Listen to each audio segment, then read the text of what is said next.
close. It's been such a long time since Boston led the way. It's more than a feeling. It's Mike and Tom to start the day. The heart of Massachusetts should be freedom, justice, and liberty. Freedom-led pilgrims of Plymouth Bay. Salem trials had justice too late. The sons of liberty spilled the tea, and then the redcoats spilled their blood. The shot heard around the world rang out from the Bay State. Boston strong and ready to defend. It's where revolution started and ends. It's been such a long time since Boston led the way. It's more than a feeling. It's Mike and Tom to start the day. Quincy Market, Freedom Trail, Charles River, Boston Harbor, Bunker Hill, Griffin Wharf, Fenway Park, Omar Charge. It's been such a long time since Boston led the way. It's more than a feeling. It's Mike and Tom to start the day. Boom. Boom. Good morning. Hey, man. How was your weekend, man? Oh, I shaved my beard. Yeah, looks good. My dog got sprayed by a skunk. Oh, dude, that happened to me. The dog went on the friggin' section and wiped it out. Oh, yeah, ran definitely. right in the house. I didn't even know. Ran right in the house, right into the, like, you don't smell it until after they run by. Oh, yeah. Sucked. Thank God that didn't happen to me. She went right to her bed and stuff. But yeah, a little peroxide, Yeah. Dawn, and A lot some of baking peroxide. powder. Yeah. Yeah. Neutralize that shit right away. So I don't think she got a lot of it because it Just was enough. one night. Yeah, but it was still in the house and stuff. But yeah, that's how I. And then a nice Mother's Day dinner yesterday with my in-laws and stuff. It was nice. Yeah. Good deal. But you were busy. I'm telling you, bud. It's out of control. Jesus, man. Yeah. Yep. I don't know how you want to start it, but I guess I wonder how everyone's Mother's Day was yesterday. it was a nice day, dude. Really? How about the people in the chat? Did they have a good Mother's Day? Yeah. So a bunch of pictures with mothers, daughters, and sons. Just nice pictures, you know, ones that you'll keep. The ones you'll just they're in a separate folder. Those are the pictures you don't lose. Those pictures. My mother's gone, and mine the too. first year's the toughest, Tom. You know. Yeah. After that, it gets better and better and better. Thank God, I married somebody with a great mom, and she's still around, and it's just nice, you know. It's nice Make up for it. There you go. She's awesome. So yeah. But, things happen. So what? I said things just happen. Yeah, I saw your I saw your post yesterday, and I was kind of like, yeah, interesting, isn't it? WTF? Like, what the F? So listen. Remember last time, a while back, and the FBI started doing stuff like they were active. Scotty Bello. They banged. Yep, they went in and talked to Scotty Bello. Remember that? And then they went, and that was about Sandra.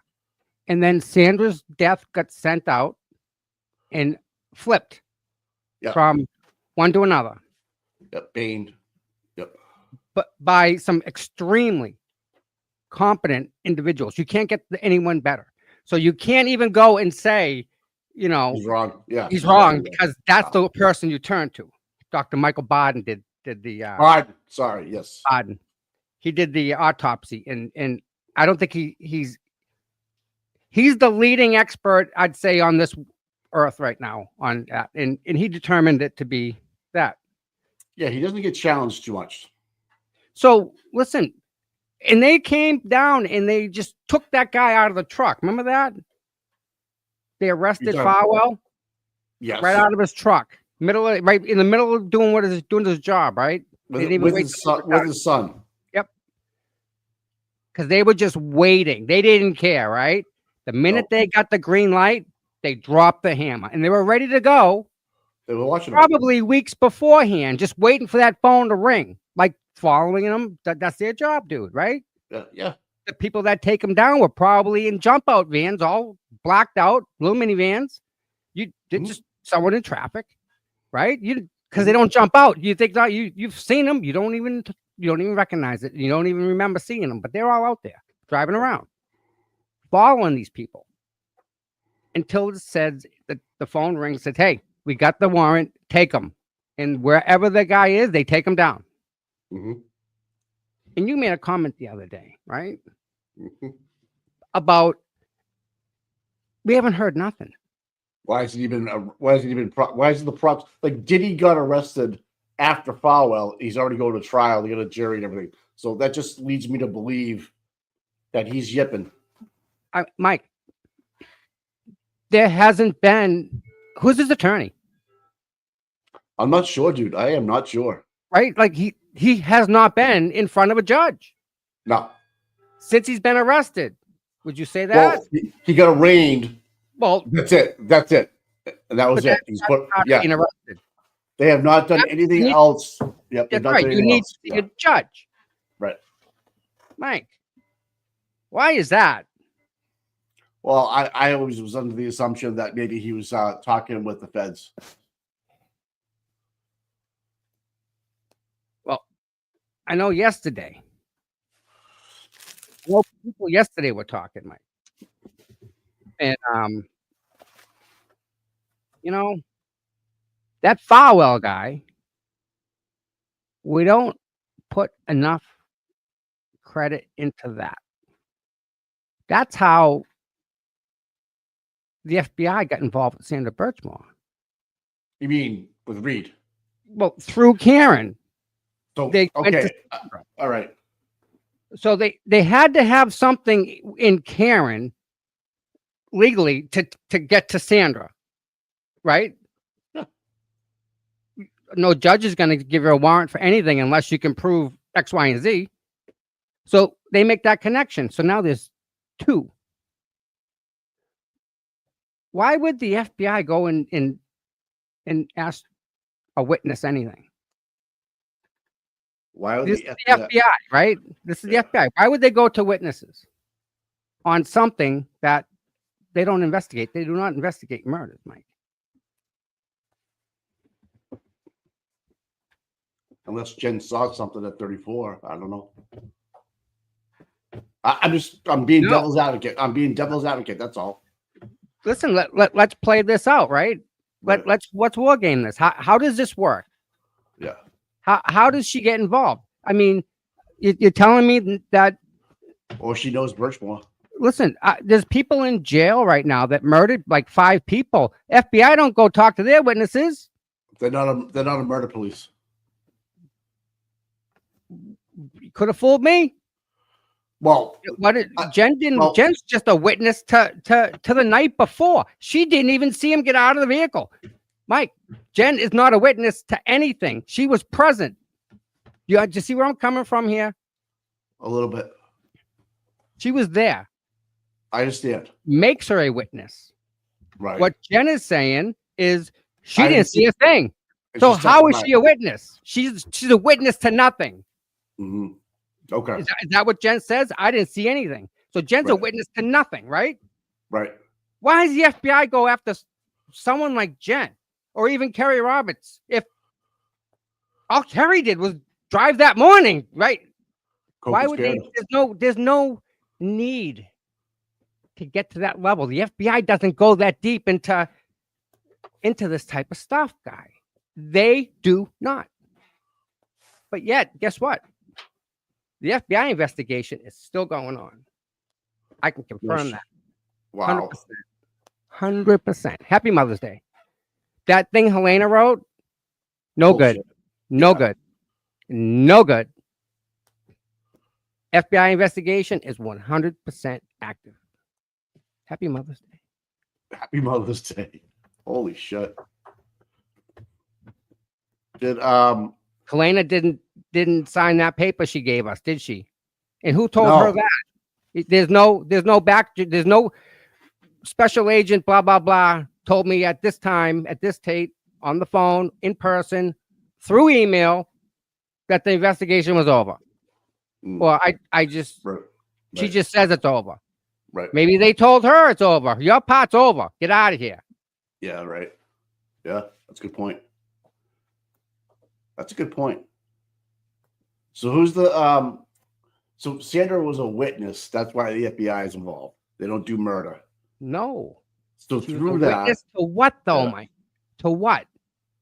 That's well, the thing. obviously statutory rape or We sex need to trafficking. go. We need to go back to the very beginning, because that's where it starts. Is that poor young girl? Karen came second. This started then, back then. They made a wrong determination at the ME's office on that girl. on When purpose. you can tell exactly. And Mike, remember what they told Donkey Lips? Did she go? Yeah, what did they say about that, Mike? Oh, you're a rookie. I would have gone you put up down a homicide. Well, Scotty Bello, right? Yeah. It Whoever. sounds like Scotty Bello's the weak link on the medical examiner. You know. And if she felt pressured to do something, and they said this, and you know, if you have two troopers over you, all dressed up, Yeah. right? Right. And you're telling me that Trooper Dunn is the type of guy that can determine? He looked at John's body and he didn't see a dog bite. This is Trooper Dunn, that kid that was on the stand, Mike. That's Connor Keefe. I'm sorry, Connor Keefe. That's right. I'm sorry, Connor Keefe. Yeah. You're telling me he saw John's body naked and he didn't see the wounds? Right. What? He knows. Wait a minute. What? They're all being assholes that morning, that day. There's a lot more going on here than we all realize. A lot. I know. It has to go back to that poor girl, Sandra. Anybody in that girl's life the people that were in her life. Those are the people that made this happen. And I say made this happen because it was. Listen, Mike.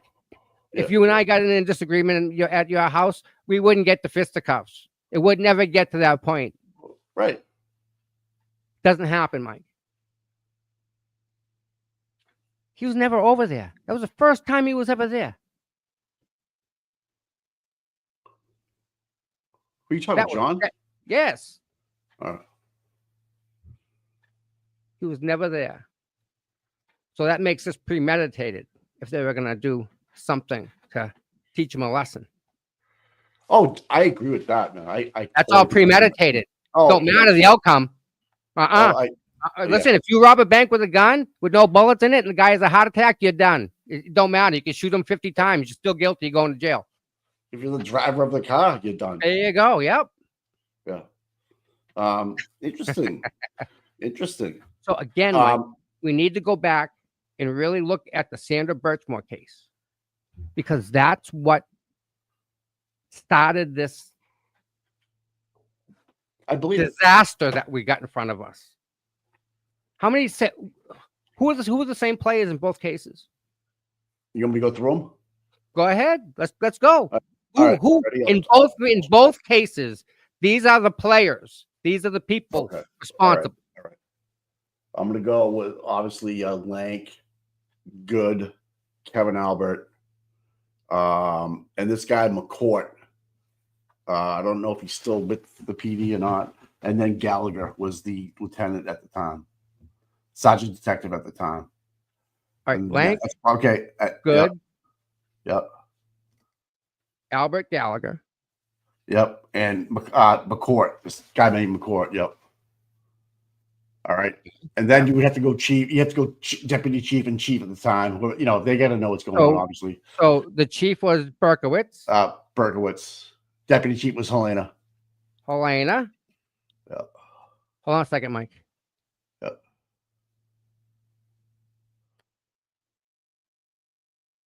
And then you would have on the state police side. Oh, sorry. He's on the phone. What Tom's talking about too is like a fluid,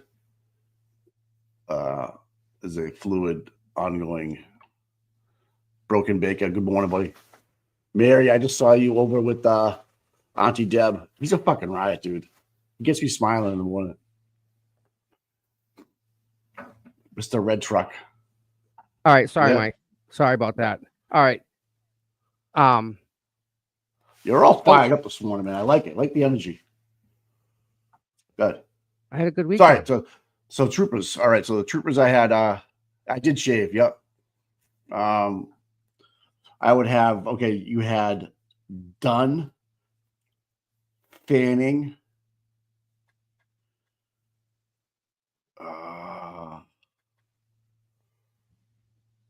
I don't know if Yuri was there. Of course he was. Was he? Because he was, all right. So I don't know. Dunn, Fanning, yeah. Yuri, because he was Proctor's boss. Proctor wasn't at Birchmore. Who was though? There was someone that was Proctor's place. I don't know. I think it was Dunn, maybe. Donkey Lips, maybe. We don't know. What's this? This is Brady list. Filed on May 9th. That would be Friday. Bukhenik Friday? made the Brady No, list. the other day. Yeah. Yuri. There he is. False statements, abuse of authority, misconduct, cooperative misconduct. Collusion. Yeah. Wow. Yowza, that one's gonna leave a mark. Ouch. Yuri, baby. I never heard that one, Mikey. Cooperative misconduct. Right. And then Fanning, and then you go to the Stoughton PD. Fuck, man, you got both Fannings. You got Divine. Yeah, I keep on forgetting that she slept with like 3 guys on Stoughton that we know of. Don't forget the Divine. Abington Oh, yeah. cop. Who is that now? What was his last name? Fuck. That went to Abington. That's the school resource officer. Yep. He's a pedo. He's a fucking pedo. He was. That's right.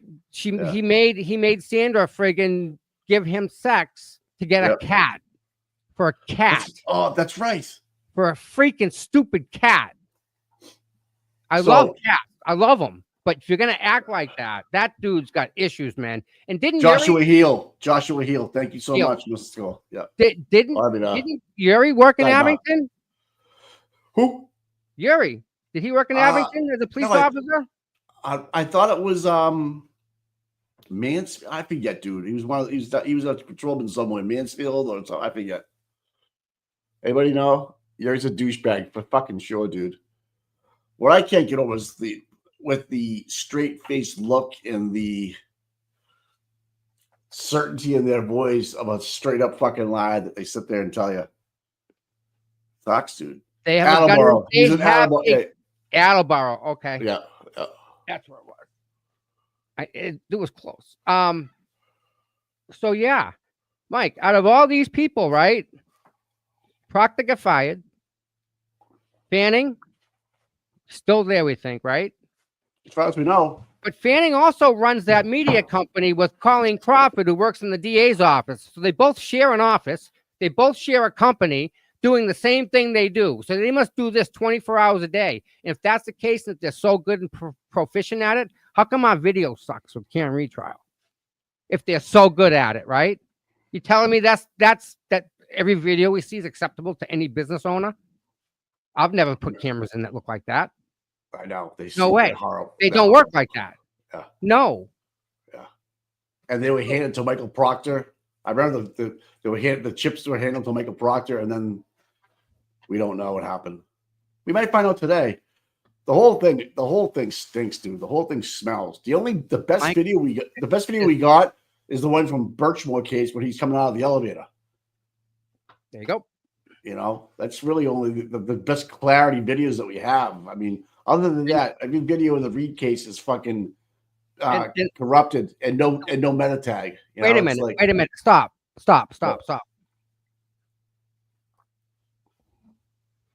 You're telling me that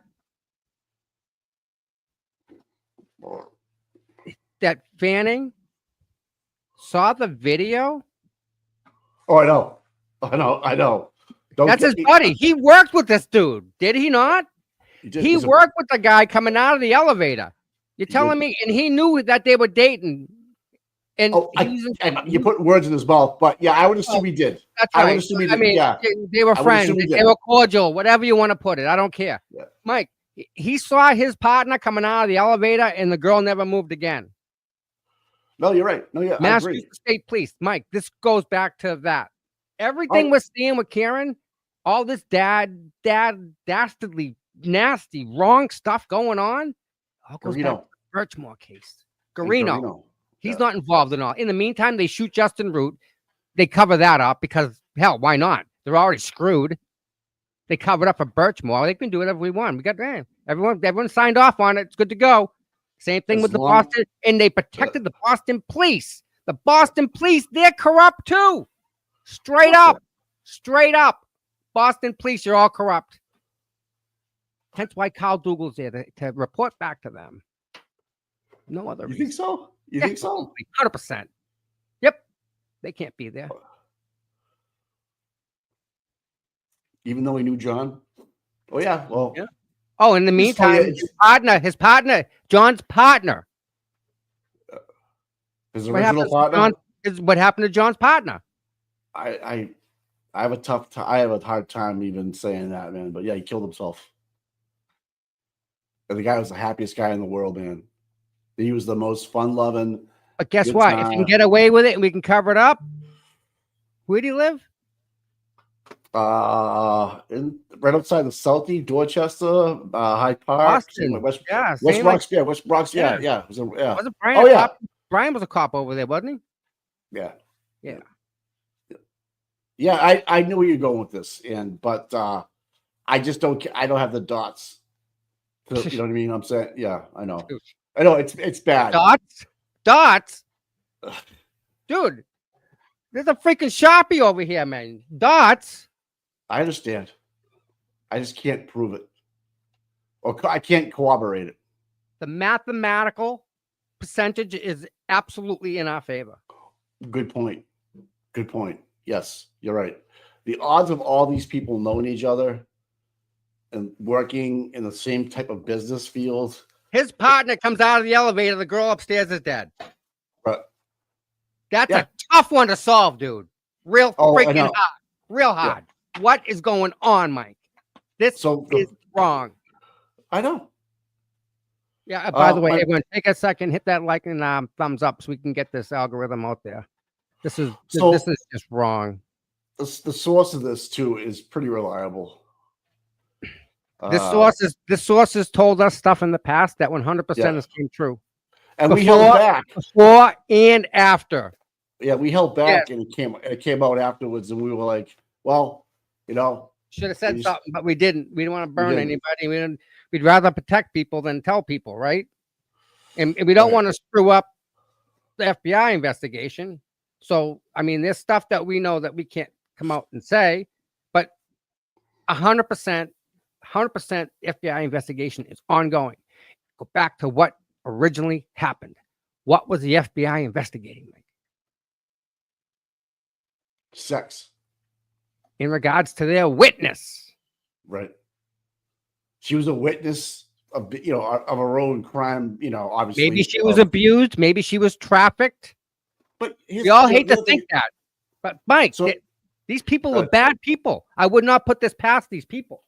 Well, look at Divine, all those, the other Falwell brother. If one Falwell brother is talking, he's taking down half of the Stoughton PD with him and the Stoughton police. You got three of them that are cooperating. What if all three were cooperating? This one's falling on this one, who's falling on this one. They're all giving it up. Kitten PD's fucked. Fucked. Listen, real quick, everybody. This Wednesday, I'm going to court to fight for First Amendment and my right to be on the front steps of the courthouse. I guess the four people prior to ours, they won theirs, which allows a redefined or a different Rezoned. quiet buffer zone. Rezoned. Right. Somehow, Mark Randolph is going to propose something, I believe. Instead of having them come up with an idea, he's a better one that protects the First Amendment and protects the rights of everybody. I think his way is probably better than the judge is going to sit in front of. So if he goes in front of there Wednesday and says, hey, this is what's the problem. This is what they've done. This is a solution. I think the judge is going to be pretty good with that because Mark Randolph is like, he's the freaking man guy. He's gonna walk in and walk out and say, "Here you go." Like he's brutal. He's the guy. Well, yeah, because it's black and white, really. I mean, honestly, when you really is, it really is black and it's like you have no opposition against his motion because it's fucking he's right and they're wrong. It's just what it is. 100%. Yeah. So yeah, I will be back out on the street, everybody. It's all right. It's early. Trust me. We got lots to. Oh my God! There's so much going on. There's so many moving pieces right now. Guys, there's really this. If I get labeled a journalist, which is what we want, then I can get into the federal court, and we can maybe find out what's going on behind those doors. Yeah, and I'm glad they're holding off because hold off until I get my press credentials. Then we go from there.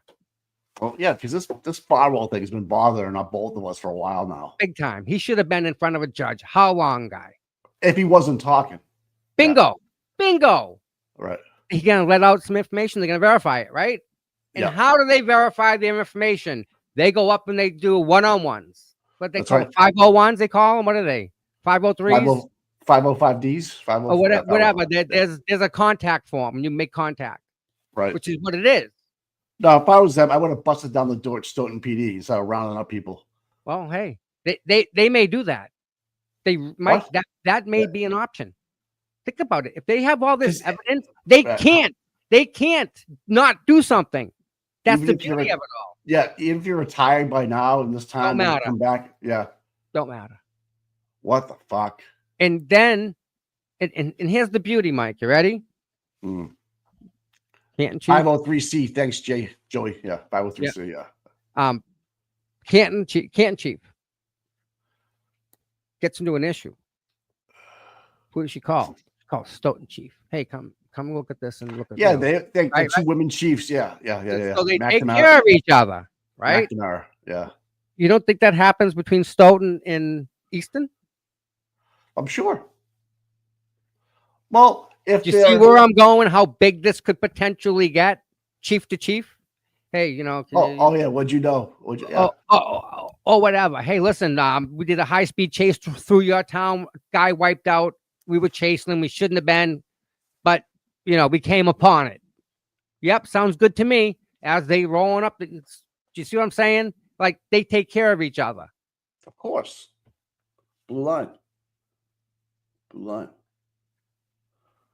And it ain't about protecting us, buddy. It's about getting away with what they do and making the most money they absolutely can. That's what it all is. It's all about that. Think of the misappropriation of funds issue that they may possibly could have. Because if they're gonna go and bump somebody off, hell, they do 1, 2, 3. Let's take care of Enrique in the academy in front of what? 40 people, other troopers that are going to be cops? What? Like, Enrique, how many days has Enrique been? A long time, dude. He died in the academy. Boxing that doesn't exist? 3 days before graduation? Nah, dude. Boxing was freaking 6 weeks ago. No. Oh, it's a special cage match fight you got going on? Really? Well, now that changes the dynamic, right? It's no. So yeah, if they can get away with actually murdering somebody, you don't think they're gonna get away with what? Taking a little bit of money here and there? No, fuck that. Dude. Again. Oh, Nan, happy Mother's Day, Nan. You definitely get a win in that column. And your son, he rocks. Tell him I'm very proud of him for what he did. Very impressed. Oh, He's gonna grow up to be a fine young man. He's on the right road. Keep his head up. He's good. oh yeah. Can you Yeah. throw a baseball? Kid's got the brains, man. Kid's smart. We'll say the apple don't fall far from that tree. I was gonna say because his chances of making it in the pros are gonna be fucking high, but use your brain, yeah. Yeah, no, he's there. He's got that. Oh, So- you're so blowing Mike, my mind. We Yeah. gotta go back. We have to go back to Sandra Birchmore. That's where it starts. And where did it happen? Stoughton Police Department. Who was at Stoughton Police Department? Fanning. Right? Divine. Divine. Fanning. Two Fannings. No, Farwell. Powell. Yep. Well, Fanning was at state PD. He was a state investigator into Farwell. He worked. Carino. He worked in Stoughton. Carino worked in Stoughton. Carino worked in Norwood. Norwood. Okay. Yeah. Weren't there Fanning was a Fanning was a officer in Stoughton at one time. yeah. Yeah. So he knew Farwell. And with Fanning's sexual appetite, who knows? Yeah. He is. I wonder if anybody else is coming forward. Girls, got whatever, in that Explorer program. Who knows? I'm sure this wasn't the only time this happened. I'm sure of that. Right. I mean, yeah, it usually isn't, Tom. No. Usually like the Catholic priest, the Boy Scouts, it's 1 or 2, and they can't, but if you get 100, yeah, something's wrong. Now, if we can see, right, if we can all see how warped and disgusting this whole thing is, right, and look at the poor people that get wrapped up in these other people's badness, right? How old was she? 23, and she was pregnant, Mike. She was pregnant. Yep. Baby had a heartbeat.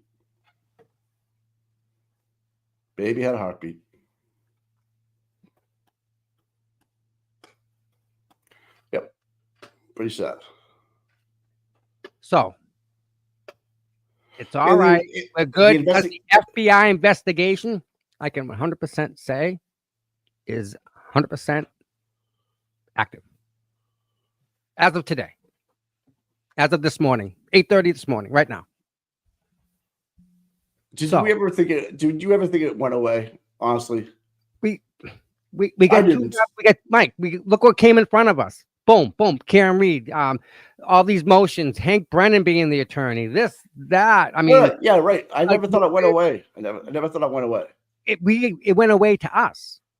Not it did. It has never stopped. Right. Think of that now. How long has that investigation been going on? Since 2021. 2021. Well, 22 with Karen, and then going backwards, if you want to. Because you're saying it started with Read and went backwards. I thought it always started with Birchmore and Read fell into their lap. But it's the other way around. Interesting. So they had gotten away with it, basically, until John got murdered. And then they either had the phones tapped and then they went backwards.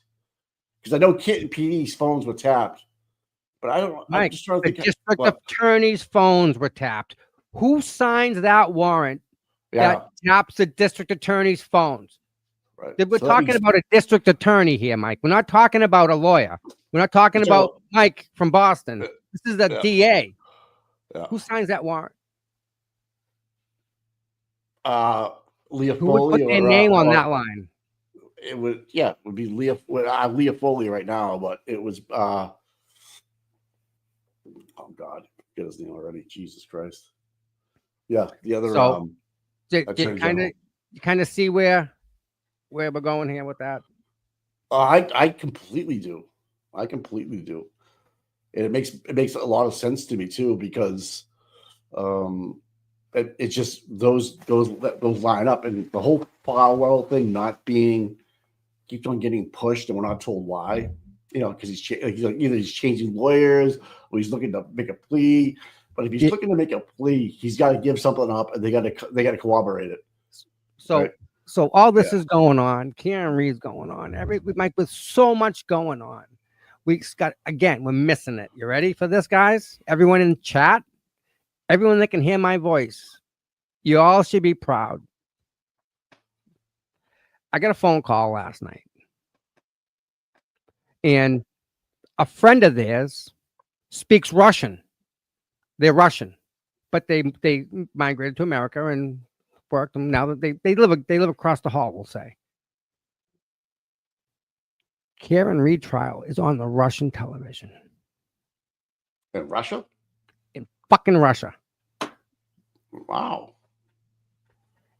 Well, you know what they're saying? They're saying that look at this, America. They're all corrupt. They're killing their own cops. Because propaganda. Yeah.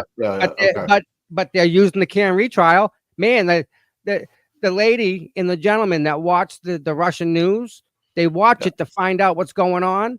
And there's Kare Read trial every night right in front of them. And they're talking about it across the hall. Like, what's going on with Canton Police Department? Like, they're Russian. How do you know what freaking Canton Police Department is? Like, they don't even live around here. So that's messed up, Mike. Russia. And they're using it, but better. That's pretty fucked up. When I went to Vegas, I wore my Kare Read hat to the airport going out to Vegas.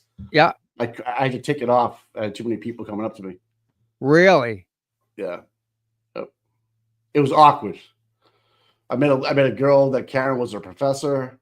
I met a whole family that wanted to talk about it that sat next to me. I'm like, I can't. I'm trying to get away for a little while, man.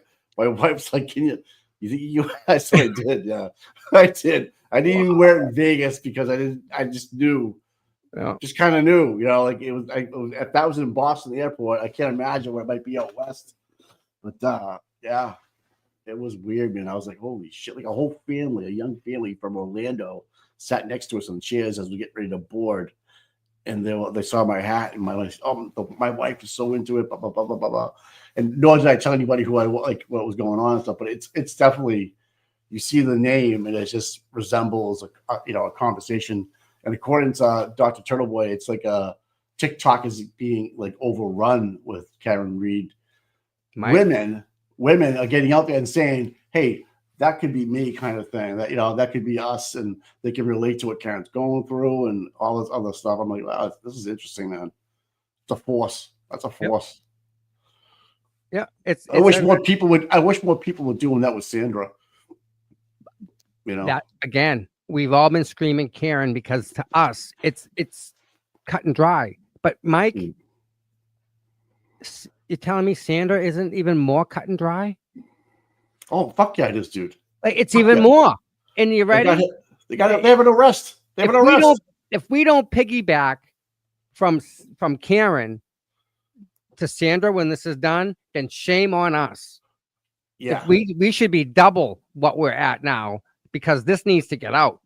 This is some bad stuff, dude. Oh, mainstream media is definitely a touch on Sandra Birchmore. Oh my God, they won't even mention her name.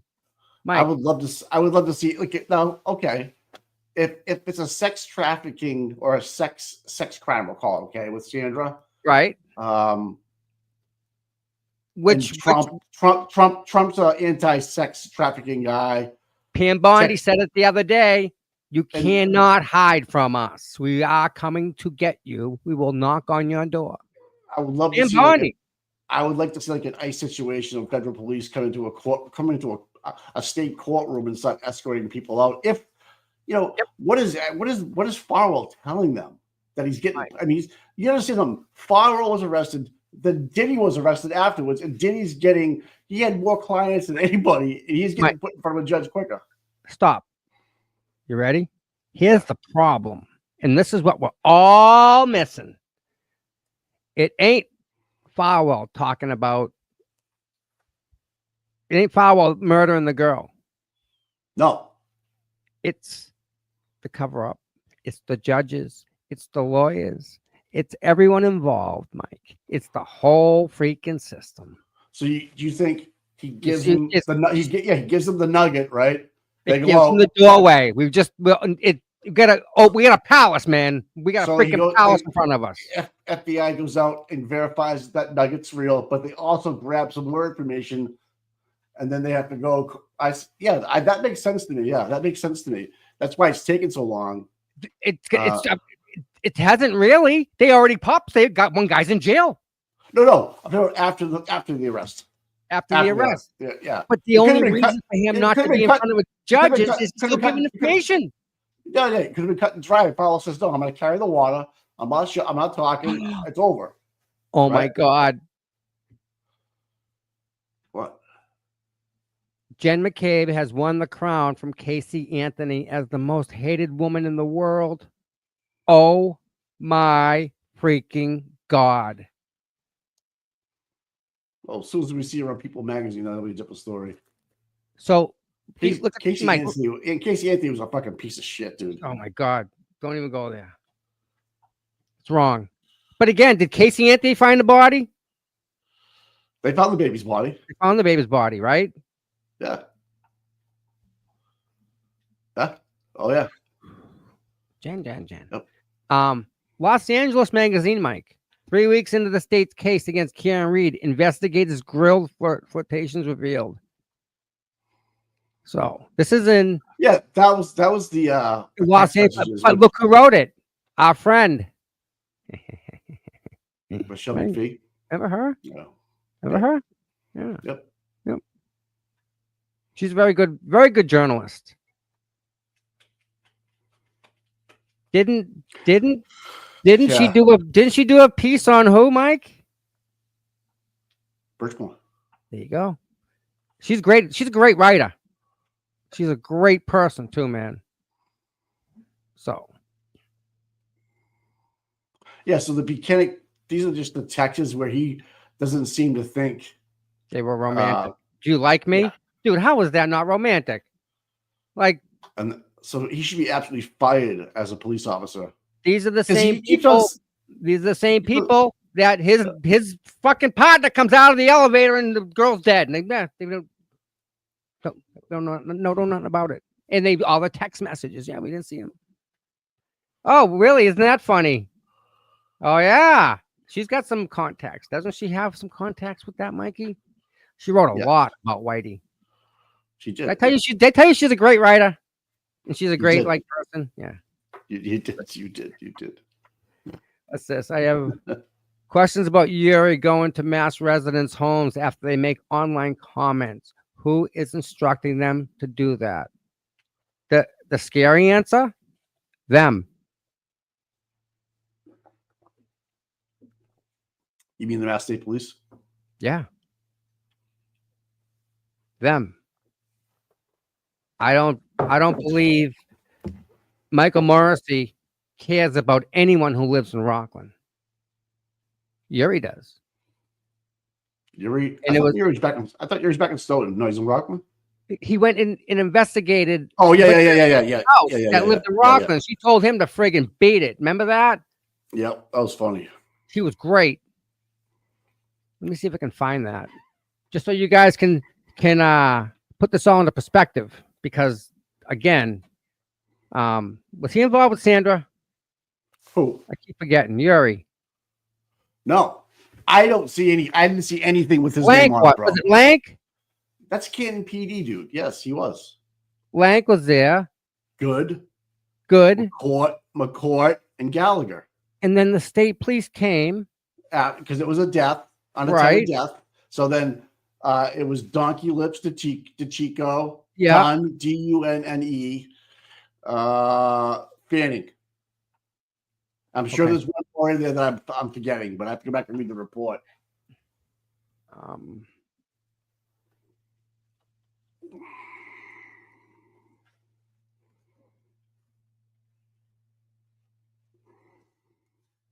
Trying to find it.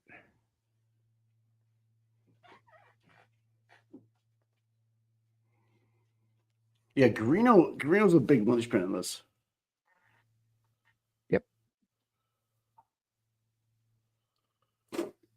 But he absolutely is. You know, it's probably on Facebook. Let me check. What are you trying to find? That when Yuri went to that lady's house in Rockland.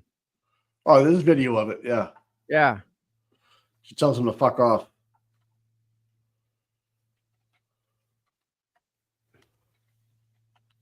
I'm sure I'm butchering his last name.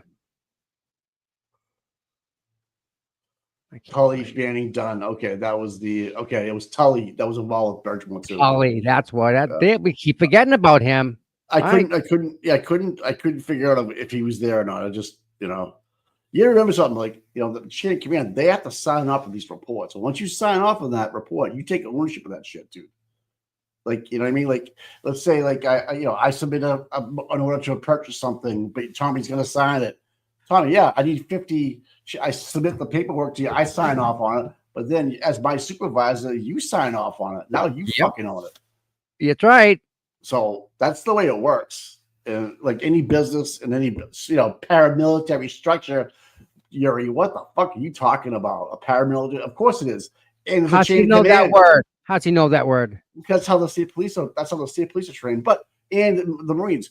My point being is that in a paramilitary structure, there's always a fucking consequences for your actions because someone signed off on it, right? Someone signed off on your orders, right? Who signed off on that search warrant?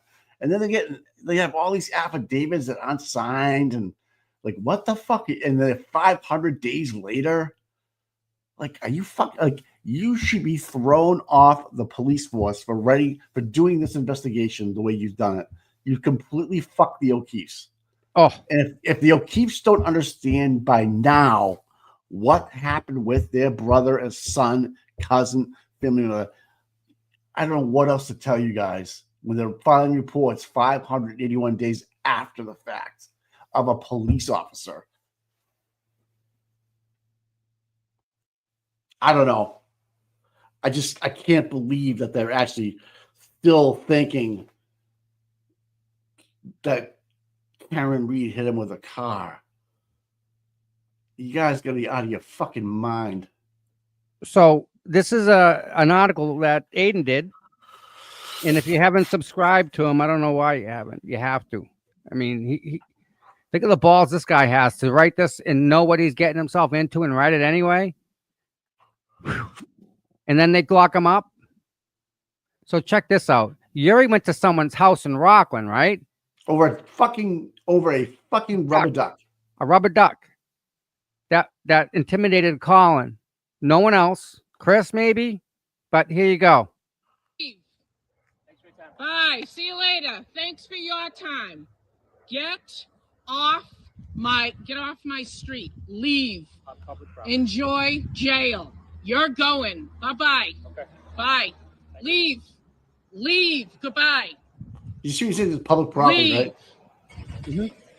And this is the guy that says he's afraid of Turtle Boy. Are you serious? Bye. Get out. Take care. Yep. See you later. Have a good day. Yeah. You too. Enjoy prison. You too. You too. This is that Connor Keefe. Bye. Are you fucking kidding? Imagine that. They wasted all the taxpayers' money to drive all the way to Rockland to harass this freaking lady. The thing is, really? Tom, they did it like within a month of finding the rubber duckies. All right, they had 581 days, 18 months to talk to, what's her name, Dubio and Heather Maxson, right? Yeah, yeah. 18, lucky 18 months of all these people that 500 days, right? And then they go right out 30 days after finding ducks, and they track this lady down. 64 pages, 60-something page report over ducks in Canton. The Canton Police Department did that. They called the state police in. Kevin Clapp and Fanning. We know about that. Was Yuri part of that?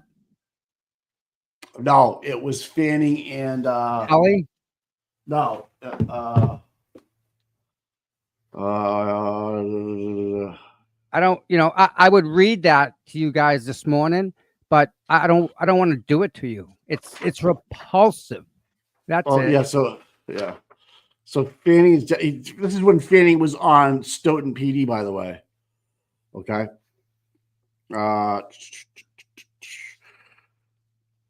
Trooper Brian Tully was involved with it, but he's only a sergeant, but he wasn't in Florida at the time. Bruce Tobin committed perjury as well. Tobin, yep. Scott Kern, yeah, Trooper Kearns. They fucked this guy up big time. This is still ongoing. This is not over yet, too. This could be dragged into it, too, just to show how corrupt these people really are. And he has affidavit signs. He's got a person in Florida that's willing to come up and testify against these. Yep. And tell everyone what happened in Florida. This is the guy that was on the Outer Banks that said he didn't get the message from Proctor. He lied about that too. You have to understand something. Clapp is Fanning's cousin. They're related. So it's like you got to go. And Clapp was like a second father to Fanning at one time after Fanning's father died. It's it's pretty fucked up. Yeah. Man. I got the whole case right here, man. That's horrific.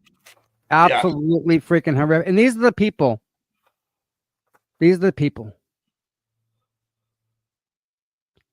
I sent a second link with another video.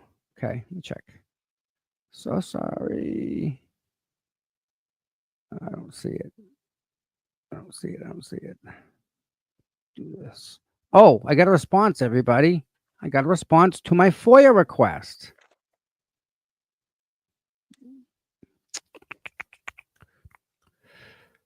Let me show you guys. Way to go. So you got court Wednesday morning? You don't know time? I believe so. I got to talk to you. I need a co-host for Wednesday. Wednesday co-host for Mikey. Anybody? Maybe Flipper had to come on. Flipper! You gotta put the old Flipper light out. Where did it go? There's so much stupid. Yeah, so Trooper Dunn was involved. I got the Birchmore case in front of me. Yeah. Detective Lieutenant Gerard Madalino. That all right. Yeah. March 11, 2021, death of Sandra Birchmore. Can Dunn contacted you all by that. So so they're talking to people that play volleyball with Sandra and shit. Yeah. These people suck. Yeah.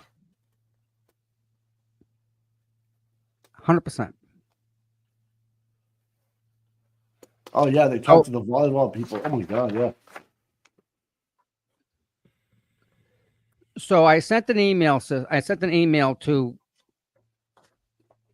the Norfolk County DA when I asked them for anything that has my name on it, because I don't even live in Norfolk County. I never had a ticket, nothing.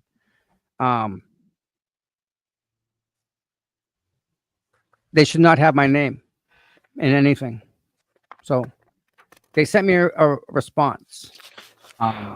We are in receipt of your public records request dated April 28th. Please note that under public records law, agencies are afforded 10 business days to respond. And it was 10 business days. Accordingly, the current deadline is May 12th.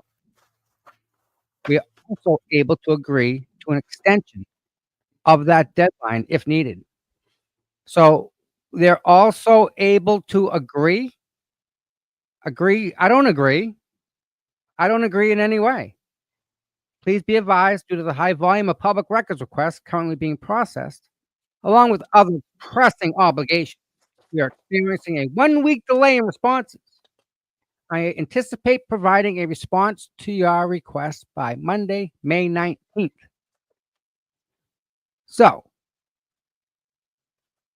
how much you want to bet in another week I'm going to get an email that says, yep, we didn't find nothing? I'm gonna go with not taking that bet. I should reply to what's his name there, Lieutenant Colonel Noble. We should ask him what's going on. He is curious to be at the statement about how his troopers have reacted, You got 2 troopers now that are really in deep. And you think Alan Jackson's done with these people yet? These people being fired is a result of Alan Jackson and Aiden Kearney. End of story. If Aiden doesn't write about it, we don't talk about it. We don't investigate it. We don't look at it. They get away with it.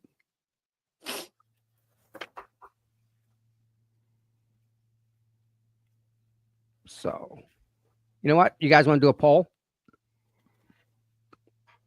Who thinks, let's see, who thinks that the FBI is still involved? How about that? Let's see what the chat thinks. There's like, oh shit. Connor Keefe was involved with Birchmore. Oh, really? State police, yeah. Really? Wow. Connor Keefe, Mike. Yeah. We know that guy. Yeah. And he was involved with holy shit. Yep. His Dick Garino's name again in the Birchmore stuff. Funny how that name comes up too. Oh. We have to go back. Yeah, you're right, Sandra. We really do, Mike. And so Sandra went to a Christmas party and met some extended family and reconnected with this lady. And then they ended up talking after this Christmas party. I think it's 2020 or 2020, then led into 21. They were talking a couple times a week, and she told her about the pregnancy and who it was, what was going on. So this second cousin, knew the whole story, and they've been in contact with her. So wow, there's a lot more people. Wow. Mike, I wonder who Sandra did. I wonder, did she babysit for anybody? You think she did that to make money on the side? I heard that. I'm not, but I can't confirm that. Yeah. I mean, she seemed to like kids. She wanted one for herself. I think she'd be a great babysitter. February 9th, Martha Farrell consented to a data extraction of his personal iPhone 11, which was extracted by Trooper Garino. Of course. Yep. Listen to this. Matthew Farrell's attorney consent was given for a data extraction, which was performed by Trooper Nick Garino. I analyzed both of these phones and did not find any communications with Sandra Birchmore. Ouch. And what lawyer was that? I didn't say. It'll probably be the town's administrator, right? It doesn't mention the lawyer's name. This was Fanning's signature on this interview. Okay, and then so the old chief at Deputy Chief Brian Holmes and Stoughton Police was involved with this. Who was that guy? Holmes? Holmes. Yeah. So even this work phone. Yeah. I haven't heard that name before. Deputy Chief. April 26, 2021.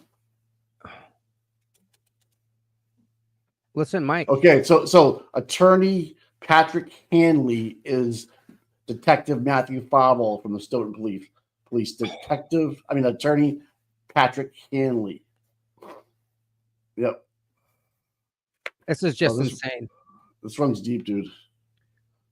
All right, listen. Real quick, Mary, and I'm bouncing big time today, but I need to go make some more coffee because I think it's going to be a long day. There's a lady that made a song called "Boots on the Ground" for me. Okay. Her name's Mary B. You want to play it and listen to it at least? Yeah, go ahead. Yeah. All right. See if I can play this. So, this is just amazing. And again, how do I say thank you to something like this? To someone that thinks about me enough to make something like this.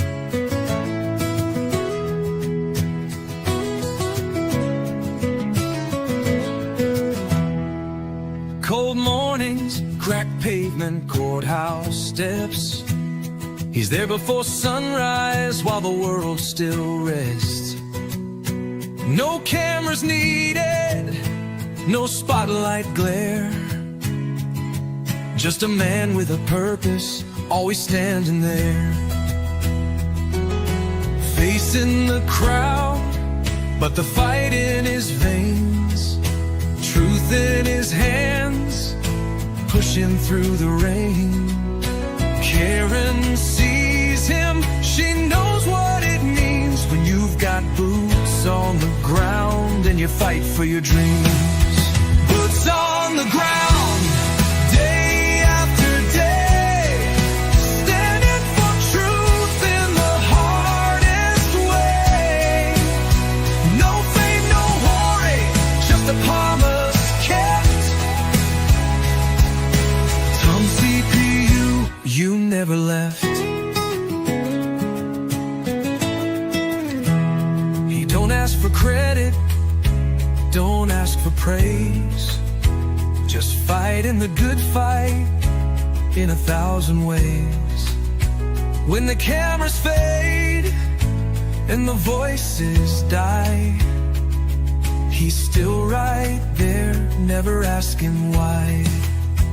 He's got a handshake that you can trust, eyes that don't blink when it comes to us. Karen smiles because she knows it's true.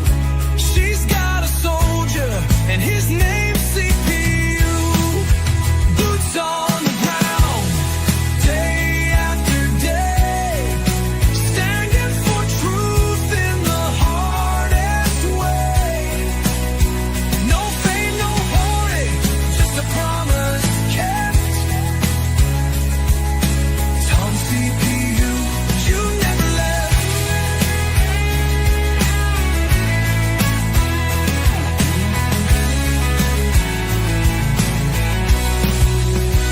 When the courthouse is empty and the crowd's gone home, Tom's still walking, he's never alone. 1,000 steps, 1,000,000 prayers, because justice don't sleep and neither does he care.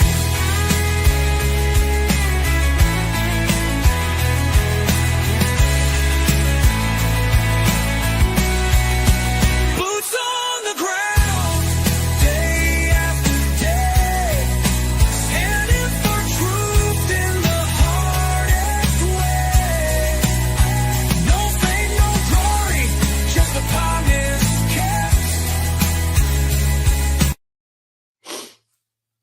Wow. Yeah, so I'm reading another report from Fanning about the Birchmore case here. So listen, I'm going back. We're gonna go back to every day when I get the approval and I can go there and I can get you guys what you guys deserve. Right now, you can't see Karen. You can't really. It's not the same.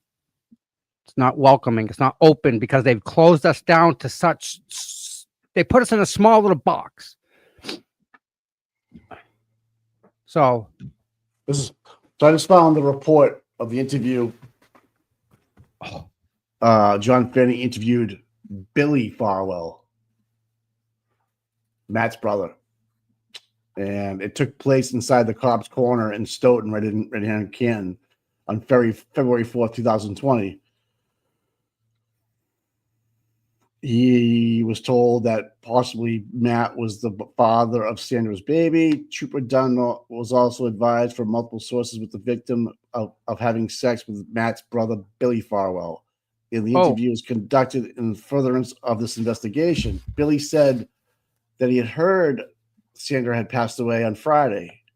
Billy said he first met Sandra 10 years ago when Sandra was a police officer, a police explorer in Stoughton, and was a guest instructor. The Police Explorer program, blah, blah, blah, blah. Okay, Billy said that he had not seen Sandra for a very long time since he was programmed. Billy became a Stoughton police officer in 2017. In 2018, Billy saw Sandra while on a paid detail in Stoughton. Billy said that Sandra remembered him, but he didn't really remember her that well. Billy said that Sandra wanted to get into the Army and asked if he had any contacts. Billy said Billy, who still serves in the military, helped her get a contact and recruiters and got into the Army. Billy said that Sandra got into the Army but eventually got kicked out during boot camp. Billy said that Sandra started constantly contacting him. Billy said the last time he was in contact with Sandra was about 2 weeks prior to the murder of her. Sandra, via email, Sandra told Billy that she has been accepted into nursing school. Billy said that he was having a sexual relationship with Sandra going back about 2 years. And Billy said that in 2020, he was seeing her maybe 2 or 3 times. And so that would be right before she was killed.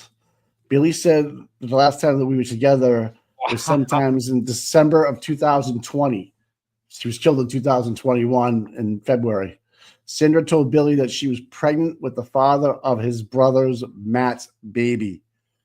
Billy said he knew that and didn't get her pregnant. Billy said he knew that and he didn't get her pregnant. And everything else is redacted. You have Matthew and his brother Billy Farwell making love or raping this young girl at one point. Yeah. Wow.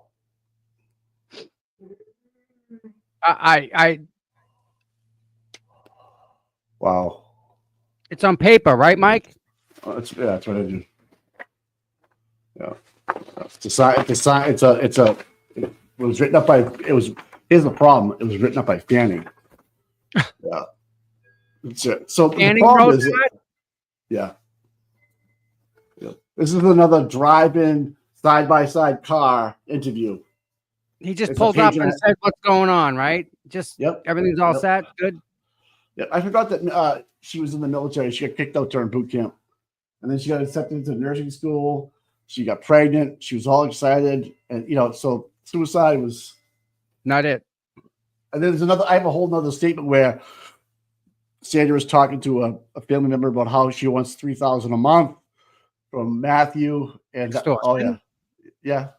And he wanted him to pay for a certain daycare while she was at school.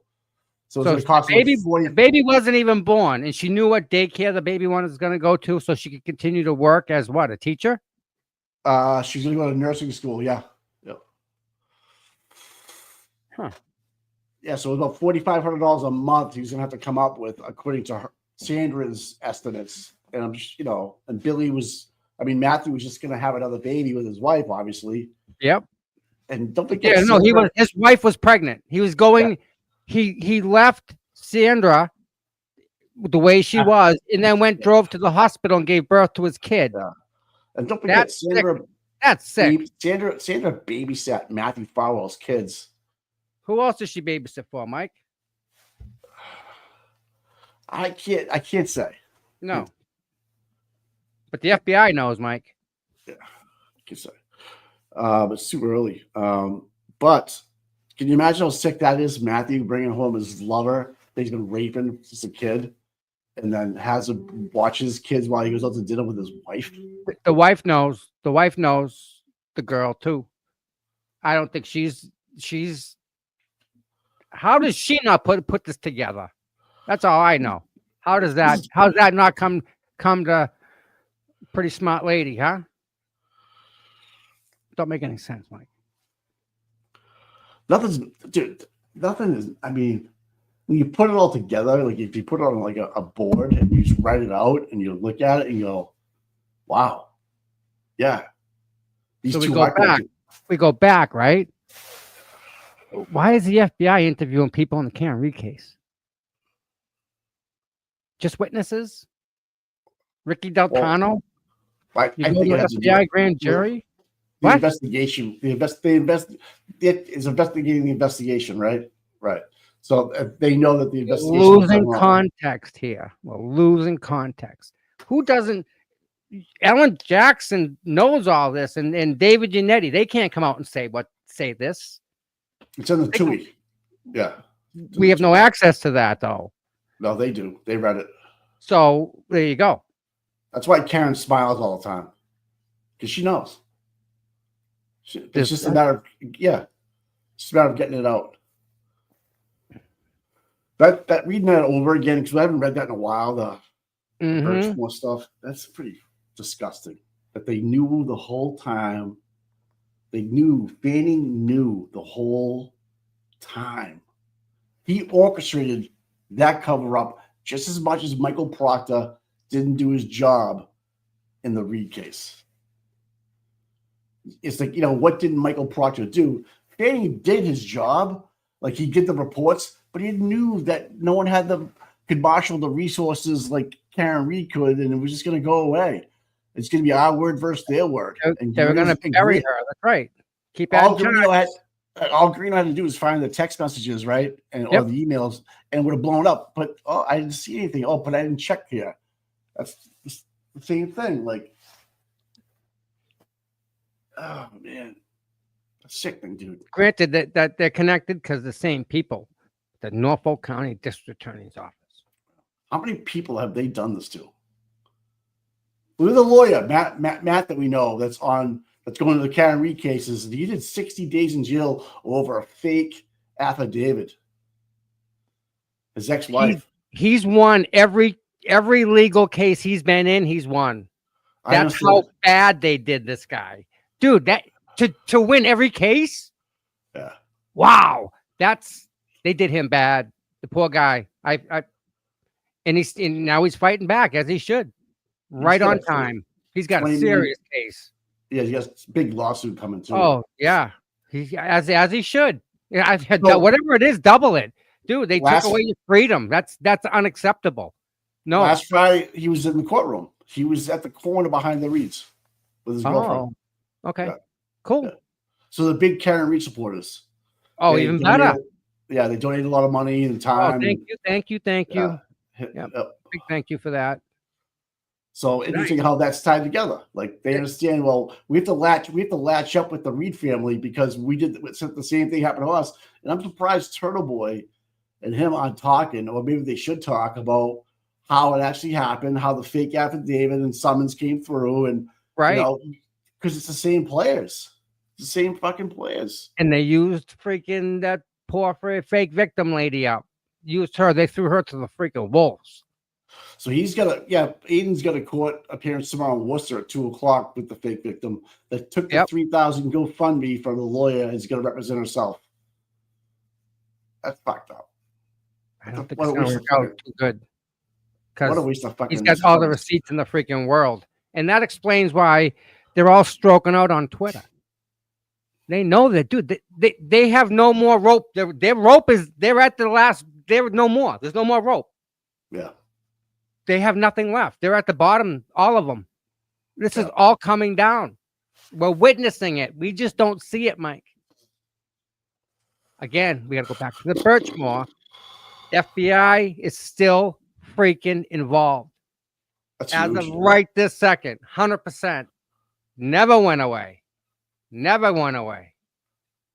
Because I bet you so many people in that police station knew about this. Stoughton. You just read that report that just pretty much said, yeah, this happened. Yeah. Pretty fucked up. We got front row, dude. We got front row to this, Mikey. Makes me fucking sick to my stomach that police officers that I was growing up to say, hey, trust these people, anything wrong, and this is what happens. Fingers crossed. That's why Wednesday's so important to me. I really hope they listen to Mark. I really do. I don't think this was dropped off to you, this report, to Farwell. Yes. Yeah. I have that. On your car or something. I forget what it was. Yeah. Stuff just shows up out of the blue. That's fucked up. Still involved, baby. Thank you. And then we get like police chiefs around like the state getting arrested with child porn, like just all this like weird. Like you would think you would never see anything like this in your life, and then you have people getting arrested for child porn that are in a high position of authority inside of a police station.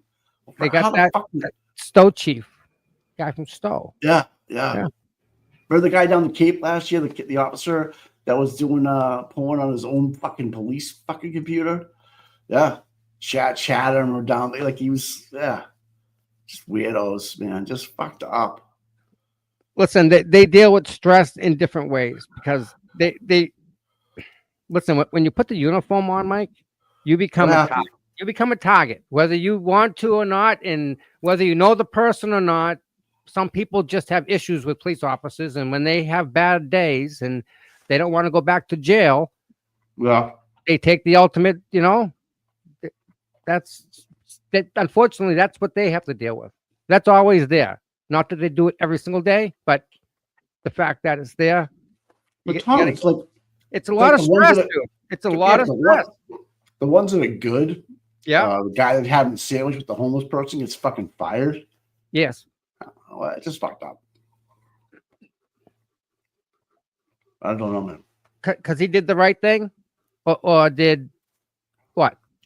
He didn't get along. Right. No, I don't know, man. I don't think So- Massachusetts is looking good right now. And this isn't what we did. This has nothing to do with us. We're the ones trying to fix this mess. They won't even address it. It's black and white. You got caught. You got caught. Stop this nonsense. Stop this abuse of freaking power and then money and just stop. The gig's up. We see it. Stop. All they gotta do is they just gotta stop.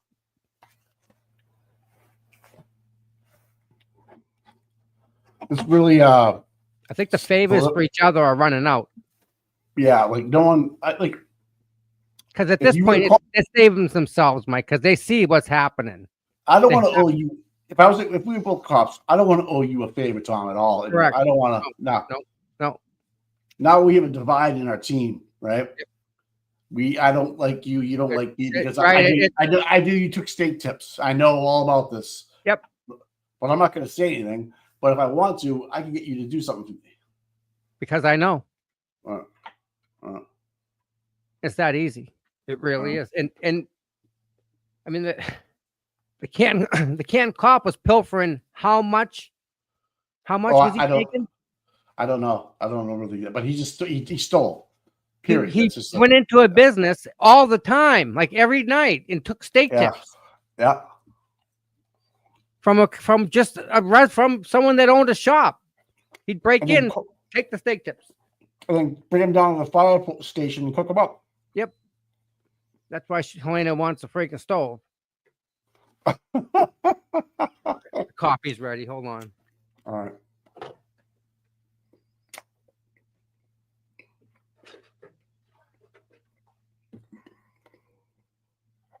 So it's interesting that you already made the Brady list, man. Some people say it doesn't mean shit, but if I was a lawyer defending somebody, I would totally bring this up. It's got to be something. I don't know. Oh yeah, dumpster juice. Yeah.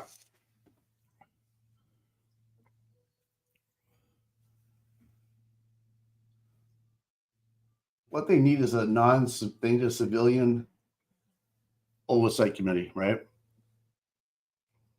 You would think.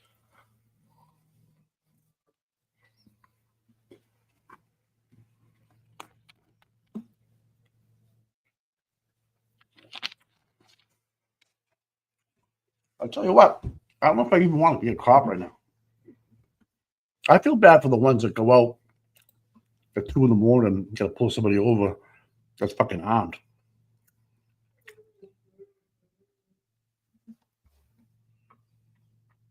What was that?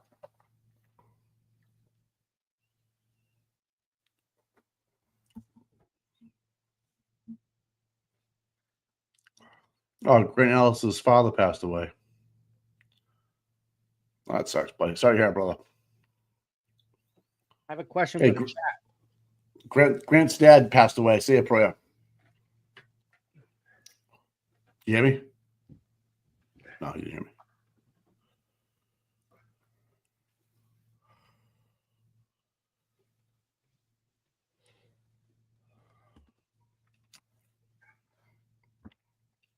Mike just said he doesn't have the dots. Oh, yeah, about John's partner. Yeah, I can't, man. I don't know all of it. But you know, the Sullivan girls have been going to court last year. Well, that's one of John's ex-partner's girlfriends who has his baby that John's the godfather to. So you know. Hey guys, I'm back. Good to see that. I have a question for chat. What was it going to be? Oh, when do the hummingbirds come up here in Massachusetts? Anybody know? Well, we were actually just talking about that yesterday. It's funny. Really? We were just absolutely, swear to God, at my in-laws' house. We were just talking about that yesterday. I know they migrate up. Yeah, oh yeah. Just don't know. I would say, I think May for sure. I mean, late May for sure. But yeah, court's not until 10 o'clock today. Whoa. Oh yeah. I remember when I lived in New Bedford, the gang did a drive-by on the police station. They lit it up. Got hit by a bunch of rounds. Police station, dude. They want their drugs back? I don't know, but they lit up the police station. They weren't messing around, them people.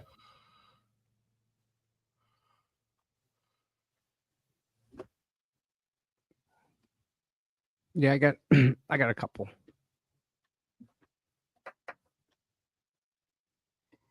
Oh my, they're already in New Hampshire.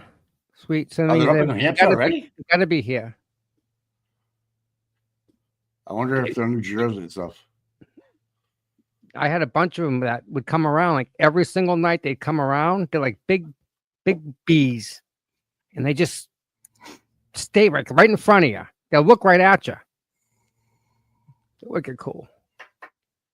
So, again, this is all connected, Mike, and it's still going on. Bingo. See? Thank you for that, by the way. This is a serious fail of the safeguards. The separation of powers. The executive, judicial, and legislature powers are colluding and complicit. Bev, the DA, the local and county legislatures, Chris Albert, because he's a selectman on Canton, Mass State Police, and the Canton PD. That is kind of big. How do we have problems with all of them issues? How does all those fit together? And we all come together because this poor girl's getting railroaded. But this poor girl was she was, how old was Sandra? 23? Yeah, 23. And she was pregnant. She was a child. Yep. And his partner's off on video that he worked with. Huh? He knew who the guy coming out of the elevator with the mask was. He worked with him. That was Matthew Powell. Yeah. They worked together though, right? Well, people that investigated him. Oh yeah, they all knew. Well, they knew him. You know, Fanning was the investigator. Who didn't the DA know who he was? Who? There's pictures of him with the DA. Yeah. So the DA knew who he was. Of course, he was a detective. You tell me the video that they provided. Nobody knew who he was. Of course he did, dude. So how more complicit can you get over a poor girl? Because of what? You didn't want to pay her the money she for the baby? Is that what it was? It's funny that you say it that way, and it's so fucking disgusting, but that's what it came to. He did not want to pay, and he didn't want his name on the birth certificate, and she was pushing for that. She wanted Farwell as the father, and he was fighting it. He was fighting it and fighting it. Did the wife even know? Tom, these are things I would have no way of knowing, but you can only one assume that you have the death penalty staring you in the face in federal prison, and you're a pedo and you're a cop. Things aren't going well for you in there. If you go to any kind of general begging for the death penalty, buddy, begging for the death penalty. And if he was going to carry the water for all these scumbags and just do his time and just take it like a man, we wouldn't be talking about it right now. We wouldn't have these meetings going on that behind the scenes right now. Right. You wouldn't have an overturned autopsy going on right now. You wouldn't have Farwell behind bond. he is definitely, in my opinion, talking to somebody. The fact that we haven't seen him in front of a judge itself, Right. think of what he's telling them that they have to go and verify, because they technically they can't bring him in front of a judge unless they have all the information. So they take a video recorder of Matthew Farrell telling them what they want to hear. They go see Mike Dumpster Juice and say, "Hey, Matthew Farwell is saying this about you. Do you have anything you know?" They start their process from there, and we're going to go after you because he will testify against you. What do you know? Well, I know that Tom was also seeing her. That's just how Mm-hmm. And then who else did the chief know at the time? Yeah, Of course. That's the sick part. yeah. No. But she was 14 years old when it started. No, dude. And the text messages are disgusting. Disgusting. Like she's strangling. I mean, just all the stuff. But now you have Billy Farwell admitting to him. You got Billy, you got bigger problems than this shit. Matt's That's the issue. brother is admitting that he was having sex with her, but she was of age, allegedly. She was of age, allegedly. Back in 2019 and 20, he was having sex with her 2 or 3 times. He admits to this stuff, but we don't know if he was having it prior to. Now, is Matthew going to rat his brother out? I don't know, and say that no, he was having sex with her when she was 16. He'd have to. How can he not? Right? I don't know. And then you got Divine that he's going to take down with him, right? The other cop, The DA, friends with the DA. Let me do it. Fanning knew that he was covering it up for him. Gorino knew that he was not looking for certain. This Canton cops. All the Canton Lane. Boom, boom, boom, boom, boom. All of them. Good. Kevin Albert. And these are people that would know of the relationship too. And that's the other thing, So Kevin Albert, Brian Albert's brother. Mm-hmm. John was in sex crimes. He was literally just putting bracelets on ankles, guys. He wasn't out in the streets knocking down doors. No. That shit. No. So there is a connection with sex crimes, but I don't know if it went that deep. But Kevin Albert was involved with the discovery in the process in the process of Birchmore, but never connected to these views. And then Fanny took it over because of unintended death. They're out of it now. So. But Lank was one of the first people to go to the condo association's director and get the video, and they have the best video we've ever seen of how many times do you think you saw a cruiser pull into that condo complex or an unmarked car of Farwell pulling in to meet with her and have sex and stuff? How many times? A lot, and that's I heard that's an issue. That's a big problem because he's getting paid. And that's not what he's getting paid for. So, let's see. Dr. Turtleboy is either a hero or a martyr of the U.S. democracy, regardless of his potty mouth, proactive speech, and audacious behavior. The world is seeing the vast web of corruption and abuse of power in mass. I'd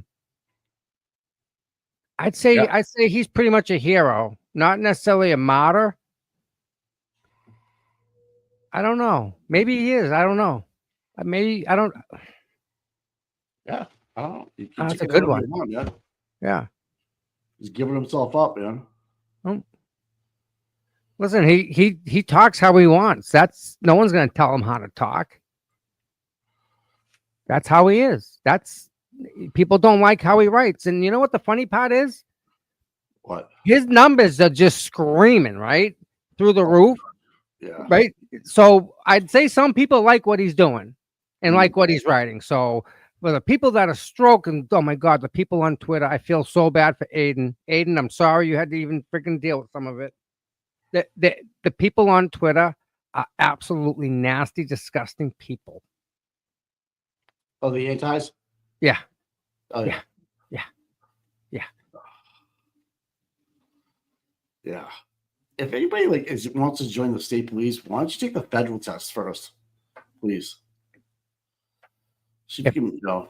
Yeah, you got to get into What are you the doing? FBI. You got to be you have to be wicked smart. They take their pick. I knew a girl that she worked at a coffee store, and Right. she was really smart, and she's at a desk somewhere in DC or Langley or wherever. I know she's smart. She was smart, and they took her right away. She went to West Point. Oh, no shit. Mm-hmm. That Herself, counts. she worked herself a long time. She worked hard, Well, a long time. long time. I know. Hey, on Mother's Day, they're picking on that. They're bringing that up on Mother's Day. Them people are just as bad as these people we're talking about now. They're the same disgusting people. Jen McCabe's just a little lower, it seems. Most hated woman, she beats out Casey Anthony. Wow. That's pretty Mike, bad. You know what you got to do to beat Casey Anthony? My Mayflower ancestors, my Irish ancestors, my Rhode Island Regiment Revolutionary ancestors are buried in Norfolk County. I wouldn't have been as surprised had this taken place in like Louisiana. My bias, my bad. Dr. TV.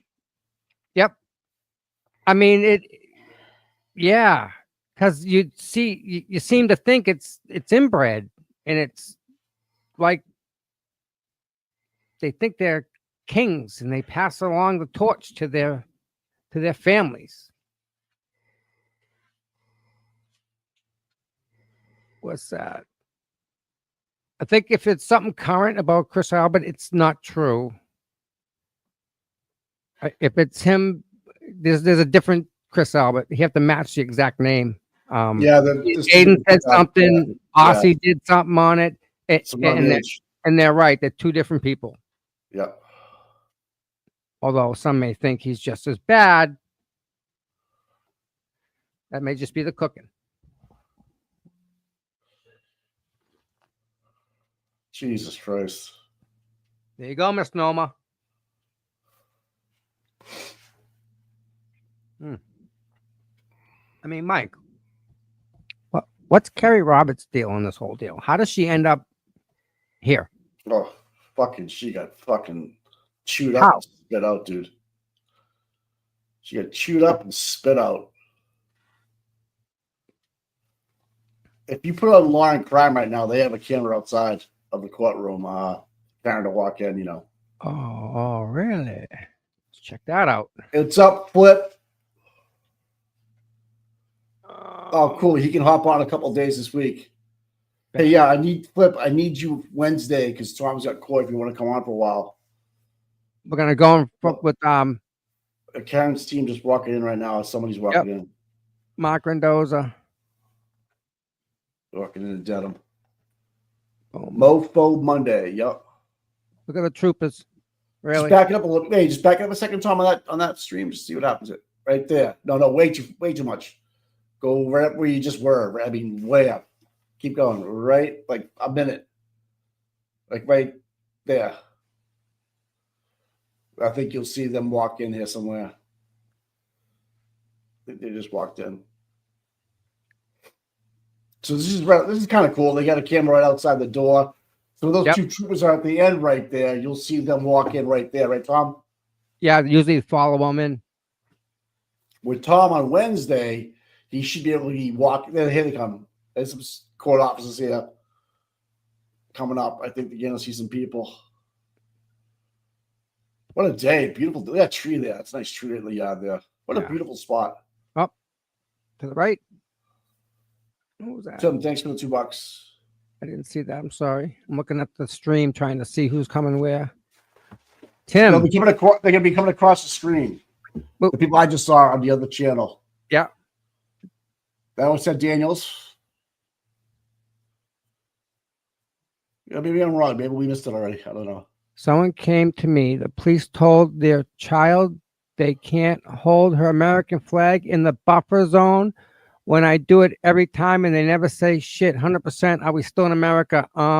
Jess. Good question, man. Listen, no, Jess. You're not wrong. You are not wrong, Jess. Jess Did that? Jess has been there from day one. Here we go. There's Paul, right? All right, that's where I saw walk in.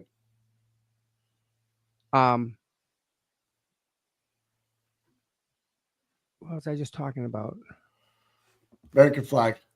Yeah, Jess has always been there with the American flag. Always been there. And Well, she does a lot. So she was standing right outside when Bao got arrested with the American flag in her hand, but it was rolled up, you know what I mean? And she was a witness to that whole thing, by the way, people. Oh, who's this? Here comes Hank. Hank Brannon. Hank, my friend Hank Brannon. I'd say, good morning, Hank. I remember you. Happy Mother's Day, you freaking guy. Hey, be nice.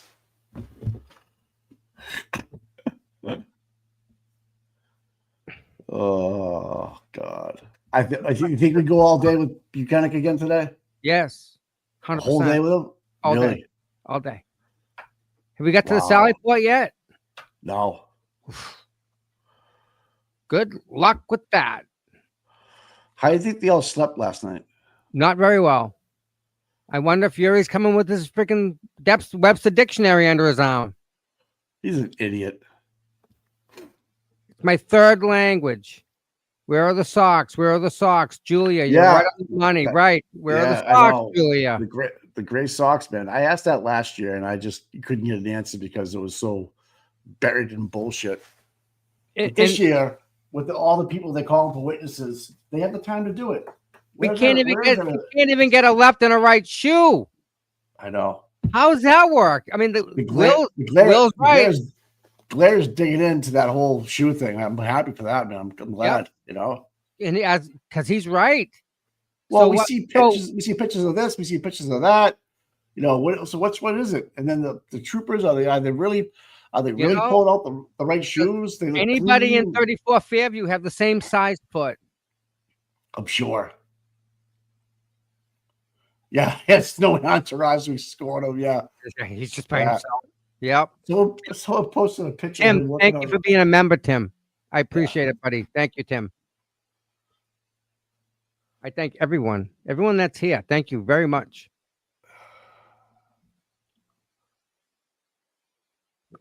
Still early. Don't forget. I mean, Bev's there. She may start on time. Well, hey, good morning, Lisa. I hope so. I don't see why she would. She's been doing pretty good. I mean, 5-10 minutes. We're adding it to the motion. You know, renew for Easter. But I don't know. You know,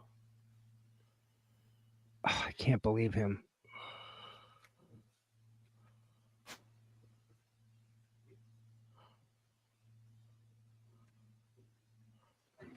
Yeah. Aiden's at the dentist with the little one today. He's doing dad things. I love it. What dads do.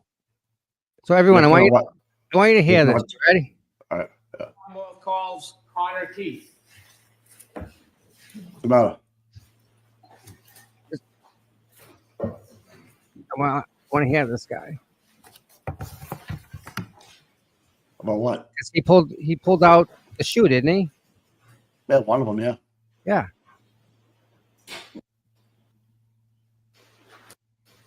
He's having a problem with the bag.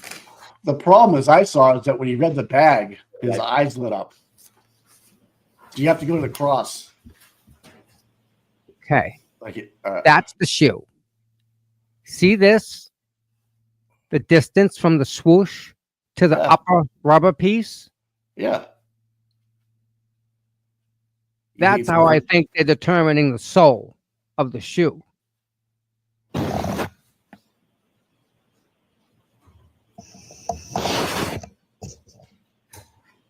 He's making sure he doesn't tilt it up. Trooper, is that the same item that you found that night? Yes, sir. I can see the back of it right there. There's a little dirt on the back there. This to be marked as an exhibit.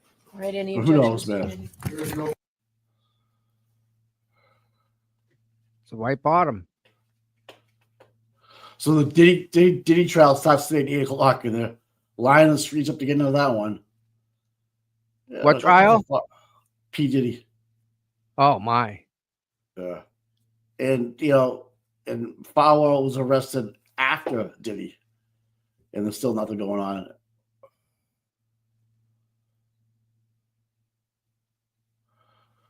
Pretty fucked up, man.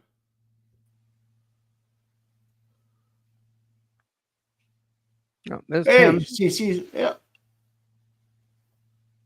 And who's this guy? Looks like he's on the other side of the railing. Who? This guy. Cooper? Yeah. See the railing? Yeah. Is he on the inside or the outside of it? He's on the outside, bro. He's in the street.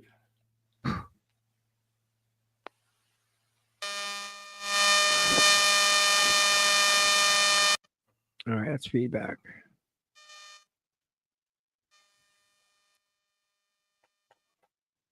All right, I know who this guy is. Yeah, Falwell was arrested before Diddy. Yep. Now, these are the people that do the investigations, right? The right special district attorney's office team, right? What are you talking about, buddy? The troopers that we're seeing here on the camera. Are these the same troopers that go and like lock down a crime scene and do searches and like do they Oh, you mean search team? like that? Yeah, the search team. Oh, I don't know who's there, bro. I don't know who is. This might be Karen right here. Yep. Yep. Yeah. Yep. She take a right here. Yep. There you go. She'll take a right. Here we go. Right in time.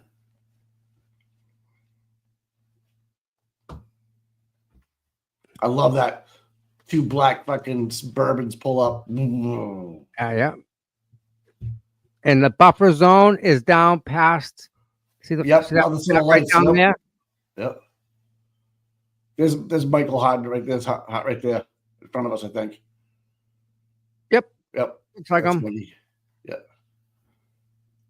That he's actually listed as a plaintiff. So that's why I think I'm not allowed any questions by him. Remember that time? That's He's right. He's That listed. is right. Yeah. He's listed, so can't talk to someone like that. Even though I did have a legitimate question.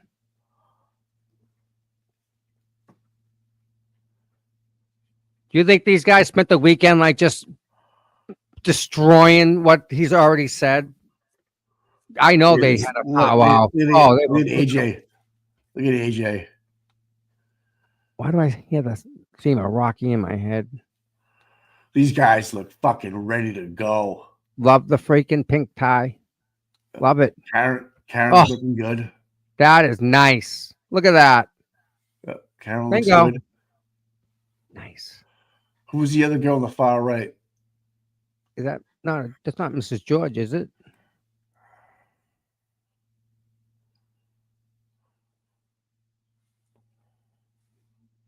Nice. They're all going to the courthouse. Yeah. Nice. You know, every time I've ever seen Karen Read, it's always been she's always been nice and very pleasurable to everybody. Like even the reporters were mean to her and stuff. She's still very nice to them. Right. Yeah. How much did you think these court officers were involved in this whole situation? Like, you have to speculate, man. Well, if you're going back to the jury from last year, someone knows something, dude. I don't know, man. Hard to say, man. There's so much going on. 2 more days, guys, right? 2 more days, and then we're gonna get you your own stream. Just you guys. Promise. That you guys, I think you guys deserve that. You've been here the whole time. Supported Karen from the beginning. Watched her walk in and out every time. Why is it different now? It's just funny. They wanted to take this whole thing away from Karen, like the support and the fans. I tell you what, it just made them more vigilant. You know what I mean? In terms of trying to keep it hard. Like, you know what? Okay, we'll let you have that win. Take all the way the supports, put them way away if you want. But I tell you what, we're still going to kick your ass. I don't care what. You want to make it a home win or an away win? I don't give a shit. We're gonna kick Right. your ass. Listen, Hank hasn't put up a win yet, man. I got a list No. of losers right No. here on the board for Hank, and he can't come back from some of these, dude. How do you square out where Kare Roberts said she lied to the grand jury? How do you square that up, Hank? I watched the Steinbeck Betterow interview the other night, and Freaking Ian Whiffen, that guy. what a mess! What a mess! What about? And Turtle Boy explained, the tab thing, and he just broke it down like a second grader. Like, okay, this is what they want you to believe, and how he broke it down on his last live was awesome. I was like, oh yeah, that could never happen. Because an That could never iPhone happen. operates only a certain way. Right. Like it's yeah. beyond you. You have no control over it. Apple does. Right. Been from day one. So he's basically, so if Jen Googled ozone basketball. At 220, was it 223? It would have its own cookie for that Right. search. And then you use the same tab and did the how long to die and CILD one, whatever it was. Yep. Well, I think that ozone basketball was the tab that was open. So when she opened her browser, the last website she went to was ozone basketball. So from there, I think she did the search. Did you just get that text? Yeah. Yeah, so she wrote the text at 2:20, whatever, 2:27 in the morning. And then at 6:00, whatever it was, she typed in, but used the same tab. It's complete fucking bullshit. All right, Jess. Time out. Yes? Jess. I don't think my mods are doing it. I think it's the stupid Nightbot. If you're on CPU, the Nightbot got to be shut off over there. So come on over to Seeking Justice. Yeah, come over to Seeking Justice. Because I think Nightbot is doing stupid stuff over there.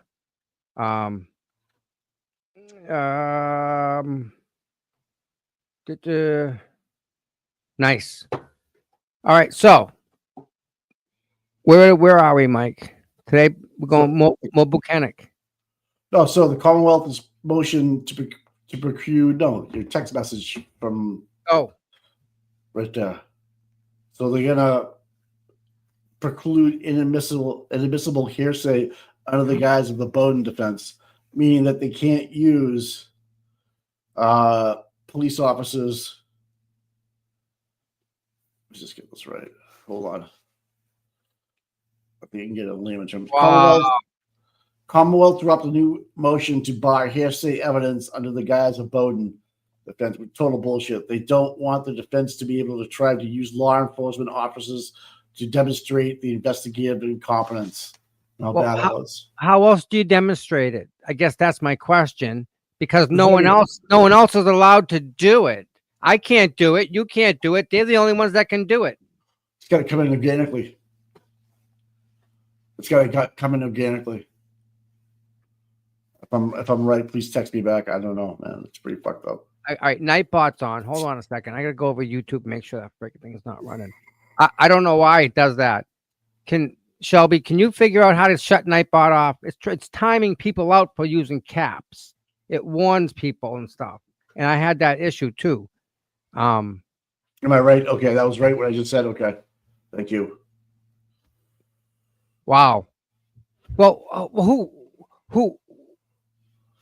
who else? The 500 days. The investigation. They don't want us to use the 200 days, the 100 days writing that type of stuff. Saying that those types of things. That's not hearsay. That's actually proof. But I'm sure there's more they can do and say without producing documents to make it sound really incompetent. And that's why Hank fought so hard to have that guy from the FBI come out or get out and say, this is completely botched, completely fucked up. And, basically they're trying to save face with the O'Keefes, in my opinion.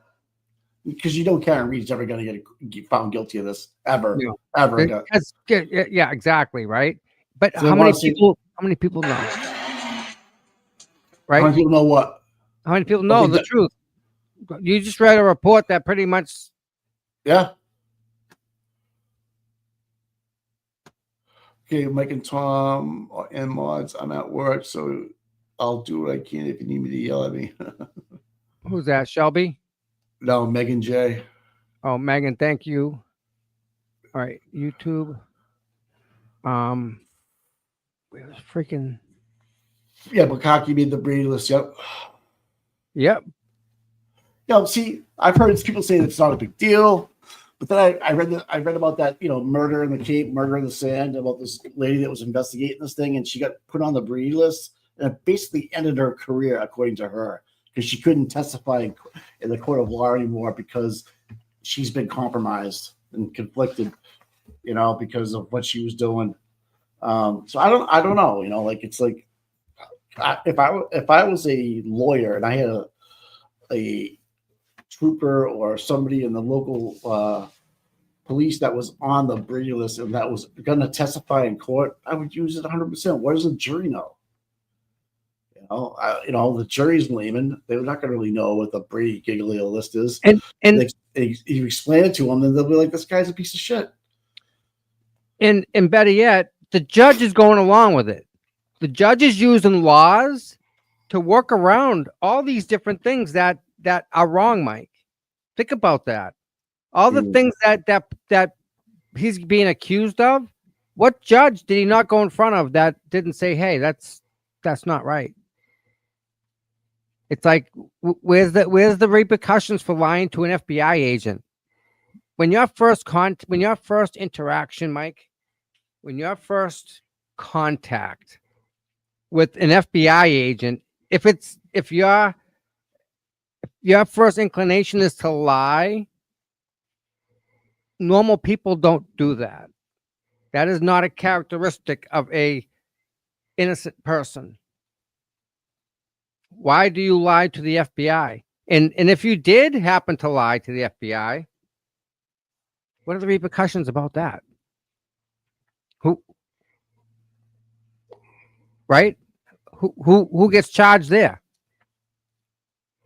The state. Well, if you lie, like you perjure yourself in a state proceeding, the Norfolk County DA can come and get you.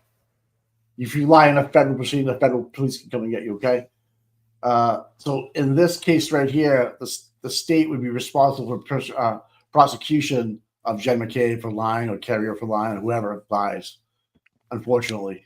And Why? we know what happened. Why? Because it's a state court. But if you're in the Farwell case, right? And you are in a federal court and you perjure yourself, you be fucked. You be fucked. So whatever Matthew Farwell brings into the federal proceedings, Yeah. or into a federal grand jury, let's say that happened, and you lied. Interesting. I bet you the first question Yuri's going to be asked by AJ is like, "Do you want to amend or change anything that you testified to last week?" That's what he says.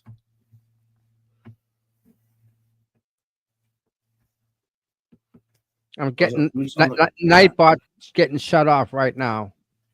Karen Read and Turley fundraiser June 28th. Tickets are on sale in 2 weeks. Awesome, man. Okay, Nightbot's taking care of Jess. Jessica, everything she does is great. She's been every weekend at the freaking Rotary, Mike. How many weekends, Jess? Oh, geez. She's going to be in the 90s, right? I've got to be. Yeah. 80s, mid 80s. Oh, that was a while ago. Oh, yeah, maybe it was 80s. Jess, how many weekends? She's been instrumental in the Cape. And now that the summer's coming, yeah, this is something that you guys should probably really think about attending and really schedule to attend. It's going to be a really good time. Jess is a great person. She's always very thorough, and yeah. No, so Farrell has not lied to a grand jury. No, he was arrested by the feds, though. He's in federal jail, and whatever he's saying or doing right now is a federal case, nothing to do with the state. So if anybody from this case gets called to a federal case and you lie, it's up to 5 years in jail or automatic fine if you lie. But there was a federal grand jury in this Read case. Okay. That Right. Colin was involved in. A lot of people were. Now, if they're caught and they lie, that's a whole different ballgame. But Farwell was not called in the Read case to the federal grand jury. No. So that clears it up for you. Yeah. You got it, Connor? Okay. Yeah, I think, again, believe it or not, by osmosis, you're going to see Matthew Farwell be a big linchpin in a lot of this happening because he's facing the death penalty. The feds couldn't put a better person behind bars under the killing of a witness, Sandra, and facing the death penalty and forcing his hand to talk. There's no better way you could have done it. Kudos to them. FBI. Josh Levy. That's the name I've been thinking about. Josh Levy. Right. Yes, thank you. Jesus Yep. Christ. By memory. Jess, I'm happy that you're doing that, Jess. Thank you, by the way. If you need any help, let me know. If you guys get in touch with Jess, let her know. She knows how to get in touch with me. Be more than happy to help her out. What else is going on? Jess, yeah. Jess, whatever you need, let me know. We'll see what we can do to help you out. Oh, we can definitely talk about it, right? Yep. I mean, there was some serious money raised last week. I mean, you had the people from the fundraiser at the restaurant drop $500 into $7,000, Mike. 500, something, and then you had $7,500. Attorney Gallagher dropped in a bunch of money, and good for She her. was another. I like seeing that Attorney Gallagher is putting the money into the defense fund, and as opposed to the content creators. That's just how I feel. I don't really think she needs to do that, but I think it goes to a nice place when it goes to the defense funds. But that's just me talking, Tom. Hey, listen, we've raised how much money? Thousands. It's yeah. And other people have too, right? And it's really been a team effort. You can't say it hasn't. We don't talk about it though. We just do it. That's the difference. We don't sit here and go, hey, well, no, we just donate it. Give a fuck. Yep. Don't give a fuck. Who knows? Who doesn't know? To be honest with you. Don't care. It all works out in the end, I believe. I know you do.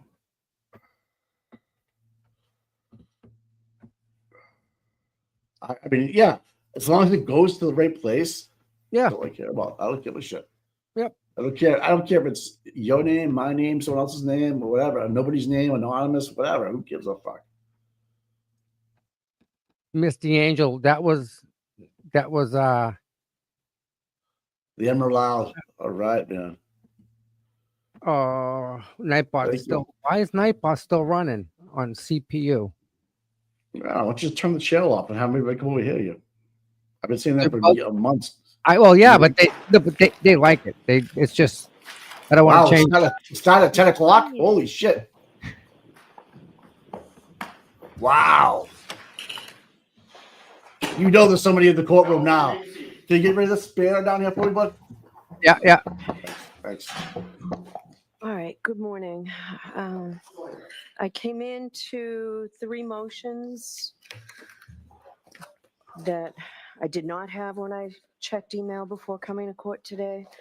So I'll hear you quickly on these. I've had a chance to read them. So, Mr. Brennan, I'll hear you.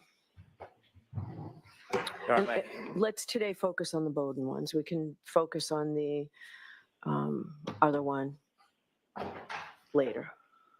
My motion memorandum on Bowden just iterates my objections continuously at sidebar. that not all evidence is admissible, characterization of evidence is not admissible, and the defense should have the ability and intention to follow up with substantive proof if they're going to ask a question.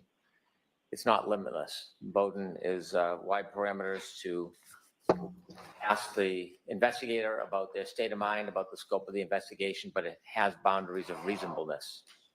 And my earlier objections about offering information that go into beyond Bowden, delve into third-party, inadmissible evidence, those objections are what compelled me to draft this motion. And I can continue and will continue to object during the case, but once the questions are asked, if they're improper, the jury hears them, it inflames the jury. And without a basis and an intention to follow it up with substantive proof, the question should not be asked. So the one point I want you to focus on, Mr. Brennan, is the specific evidence regarding materials that Sergeant Bukhenik has not been able to look at. You want me to? Is that something we can do here in open court, or based on the protective orders, that's something that should be done at sidebar? Sidebar. All right, why don't you come up, Mr. Jackson?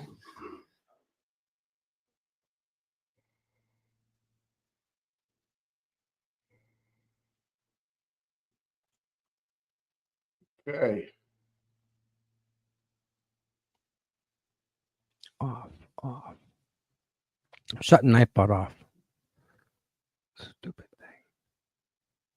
Don't need you. Jesus Christ, her brother made it again, dude. How does he win every week? God damn it, man. Yep. No Jess Machado. No Aiden. No, I knew he didn't win. Yeah, I never heard that. But gee. Glad to see Mr. Ted's in there at least. Mr. O'Connell, I mean, God damn it. How you lucky son of a gun. This guy, Mr. O'Connell.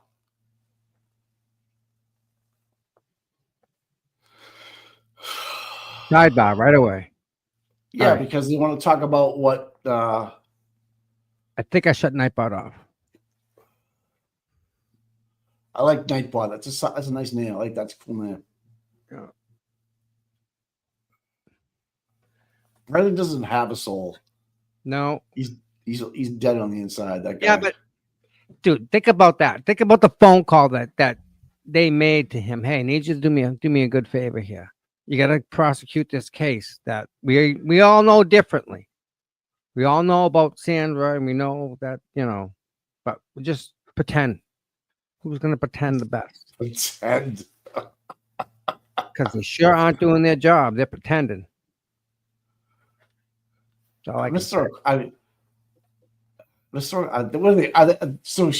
Sue and Mr. O'Connell are both reporters. They're twins. Is that what I'm understanding, Tom? Yes, sir. All right, they have twins. Okay. They worked on the same papers? That's fucked up. What are the coincidences of that? That's just weird. Yeah.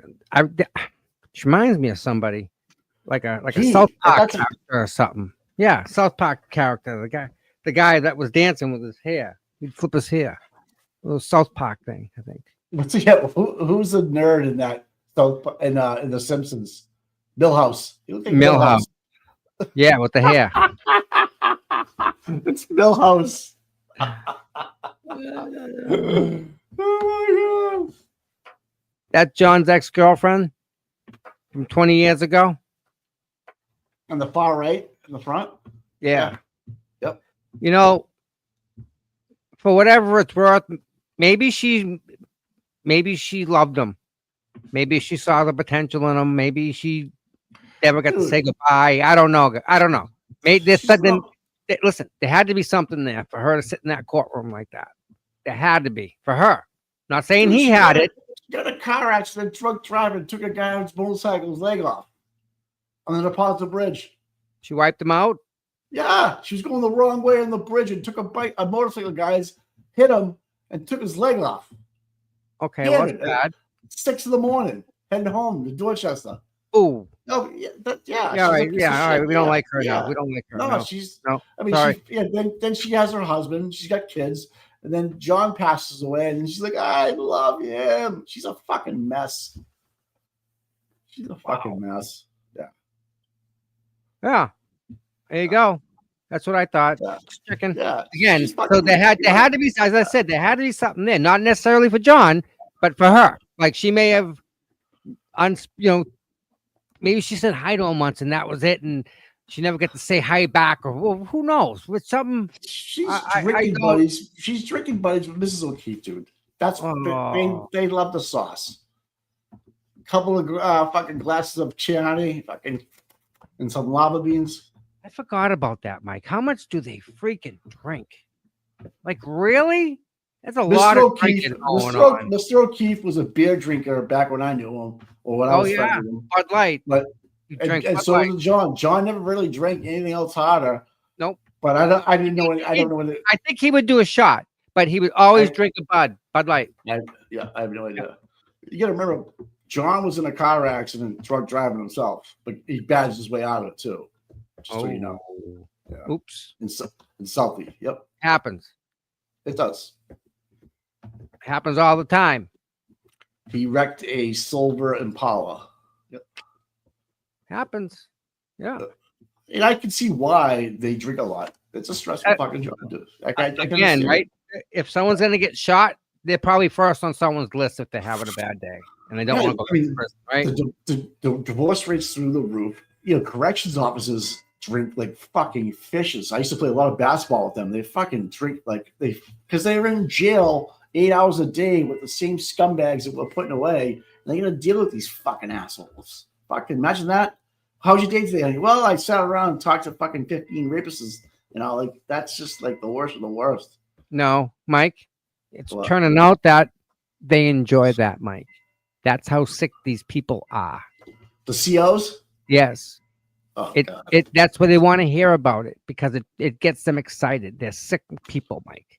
Telling And you my right dad, now, my dad they're was all sick people.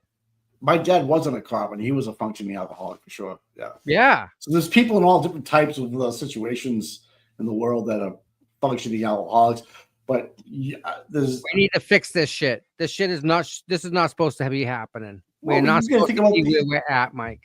When people came back from war, Tom. Jim They drank- got they banged got- out too, right? There you go. That's right. Yeah. Even the court guy, Jim, right there, got banged out. It happens, right? And Paul got one. And- Listen, God, McLaughlin, Mike McLaughlin. Yeah. let me it's just let me weird. just My say mom- this. Let me just say this. God bless me. God loves me more than he loves all you people because June 2nd, I will be 11 years without a drink. Good for you, man.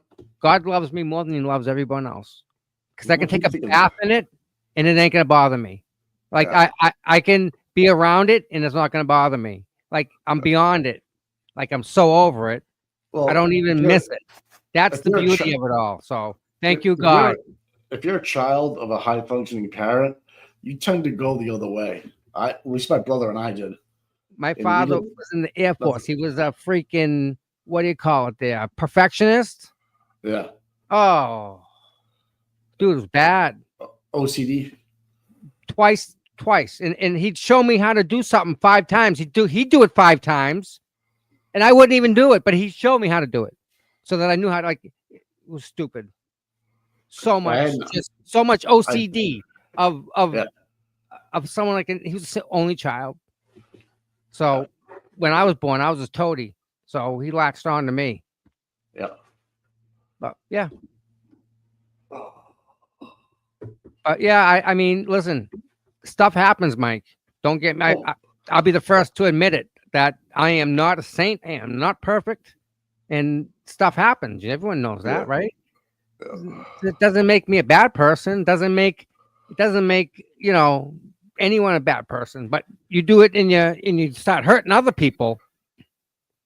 That just can't be. That's just no. You take it to that level and you're gonna murder a pregnant girl over what? Over how much? Mike, he could have stolen that. He could have stolen twice the amount. They're that corrupt. Well, when they came back from wars, what they do, they had VFWs to go there and drink Listen, DAVs and Let Elks. me ask you a simple question, Mike. Yeah. When's the last time you heard of a big drug bust? Well, like you see in Boston and stuff with the fentanyl stuff. I haven't seen anything locally around here. No, big seizure. When's the last time you've seen a big seizure? Well, not a long time now. 80s? Oh yeah, coke in Miami's, yeah, shit like that, Big yeah. seizures. When was the last time we've seen big seizures, guys? Well, we have. I haven't heard about it, so I don't know. What you telling me that they're only moving little stuff now? No, Where are these big seizures, Mike? not being talked about, or they're just letting it in. Yeah, I know how they're moving it around, and it's right. Talk about plain sight. It's right in front of you.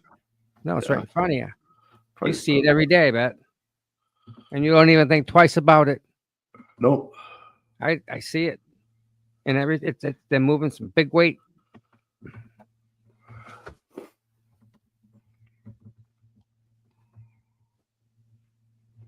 Know a little bit about it. Yeah.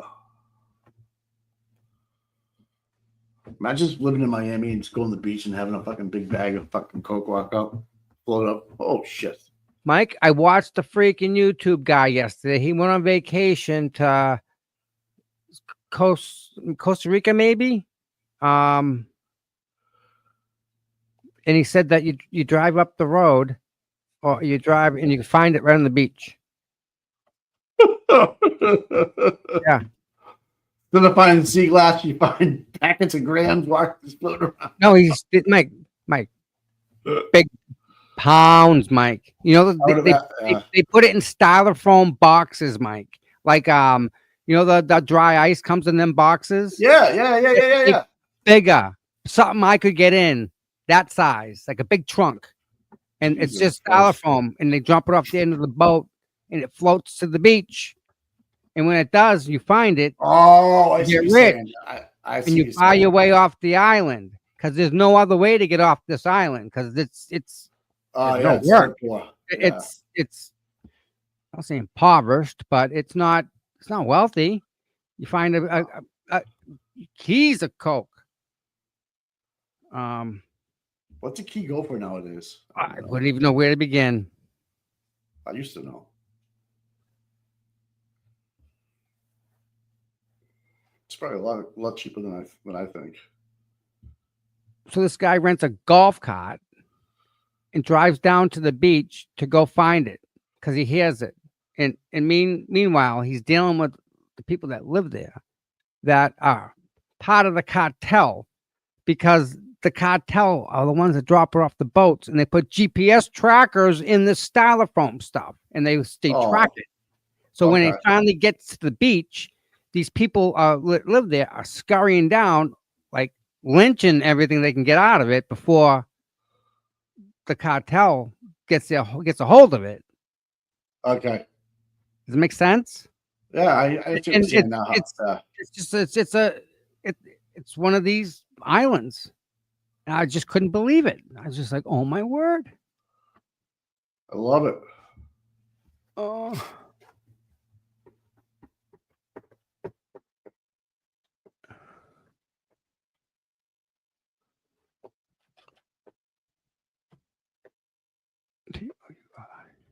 What are they talking about, man? Come on, guys. That's enough. Well, it's Monday. It's banged up Mondays. Let's bring in the jury. Will that take a couple Mr. minutes? Bukhenik, do you want to change or amend anything from your previous? I found the video, Mike. We'll watch this. Well, I found the video. We can watch it at lunch. What video? What, buddy? This guy, he goes, rents a golf cart and goes looking for friggin' pounds. Like he's on vacation. This is what he does. That's gonna be dangerous. You know what I mean? Like you got to be like, he's still, yeah. Yeah, you don't want to steal from those guys. No. And if you're local, right? Think about it. If you're local and you all of a sudden you come into money, like how they're gonna know. They're gonna know you're the money. You know exactly. So that's maybe there's certain people on that island that are supposed to find it, and this guy's beating him to it. Bingo. That's not a good thing, you know. You might want to rethink your daily plan, so to speak. Cartel, they don't mess around. No, dude. No. No, they don't. No. No. They don't kill you first. They kill everybody you love first. Yes. That's how they roll. Motherfucker. I love both equally. What's up? I'm okay with that. I like that. Like the thing. Guys, some guys like it. Oh, it's Coke? Yeah. What about it? Back in the 80s, that was like grabbing a beer. I hate it. I just love the way it smells. Yeah. Used to give me a runny nose. Couldn't get rid of it. No thanks. No. Oh, thanks. You think of this, and you didn't even think twice about it. Now, you know how much it takes to kill you? A fentanyl, like a microgram, right? Oh yeah, dude. There was two people. A milligram, and you die. There were fucking people at a fucking baseball game in the major leagues. A couple that took fentanyl and died in the stands over the weekend. No. Yes, they show them a boyfriend, girlfriend leaning on each other's shoulders, dead. And all you gotta do is touch it. Just touch it with it. It absorbs in your skin. You're dead. Have a nice day. I couldn't imagine that, Mike. Think of how stupid we were back growing up. Yeah. Well, I'll be right back. Yeah, people don't realize how little it takes to kill you. And I don't know how people do it. I don't know how they come to terms with taking that chance. That's Russian roulette to me. No, don't play that game. No, we're good. Take a pass. You knock yourself out. It's America. You can do what you want. I'm not saying one way or the other, but I just couldn't. I just couldn't. And by the way, if you do need help getting off the shit, you can send me an email. Be more than happy to help you and get you put in the right direction. Done it before with a couple people. Very rewarding. So, got an issue? Happens. CPUTOM@gmail.com. Best I can do. Right? Reach your hand out, offer it. That's all you can do. So, that said, Jessica, whatever you need, girl, for your party down there, absolutely. Do I go to church? I spend some time. My church is right up the street. Literally, I could walk to it. It's right up the street and it's open. Like it's open all the time. So when I go to court, I usually stop at the church, say a prayer before I go to court.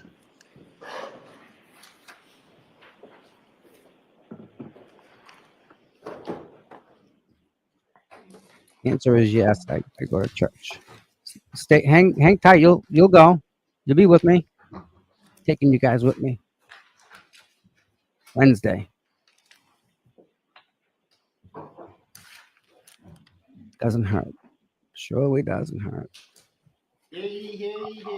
All persons have any business before the Honorable Beverly Cannoni, Justice of the Norfolk Superior Court, before the County of Norfolk. Draw near, give your attendance, and you shall be heard. God save the Commonwealth of Massachusetts. This court is now open. You may be seated. All right. Good morning again, counsel. Good morning, Ms. Reed. Good morning, Julie. We appreciate your patience this morning. We're trying really hard to cut back on the sidebar conferences, so we spent some time this morning, hopefully paving the way for that to be able to happen. So we do appreciate your patience. I do have to ask you those questions. Were you all able to follow the instructions and refrain from discussing this case with anyone since we left here on Friday? Everyone said yes and nodded affirmatively. Were you also able to follow the instruction and refrain from doing any independent research and investigation into this case? Yes. Everyone said yes and nodded affirmatively. Did anyone happen to see, hear, or read anything about this case since we left here for the week? Everyone said no. Thank you. Could we have Sergeant Bukhenik again, please? And Mr. Jackson, you can go to the podium. Thank you, Your Honor.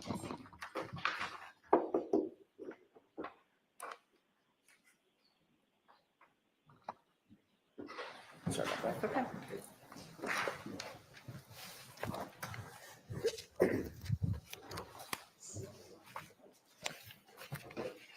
Sergeant, I'll remind you, you're on the road. Thank you. Good morning.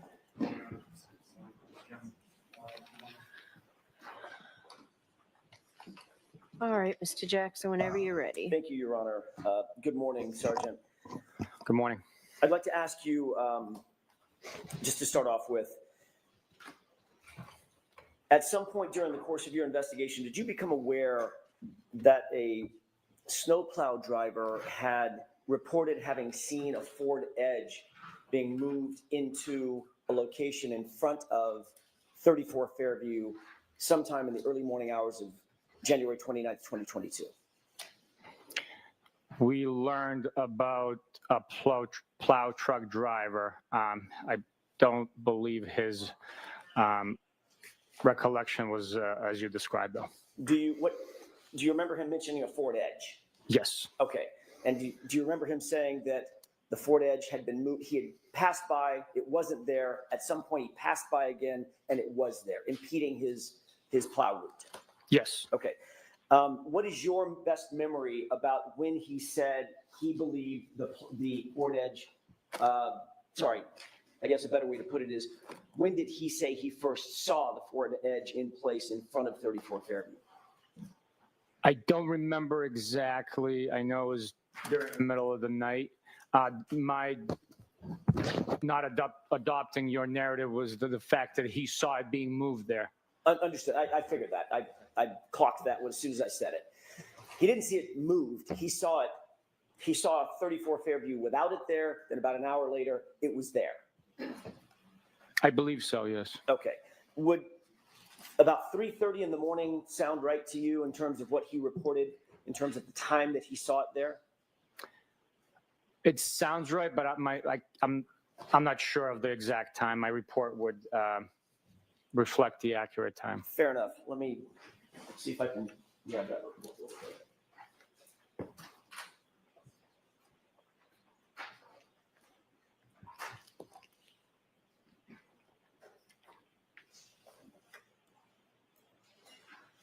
Let me ask this. Well, it's a very lengthy report. Instead of making you sit there and wait, let me just ask this. Do you remember him saying that he had first plowed the area free of the Ford Edge? In other words, first passed in front of 34 Fairview around 2:30 in the morning? Does that sound right? I believe his dispatch time for the plowing of the roads that evening was 2:30, but again, I would have to look at my report. That's fine. And then it was sometime subsequent there too that he saw the Ford Edge in place, maybe an hour later? Sounds about right, again. Okay. Did you take any investigative steps when you learned about this snowplow driver to determine who, if anyone, might have owned a Ford Edge associated with 34 Fairview?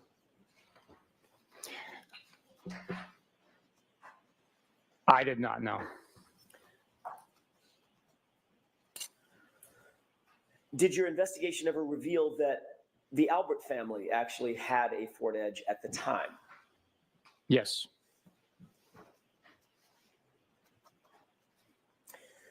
I want to shift gears for a second to One Meadows, if I could, and ring video evidence associated with One Meadows. You testified that on direct examination that there was no video from Ring at or around the time 12:36 a.m. When Miss Reed's SUV returned back to One Meadows. Do you remember that testimony? Yes. You did receive a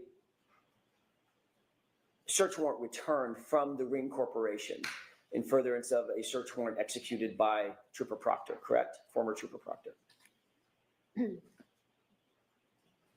Evidence was returned by Ring, yes. And in addition to the actual video recordings, there was also an activity log that was returned associated with that time and that location from the Ring Corporation, correct? There was a key log identifying each video that was provided by the time and date when the video was recorded. It's not an activity log per se for the account. It's strictly a key describing the video, telling you what time the video was recorded. During the entirety of your investigation, was there any evidence uncovered at all that Ms. Read had accessed the account information associated with that Ring account? No evidence could be provided by Ring documenting that activity. But there is evidence that someone had accessed the account through John O'Keefe's cell phone, correct? I am not aware of that. Are you aware that after John O'Keefe's cell phone was recovered by Massachusetts State Police, someone at Massachusetts State Police actually opened the Ring app on his cell phone? Yes. Who was the person who opened and accessed the Ring app on John O'Keefe's cell phone? I'm not 100% sure.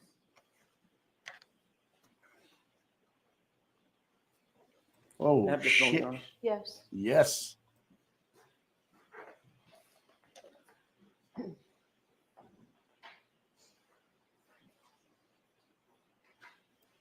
He's asking about, oh, you got that down.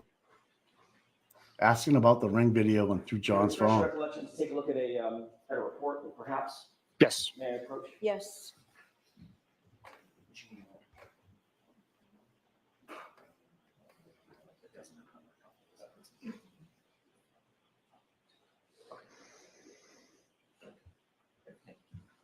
If you could take a look at that 3-page report and tell me if that refreshes your recollection.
May I approach, Your Honor? Yes. Sergeant, having looked at this report, does that refresh your recollection as to who may have accessed that Ring app? Yes, that report is authored by Michael Proctor, and it says that investigators accessed the Ring application. Thank you. I want to show you one other document, if I could.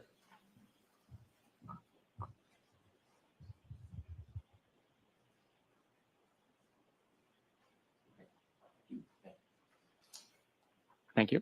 Thank you. I've just handed you what purports to be the search warrant return for the Ring, from the Ring company, correct? I got to take a look through all of it. Of course. Take your time.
Thank you, Sergeant. Have you had an opportunity to review that document?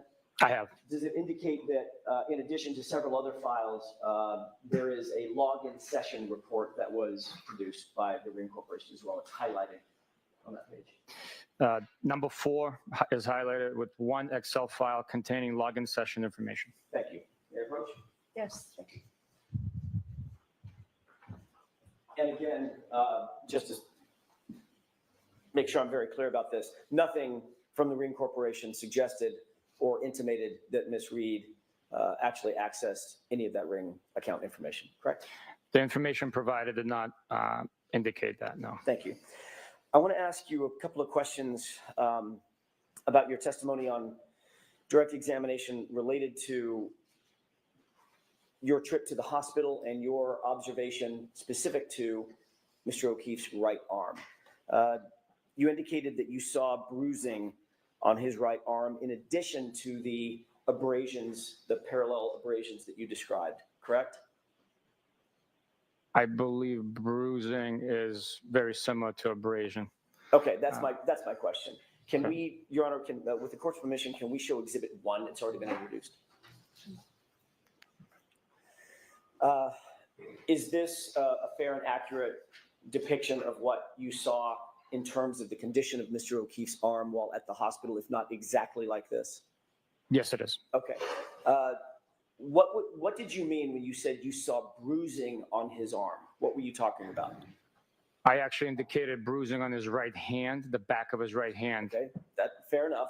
From his wrist, when I say arm, can we agree, at least for this purpose for the purposes of this discussion, that I mean from the wrist up to the shoulder?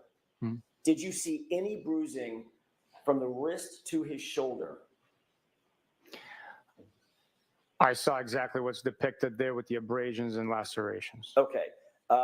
You know what lividity is, correct? I do. Okay. Describe for the jurors what lividity is. Lividity is the pooling of blood inside the body as a deceased individual falls or is positioned naturally with gravity.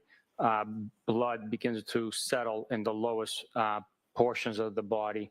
If you're laying face down, it'd be your face. It also contours to the imprint or the force that's exerted on the body from below. If someone's deceased on TV remote control, you can see the remote control, the buttons underneath from the pressure. So it's a bluish, purplish discoloration of the skin, not from an impact, but from the pooling of blood after the heart stops, correct? That's correct. Do you see an area at the upper arm that the skin looks discolored in addition to the abrasions that we see? I'm sorry, I was looking at that one. Oh, sure, I'm sorry, yes. Right up toward the upper biceps, triceps area. I see that area, yes. Okay, is that consistent with lividity rather than bruising?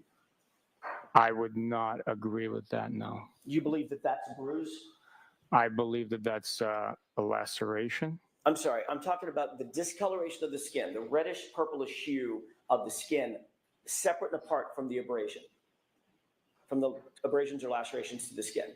The discoloration, do you see that discoloration or no? I do not know. You do not? I do not know. Okay, we can take that down.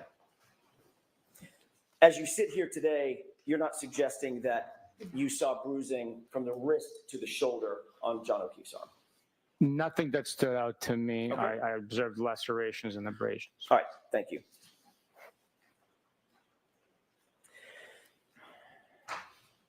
I want to shift gears one more time and ask you about your trip to Dighton and the seizure of the SUV. You testified that you seized the SUV somewhere, I think your testimony on direct examination was somewhere around 4:15, 4:17, something like that, correct? Yes, sir. Does 4:12 sound like it could be a reasonable time that SUV was actually seized in Massachusetts State Police custody? It could be reasonable. I'd have to refer to the video evidence that, and then also the exact time that we advised the defendant that we are going to be seizing it. I guess it could be argued that that's when it was seized. Even we had the intent to seize it right there. Right. took the key fob, went outside, had a, pardon me, had a tow truck driver actually put it onto the back of a flatbed. Ultimately, it was transported, correct? Correct. And you became aware at some point that there was video evidence, you just referenced it, video evidence of that, I'm going to call it seizure process. Is that right? Yes. And that video evidence had a timestamp on it, correct? Yes. Okay. You're also aware, as the supervisor of Michael Proctor, that he swore under oath in multiple affidavits in support of search warrants that the SUV was seized at 5:30 p.m., correct? Yes. And you knew at the time, because you were actually there, and you knew when the vehicle was seized, that stating under oath in an affidavit that it was 5:30 p.m. and not 4:12 p.m., that was a false statement, correct? There's a discrepancy in time there, yes. Did you take any action, you yourself as a supervisor, did you take any action to correct that false or misleading state? Let me ask it a different way. Did you take any action to correct that time to the accurate time of 4:12 in any of the affidavits that you became aware of? No, the actual time of the seizure through the video, we learned much later. So the approximate time, 5:30, although inaccurate, I did not take any action to correct it, no. And you received that video as a production from the defense. You did not have access to that video, correct? Yes. And so at the time that Michael Proctor actually wrote and drafted these affidavits and swore to them under oath, he did not know that a video existed, correct? Objection. Sustained, you have to word it differently. Sure. At the time that you, let me ask it a different way. At the time that you reviewed his declarations under oath, you did not know that a video existed. No, we did not know.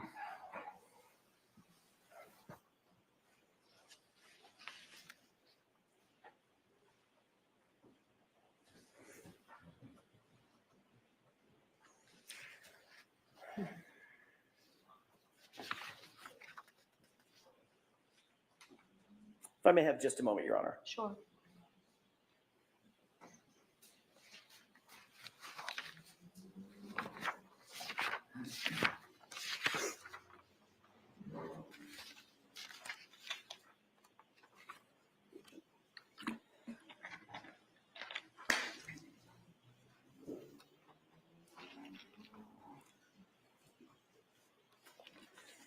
I want to ask you about something that was brought up on direct examination.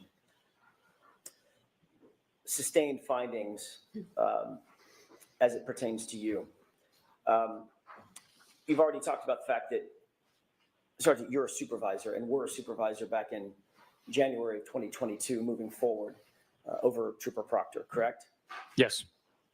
Generally speaking, as a supervisor, your job is to properly and professionally supervise, show some authority over those in your charge. Is that right? Yes. Michael Proctor was, in fact, a trooper in your charge. Yes. And you would agree that your supervision has a direct impact on the character and quality of the subordinate investigators that you supervise. Yes. The whole point of having supervision and a chain of command is to establish a certain amount of, for lack of a better phrase, quality control of the subordinates. Yes. That would also include quality control over the subordinates' investigations. Yes.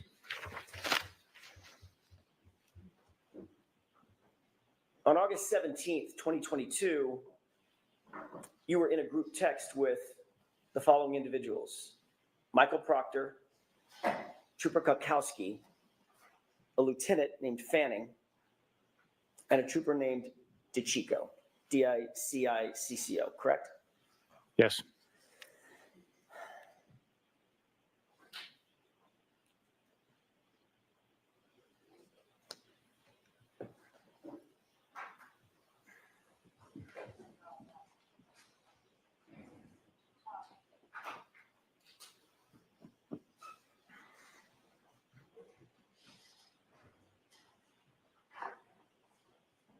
Mayor Pro Tem. Yes.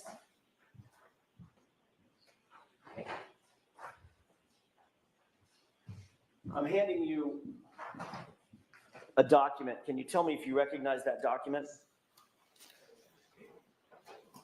Well, make him read them. Make him read the texts.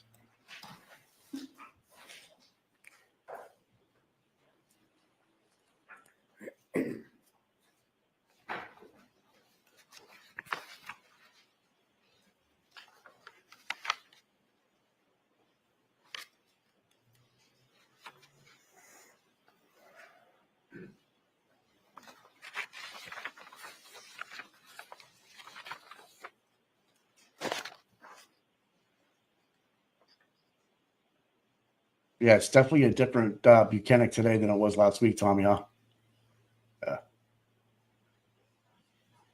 I think you learned how to read. I recognize parts of it. You saw that document on direct examination. I think you were shown the same document, correct? It was different parts of it, but same. It's inclusive of within this document. Okay.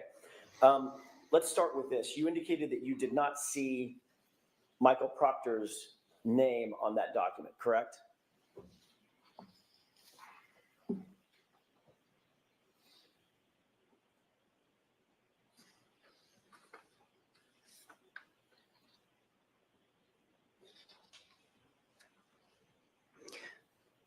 Correct. His name is not on here. But you do recognize that as being reflective, accurately reflective of the text chain that you were on August 17th, 2022, that group chat. Yes, sir. I'm going to do this a little bit backward, but bear with me. You do see the name Krakowski, correct? I do. You do see the name Fanning, correct? I do. You do see the name DeChico, correct? I do. And you do see the name Bukhenik, correct?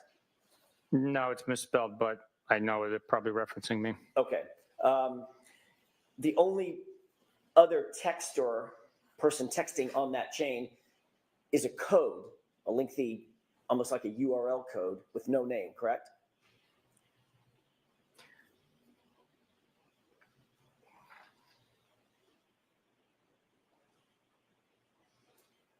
Yes, you're right. And Yes. the only person that I didn't name, whose name I did not read off, it's obvious on that document, is Michael Proctor, correct?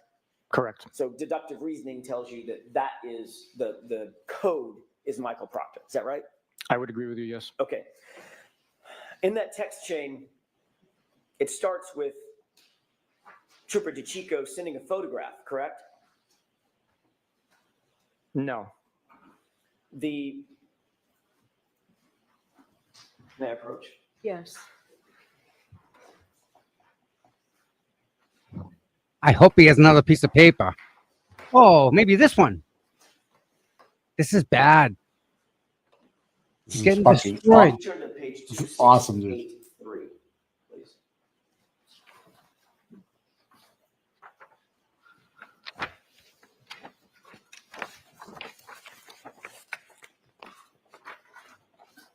Do you see a photograph there? Yes, I do. Okay. Fair enough. There were some texts between and among the group that preceded this photograph, correct? Yes. I want to start on this date, August 17, 2022, with this photograph. This photograph was sent by Trooper DeChico to the group, correct?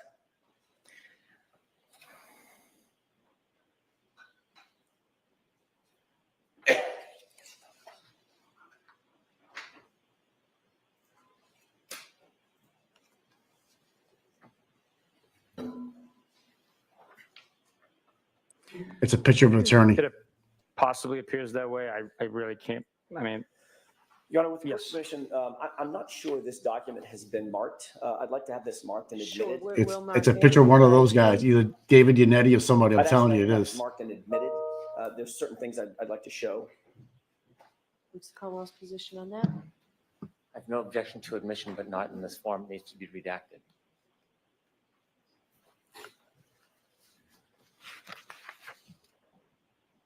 Can you do it? Sidebar. What I intend to do, I can do with one photograph if I may have a moment with counsel. Okay. He's squirming, dude. Squirming.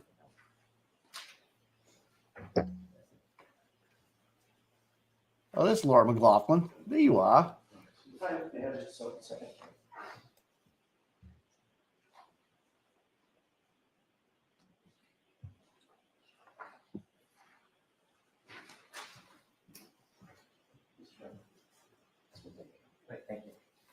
What are the O'Keefe's thinking right now? Your Honor, with the court's permission, I'd like to publish just one page of what's been marked for identification. I'm sorry, I would ask that it be marked, the entire document be marked for identification. You gonna need this?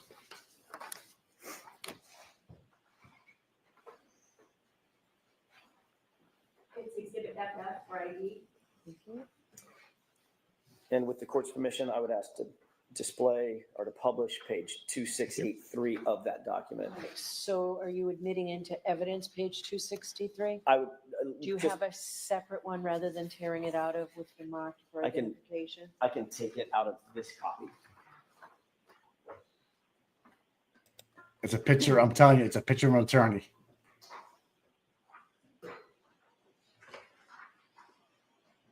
And can you redact it? before You're on it's mute. submitted, please? It's been redacted. Is that the one where he says, "I hate that man. I hate that man"? I think it is, man. I really think it is. Yeah. Yeah. Oh, Yes. Yuri.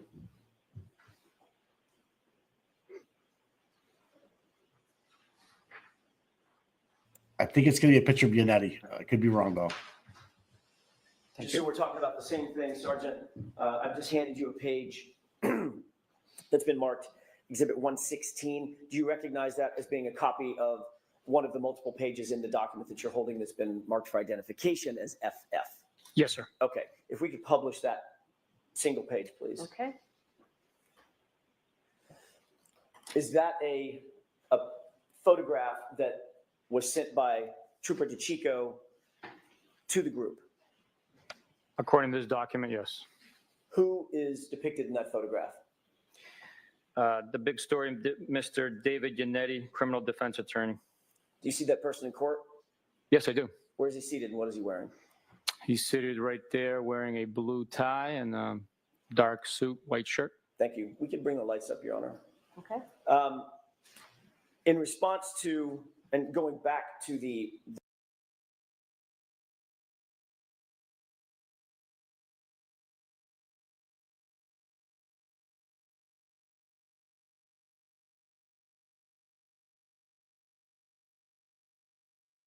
Hold on, guys. That's the stream. That's not us. I want to find a backup right now.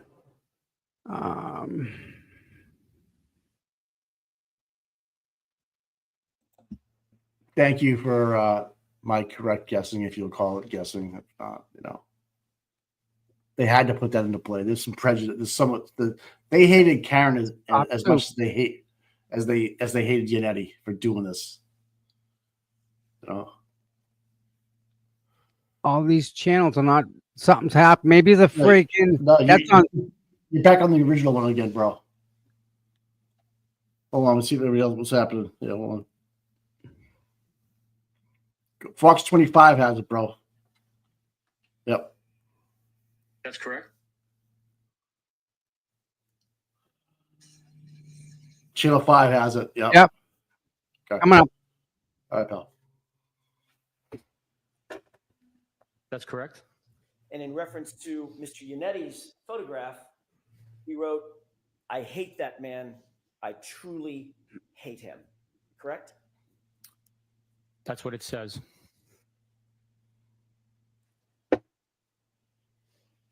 There's a trooper by the name of Moore, M-O-O-R-E, correct?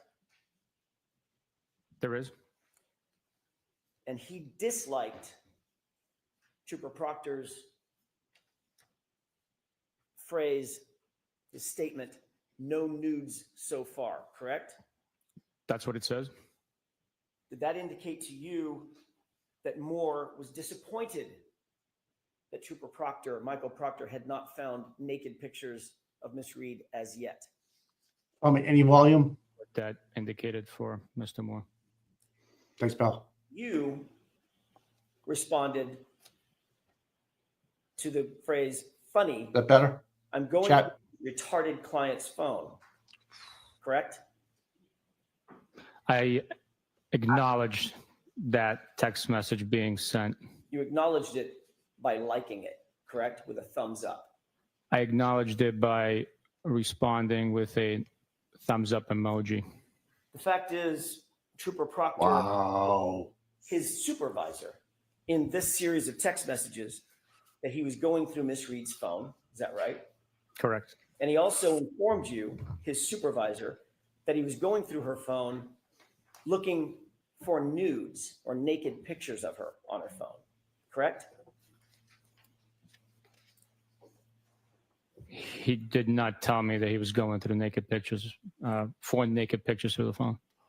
He wrote, no nudes so far, right? That is what is written, yes. What did you think he was looking for when he wrote that phrase? I don't know what he was looking for. What would be a reasonable interpretation of what Michael Proctor was looking for when he wrote, no nudes so far?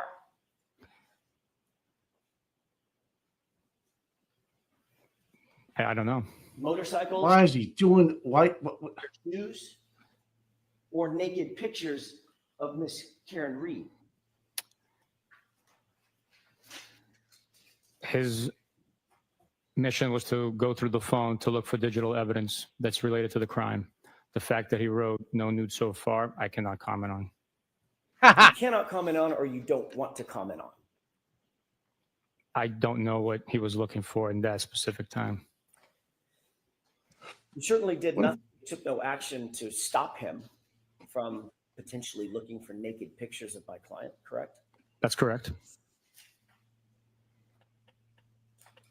In fact, last week you testified that in your view, Michael Proctor handled himself in this investigation with integrity. That's what you said, correct? That's correct. Do you stand by that testimony? The investigation was handled with integrity and honor. Do you stand by your testimony that Michael Proctor conducted himself during the course of this investigation with integrity? Yes, I do. He also called her retarded, correct? That is what's written. That's what's written? That's a very passive way of saying it, Sergeant. That's what's written, or that's what he wrote? That's what he wrote. And that's what you read. I have no memory of reading that. I acknowledge going through the phone on my Apple Watch. I have no memory of him writing Blame Apple. retarded on a text message. And you'll agree that that is one of the most vile and insensitive and incendiary terms one could use in modern society. Retarded, correct? That is correct. And in fact, through your response to that vile phrase, you encouraged it because you liked it with a thumbs up, correct? Objection. Sustained. Did you encourage that statement by Michael Proctor by liking it with a thumbs up? I don't know if it encouraged him, but so I cannot speak to But that. that's what you did. I acknowledge the text message being sent. I want to be clear. These text messages were sent to you by your direct report, by your direct subordinate, correct? That's correct. And there was even someone on that text chain who was more senior than you, Lieutenant Fanning, right? That's correct. Michael Proctor was both your partner and the lead investigator on this case when he wrote that, correct? He's a subordinate, and he was the case officer.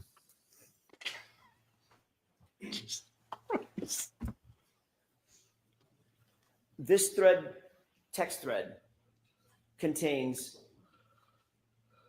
communications between a subordinate, the person you call the case officer. By the way, let me ask you another question.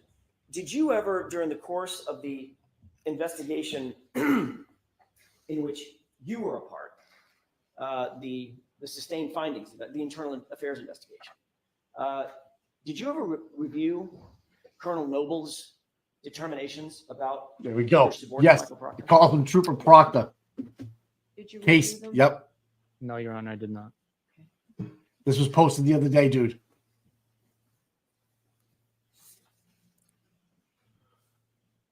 What would Colonel Noble call Michael Proctor's title in this case? You think he'd call him the case officer or the lead investigator? What is your experience with Massachusetts State Police in that regard? Objection. Sustained. Why? Why is she objecting to this? It's a fucking written report by Colonel Noble. Notwithstanding the fact that a subordinate was on this text chain and a supervisor to you, was Lieutenant Fanning one of your supervisors? Yes. Notwithstanding the fact that a subordinate was on this text chain and one of your supervisors was on this text chain, you felt comfortable enough within this group of law enforcement to actually like when the subordinate refers to a suspect as retarded, correct? I acknowledge the text message with a thumbs up emoji. Do you believe that? Well, let me ask you another question, a predicate question. You were also comfortable enough with that text chain to receive information that your subordinate was looking for naked pictures on a suspect's phone, a woman, no less. Correct? You took no remedial action against Trooper Proctor for that, correct? No, I did not. No. Do you believe, as you sit here, that that was a misuse of power and authority by a Massachusetts State Police officer? By myself or No, somebody else? by Michael Proctor. Misuse of what? Misuse of authority and power to go through a suspect's phone, to get her phone using the authority and the power vested in that officer by the community members. That's the power that you've derived, correct? You work for the public. Would you agree? Sustained. Do you believe it was a misuse of his authority and power to use Massachusetts State Police authority to go through her phone and look for naked pictures of her? Objection. Sustained. Do you believe it was a misuse of authority or power to go through her phone and potentially look for nudes? Objection. Sustained. Let me ask it differently. Did you think his text was appropriate? I don't remember reading that text. As you so sit here now, do you think that text is appropriate? no, it is not. Do you think it's professional? No, it is not. Do you think it shows integrity? That text message does not show integrity. Do you think it shows honor? A word I expect you hold dear. That text message does not show honor. On October 15th, 2022, you completed a performance review of Michael Proctor, correct? That's correct. Specifically, you were asked to rank his, quote, oral and written communication skills, end quote, correct? Correct. As part of an overall evaluation and performance review. Is that right? Yes, overall 90-day quarterly annual review. You were specifically asked to rank whether he effectively would whether members, your subordinates, would effectively communicate with others, both within and outside the department, in oral and written form, correct? That's correct. And you rated him as exceptional, a number 4 rating out of 5, correct? That's correct. You actually went on to write and comment on Michael Proctor, and you wrote, quote, Trooper Michael Proctor displays professional demeanor, composure, dignity, and respect during the performance of his duties and especially during his interactions with the public. This is seen during interviews with witnesses, suspects, as well as victims and their families, end quote. That was a statement you wrote about Michael Proctor, correct? That is correct. And this is after the text chain that we've just been talking about, where he calls Miss Read retarded and references looking for nude photographs of her, correct? That is correct. Was your statement in that evaluation true or false? It was true. You knew Michael Proctor's proclivities, obviously. He told them to you, correct? The term proclivities, You what does that knew mean? what he tended to do, what he wanted to do through his own comments, to look for nudes on a woman's phone, correct? Objection. Sustained. You were aware, sir, that he had received evidence in a case, evidence that doesn't belong to him, belongs to the Massachusetts State Police, at least at that point, correct? A cell phone. I was aware that he received a cell phone, yes. And he used that power and the authority to go through that cell phone and look for nudes of my client, correct? Objection. Sustained.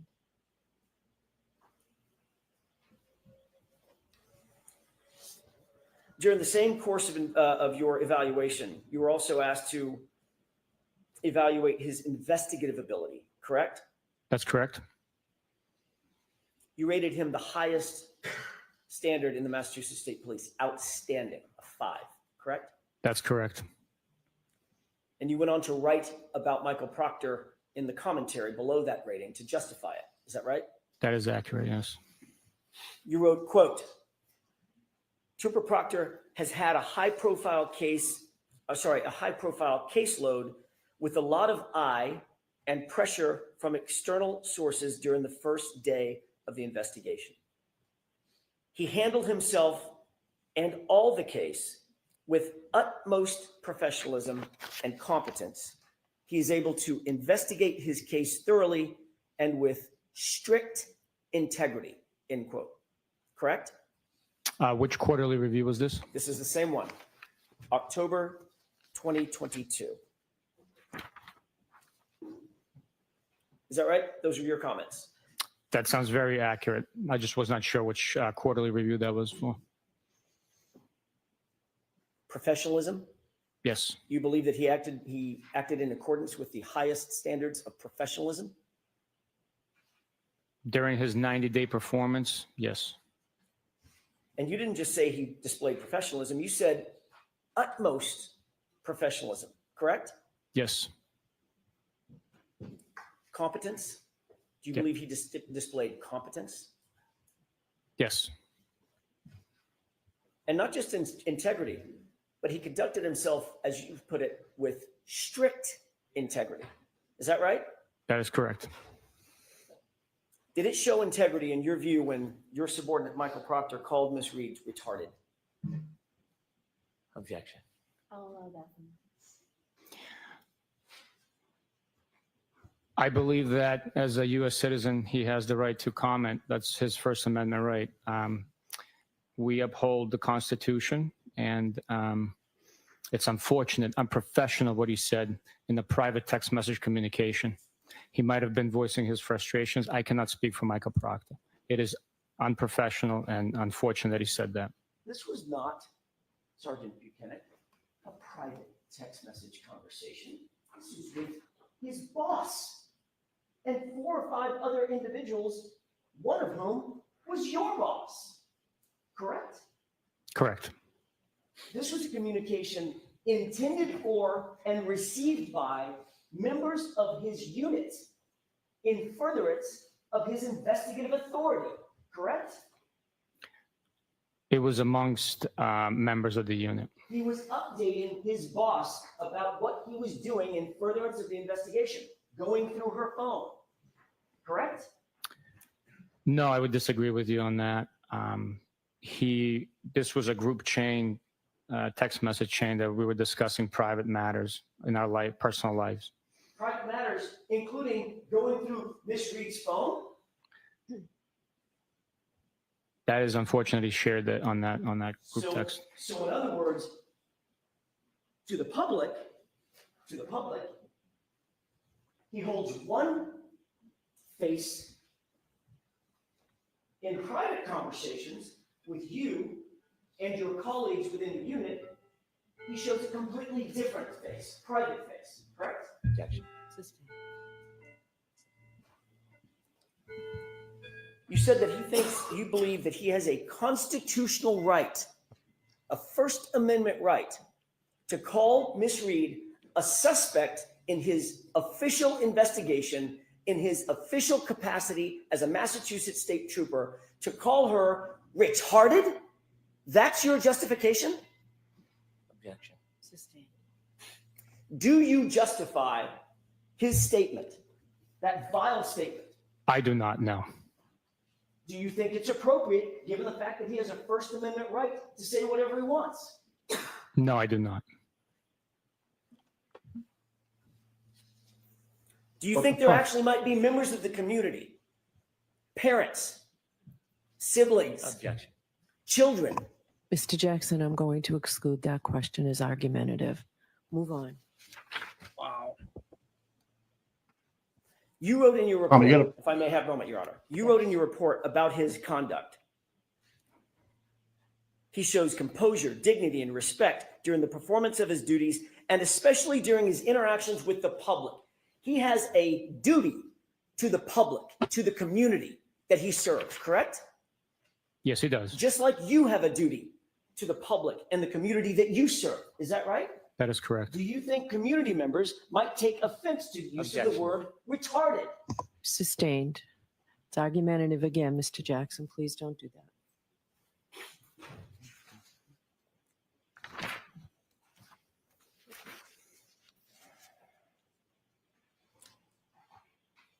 He didn't just put it, that derogatory comment. He didn't just put it, or he didn't just say it, correct? You talked about the First Amendment.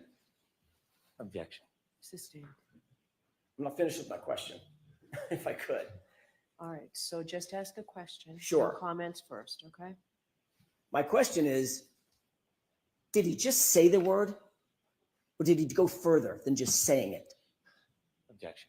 Okay, we've gone through this. Move on, please. The fact is, Sergeant, you put it in writing and you liked it, correct? I acknowledge the text message. I never saw the vile term.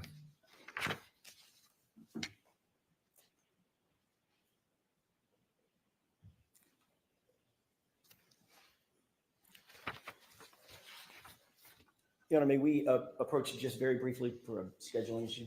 Okay, jurors, feel free to stand up and stretch. Can he be the next fall guy? Hey, Massachusetts finest right there, my friend. How much we paying him now? Over 200. You know that text message you sent me? Yes. You post that Yeah? and just call it out, dude, and be like, "This is what happens every day." But I still go Yeah. forward. You know what? I'll do it real quick. Just so you guys know, this is what I deal with. Okay. Real quick. It's just the fan. Just so you guys see this stuff. This is absolutely disgusting. We're on the same team. Yeah. This is what I get from Cole. You know?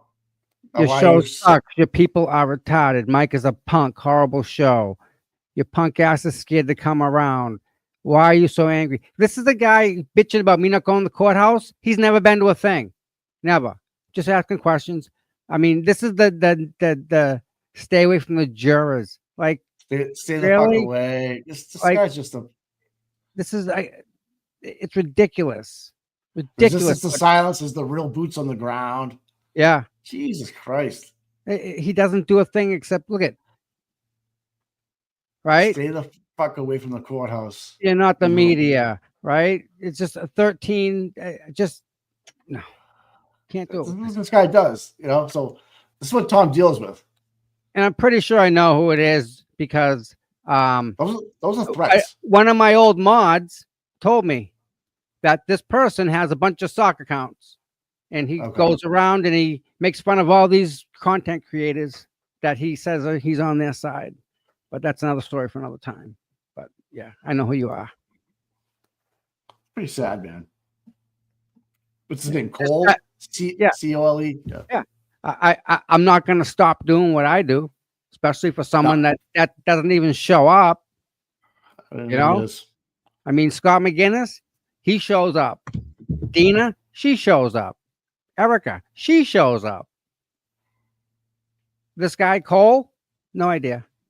No idea who he is. No idea. But he's a lot But to say, though. I get all that. I get all the nonsense, and it really is just nonsense. So, yeah, just so you guys there's so many freaking stories. You know what I need? I need a ghostwriter. Anyone know? Listen, I have a story to tell you. Actually, matter of fact, I sent out a couple emails. Don't stay here. Let's just stay here. People tell us Yeah, to yeah, stay on yeah, point. Yeah. You know, Just checking. I know. So yeah, we got a story to tell, and this isn't even over yet, Mike. This isn't even over. I know these people are whacked. Yep. You want to talk about trying to divide us, right? This person here just sending out, you know, it's weird, just weird. I don't understand it. I don't get it. Whatever.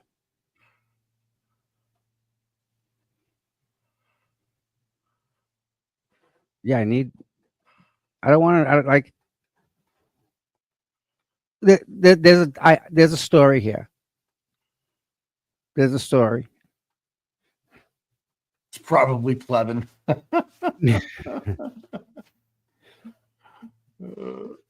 I know. If I go to Devon, if I go to fucking Dedham, it'll be fucking bracelets.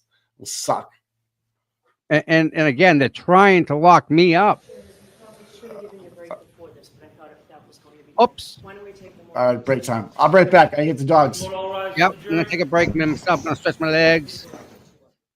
I hope you all are enjoying yourselves.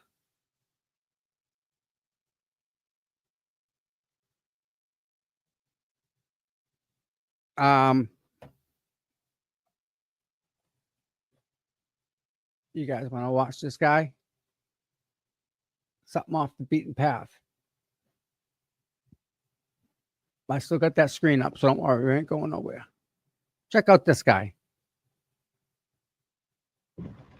Good afternoon. My name is Chris List. I'm currently on an island about 90 minutes away from Belize City called San Pedro. This is a big, very big tourist destination. So if you're a tourist and you've been to Belize, you would know what San Pedro is. Sun and fun and drinking and partying, beach and snorkeling, all that touristy type shit. Well, I'm here for another reason. There are two sides to San Pedro, the tourist side and then the local side. And a little birdie told me that this island is a gold mine when it comes to cocaine, bricks of cocaine washing ashore. So I've rented this go-kart and I'm going north as humanly possible to the area, the coast in which the drugs are found. And you might not believe this, but they're saying that drugs are found every day of the week. Let me move over to the side. They're saying drugs. See that guy in the back with the bike? There is a pretty good chance based on where I'm located, he's here looking for drugs right now. I'm all the way north. There's no tourists here. And I'm on the coast in which the drugs seem to wash ashore. So in today's video, I'm going to dive real deep. Okay, if I can get a 4-seater. You're giving me a fast one, right? Okay. Neutral, reverse. Gotcha. When you press go, then put it in one. Stop. All right. When you started in neutral, or No, does it matter? No, you have to start it forward or reverse. Okay. Okay, you see the glasses now have quarter, so you Yes. have to bring it per quarter. Yes. Yes, everything good? No, man, we are going to take a one Push it. to my Yeah. island. Oh, you already started? Where you going? I don't know. Gonna get lost. Beach? No, man, I'm not You a know who am tourist. I? No, I don't know who you are. You remember meeting Sila Baraki in Kikatado? Say hello. Hello for the world. You don't know. Yes. We're outside right now with the man himself, Christmas list, and you don't know the man himself, Blackino this with that Sam Petro. You got that Jamaican energy. All kind of people out there. Some people. So my friend, sorry to interrupt. I don't hear it when it starts. No, we don't Yes. have It's just quiet. Yeah. All right. And then you just keep it in a good shape. That's what I was waiting for. I was waiting for the sound. Gotcha. So how long you gonna be here? 1 or 2 days. But I'm not sure. For now, 1 day. Well, there's a lot to see here in the place. I'm gonna head north. Honest to God, me living here, I could tell you that there's a whole lot to see here. Girls, Yeah. to start with. But for me, that's not. Man, You read know, my. You read can't, another time up for look on. You Yeah, can't go against it. They're Yeah. here. Yeah. That makes a lot to happen here. Yeah, not me, man. Not me. I'm here for a different purpose. You're gonna But I'll see you again. tourist stuff. No tourist stuff. No tourist That's stuff. what the least, man. Yeah. Nah, no girls. How could you read my hat? See, I'm not the average tourist. Say that you watch my content, yet think I came to this island to look for girls.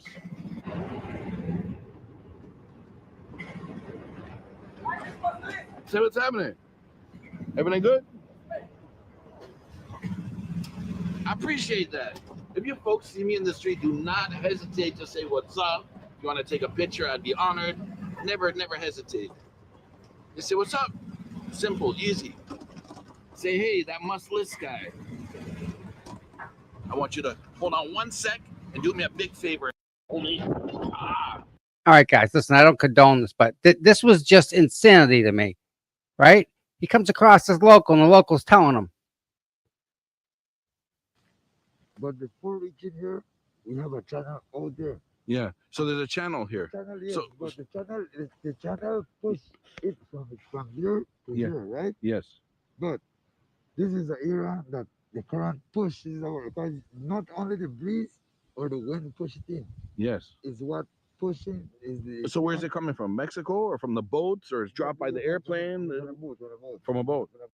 Okay, this is what they ship. It's what they They dump said it there's out in. normally a tracking device hidden inside the foam as well as the packets or bricks of drugs. So rather than the cartels coming to shore and doing a hand-to-hand delivery, what they do is they've studied the currents and they drop the load in the water and it drifts ashore, and they're tracking it with GPS on both sides. So the cartel that drops the drugs and those that are intended to pick up the drugs. So this is exactly how a large shipment would be brought to Belize. Now you can see everything's been cut.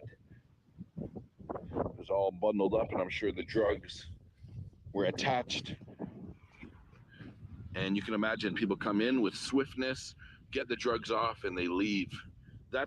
So that's what they do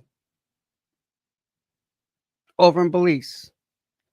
And you see how much full screen this. You've seen how much comes, how much, and that's just one. And now they have submarines that bring it, right? When was the last time you guys heard of a major drug bust? Really? When was the last time you've heard that? Something that size of that's a substantial seizure of drugs.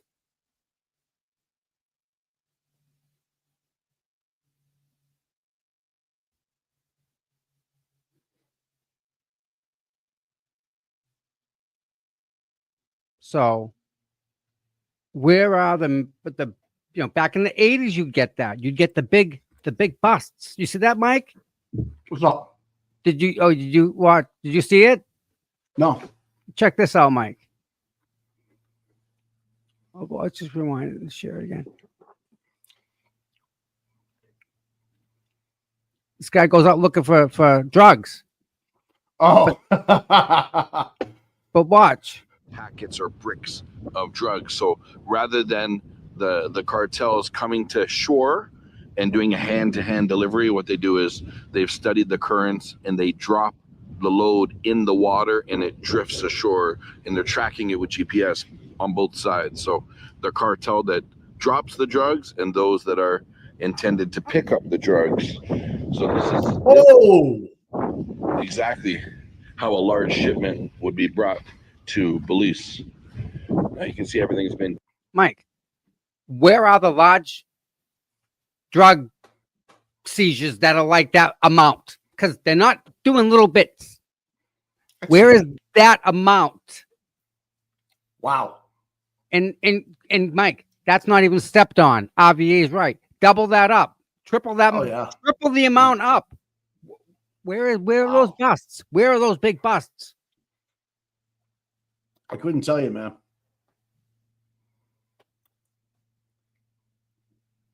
Yeah. He's nobody. What's going on?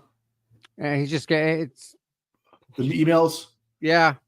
You know what? If people want to call me a punk, come tell it to my face, dude. They won't. You know? They won't. Do I have to go to Dedham and do this? I mean, I don't want to. Again. And I thought we're all on the same team. I mean, obviously they don't like us. I don't understand why he's doing that. I thought we were like helping out like him and Deanna's standouts that they do and whatnot. Why is he being a jerk like that? Yeah. He doesn't like me, but you don't gotta go calling my supporters retards. That's not acceptable, dude. Don't be doing that. Emailing you every day. I don't care if he emails me. Waste his time. I don't care. But don't insult my people. Calling you a punk and everything. So what's his freaking problem? He would never say it to your face. I guarantee he would never. I'd pay him to do that. Will you bail me out? Oh, good. It wouldn't. I don't know what happened. Didn't see nothing. Sorry. Yeah, I wouldn't do that though. I'm just saying. It's just kind of weird that here we are trying to go the right direction and people just want us to go back to go backwards and stuff. Yep. And, they hate progress for the good. And here they are. These people are supposed to be good people. But still, you really see their true colors. You see the true colors. And the best part is, right? It doesn't bother me in the least. Like, it's not going to change what I do. No, I know. It's not going to change what you do. I mean, no. Okay, that's whatever. I don't know. That's just whack. It's just weird. These people are just whacked, I guess. Listen, you get all types of people. Don't you know? Can you believe that that Bukhenik's actually trying to defend the First Amendment right of Michael Proctor right now? Yeah. When you have Turtle Boy out there that got his rights violated by the Commonwealth. Yuri isn't Yuri? Didn't he go to a judge saying that he was afraid of Aiden over words, Mike? Yeah. First Amendment words, maybe. It's just like you said. There's a second set of, what he says, the second set of citizens, the ones that are witnesses, or alleged witnesses, they could completely treat it differently. Emotional. What is emotional? Like all this stuff, right? Dude, you don't think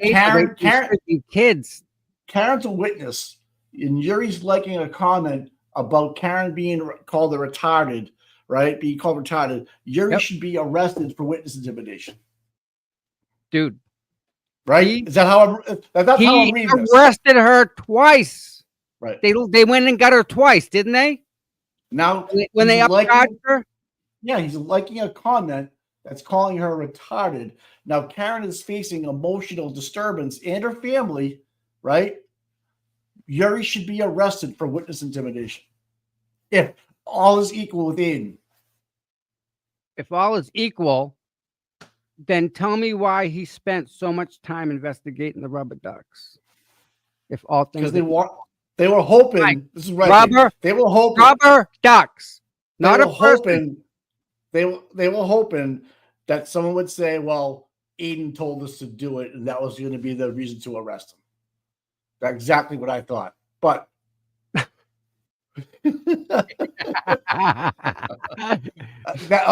can be my new name. My name Mike's a punk. All right, I'll go with it. I like funny names.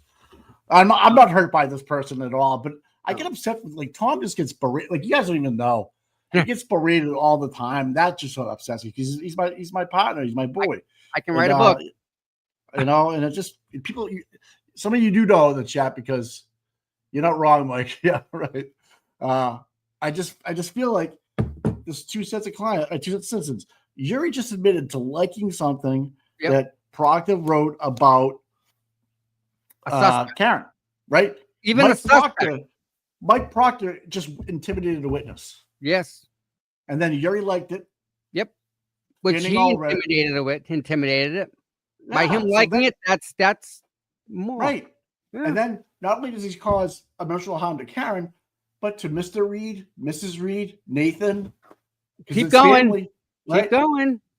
And might have caused economic damage because, now Nathan can't work because he's all upset that, there's a lot of things you could do here.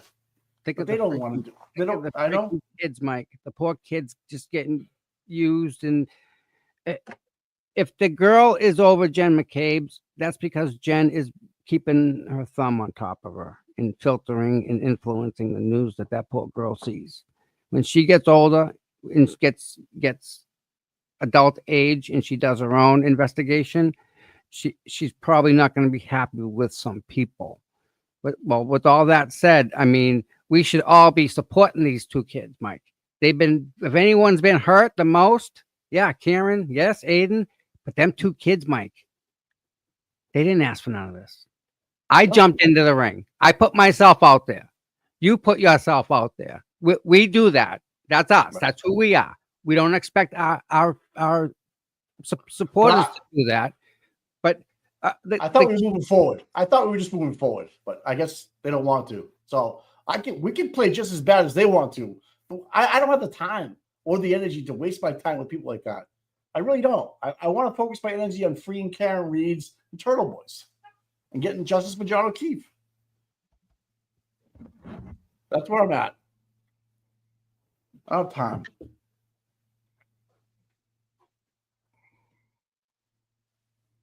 What are you doing? Reading a text? I'm just checking something because, I've never seen this before. There's a Chevy Traverse up in front of my house. Or an avalanche. An avalanche. In front of your house? Yeah. Blacked out windows.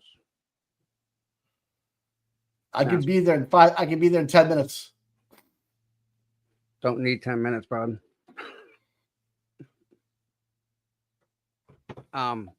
So Yuri's getting lit up on X right now. Oh God, yes. Yep. And you know what, Mike? If he tells the truth, if he tells the truth, who goes down? Well, right now they're setting him up. The Commonwealth is looking at him going, well, it's kind of obvious we got to take this guy out. You just made the Brady list over the weekend or Friday, right? Yeah. So you can't really put him on the stand. You get any trial lawyer that gets Bukhenik as the cop that's going to try to prosecute this person's client. You bring up what he just did. You just bring up the Brady and explain to the jury what this does. So the prosecution can never really use them again. There's people that have retired that are on the Brady list because they're no good in court anymore. What good are you as a trooper that's investigating that you can't testify anymore? You're going to be a pen pusher. And 200? How much? To what? How much? Yeah, he made 200. Yeah, he made over 200 on paper. Ouch. Just crazy shit, dude. The and more you know. But Mike, sad. What's even worse is I believe he knows the difference between right and wrong. Oh yeah. And he still did it. He still did it. I guess the question is, would you he's got kids. Would you teach your kids to say what you just said, trooper? You know what I mean? I know he can't say that, but that's how you have to look at it. Would you want your kids to act like you are acting right now? Splitting words? Well, depends on what the definition is. No, boy, use that in the trial. He just did. If one of my kids, I don't have kids, but if one of his kids said the word that at the dinner table, you don't think they'd be reprimanded? Whap. Dude, right? At my table, you'd get hit before you even heard. Right. You're getting a hit, backhand. That's my point. So why would it be acceptable to you, Yuri, then, if you would accept it for your family? And again, right? Great question. What would happen to him if he did tell the truth? He'd be shunned. And absolutely shunned. As he should be now. What are they going to look for? And now they have proof that John O'Keefe's phone opened up the Ring video database. Again, I told you they wanted his phone. They wanted his phone because of the 53 times he called the police station. He had all that on his Ring saved. I can save it on my. I can save this on my Ring right now.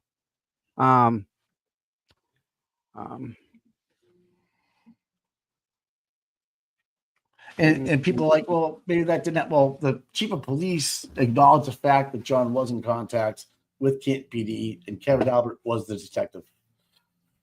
That is a fact. Now, I'm not saying the two cases are connected, but where there's smoke, there's fire. There's fire. That's all you have to say. Fire. All right. Are they back? No, I'm going to share this real quick. This is something that we all need to kind of look at. Massachusetts State Police can continue to receive benefits even after a conviction, depending on the nature of the crime and the specific circumstances surrounding the crime. Mike, the guy's pension is $100,000. The guy that was giving out CDL licenses, the guy that got found guilty, yep, still getting paid. $100,000. Even though it's a federal crime too, huh? That sucks. Man, I thought he gave it up. That's recent too, yeah. Federal jury found him guilty. Stupid. No, I'm not. Maybe he gave something up. He had to. You know what I mean? Like maybe he gave. I know. It's a 48 counts guy, and he's still getting his retirement. He talked. This is incredible. How bad it really is, man. Yep. And we're paying for all this shit. Keep paying. Yeah, keep paying. Yeah. Unreal. But here we are. What can we do about it? What we're doing. Bringing it to the forefront, making it people aware of it. I mean, I've never, back up 5 years, I didn't know any of this shit that was going on. Right? It was going on for years. Generational. What are you doing? Did you have a good weekend? You did? Huh? Yeah, okay. My girl. Yeah, I sent you the paper too about where Noble calls Proctor lead investigator. Just so you know, it's documented and signed by Colonel Noble, paramilitary,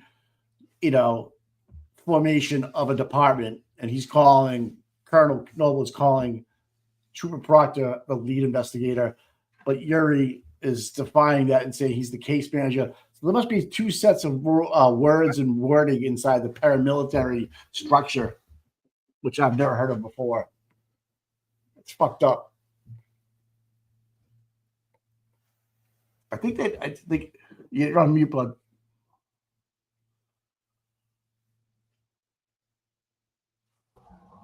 Mike. Yep.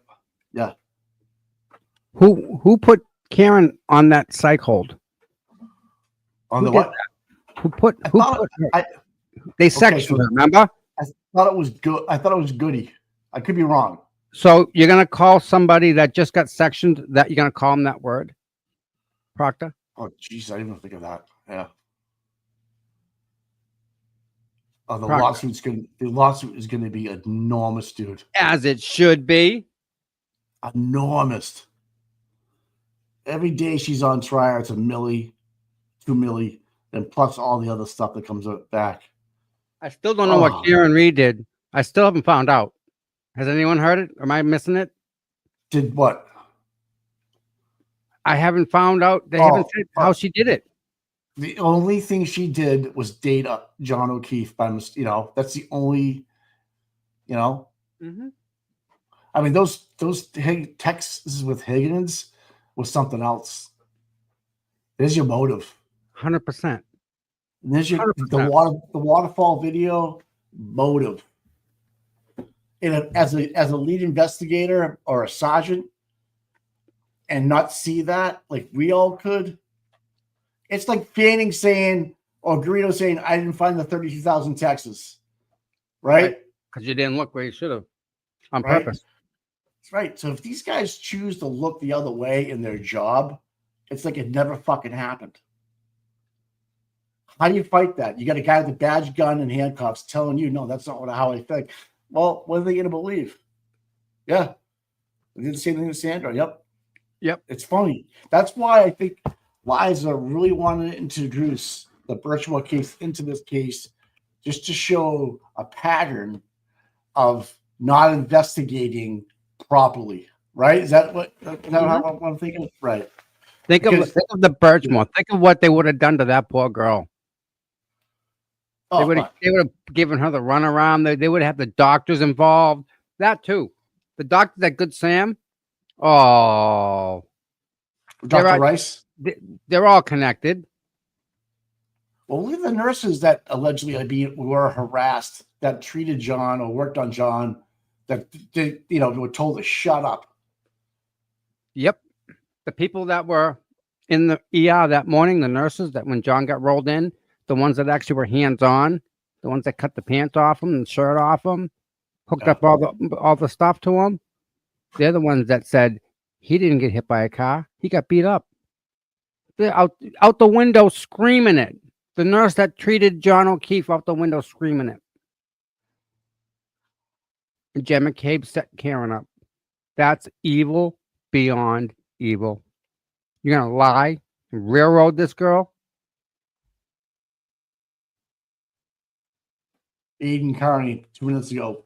Bukhenik showed up at a woman's home in Woburn to interrogate her about sending a message to Jennifer McCabe a year prior in which she implored McCabe to tell the truth.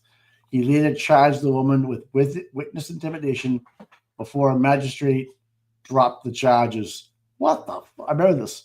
Urging someone to tell the truth is witness intimidation, but Michael Proctor calling a woman they are framed for murder are retarded is just free speech. Wow. See? They definitely, Proctor committed witness intimidation according to the way they follow the law, meaning their rules, right? Their rules, yeah, how they interpret it. This is crazy. And then Yuri Bukhenik accosted a woman in Walpole that non-threatening Facebook message. Okay. Accosted a woman in Walpole and interrogated her for sending non-threatening Facebook messages to Elizabeth Proctor a year prior. He warned the woman to think about the information being shared with you. He's asked her, "Am I right or wrong about?" Am I right? Okay, asking to be shared with you. He's asked her, "Am I right or wrong about you learning that on the internet?" He was in the he is the literal thought police. He shows up at your house to re-educate you if you don't get your news from Turtle Boy. Now he's on the stand testifying that Michael Proctor's First Amendment rights. Oh my God. Wow. This fucking guy. And then, they're going after Plevin for saying, they're going to see proof that Karen took the ring video. He just got blown up. Oh my God. What the fuck is going on? Someone just sent me a picture. I can name them cars.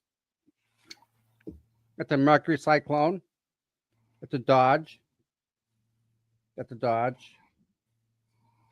Okay. That's a Mustang Fastback. That's a looks like a Satellite.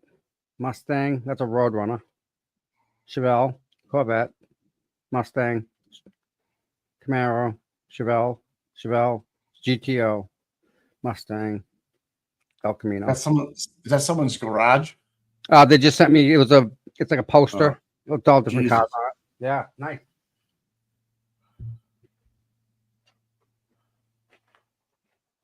We had to do a car show night. That'd be kind of cool. 64 and a half, I think. RVA. Look at the first year. Aiden's wishing he was in court today. And him not being there. I mean, really, him not being there is kind of insulting. It really is, man. I mean, can you believe Bukhenik is actually charging Turtle Boy with witness intimidation for the bullhorn incident out and here he is defending this guy Proctor about First Amendment rights. He's totally contradicting himself. We're not What a wrong. weirdo. What a fucking weirdo. Check this out, Mikey. Hold on. And again, we are absolutely blessed, beyond blessed, to have Nan in our world of Kare Read. We are beyond blessed. All right, here you go. Let me share this. When my door rang during that crap I hid. Ian. Oh, it's fucking funny. My God, thank you. Thank you, thank you, thank you. Judge Bev sustaining objections of the Commonwealth to questions posed by Jackson to Bukhenik is wholly improper. These are fair questions posed to Proctor's supervisor, who was on the text chain, right? Yep. Who actively interacted with the text chain, right?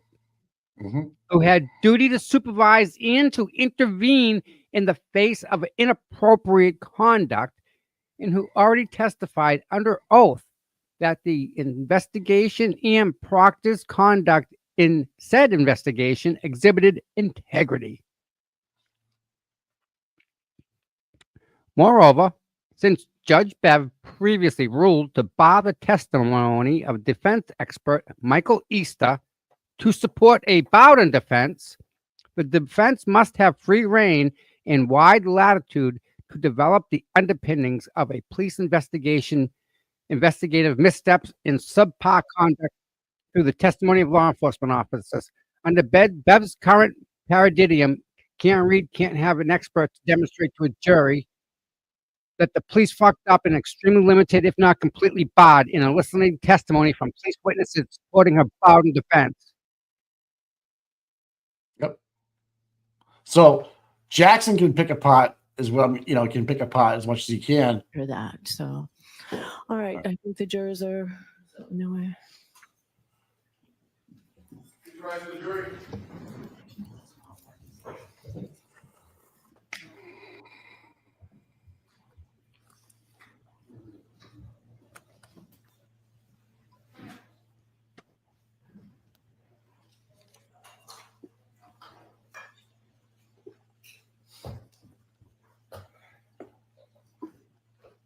Donkey, of course, we're blessed. You know that, bro.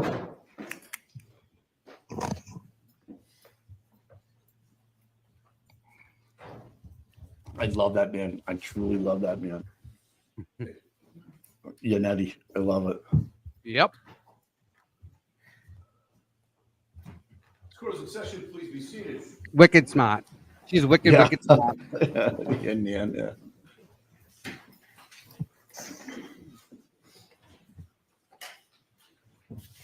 Mikey the punk.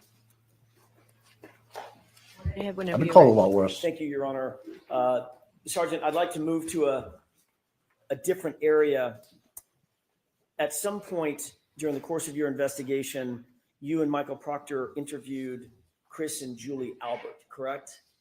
That's correct. That was at the Albert residence, the Chris and Julie Albert residence, is that right? Yes. On or about February 10th, 2022?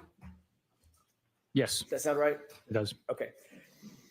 At any point before or during that interview, did Michael Proctor discuss with you a previous relationship that he and or his family had with Chris and Julie Albert or their family?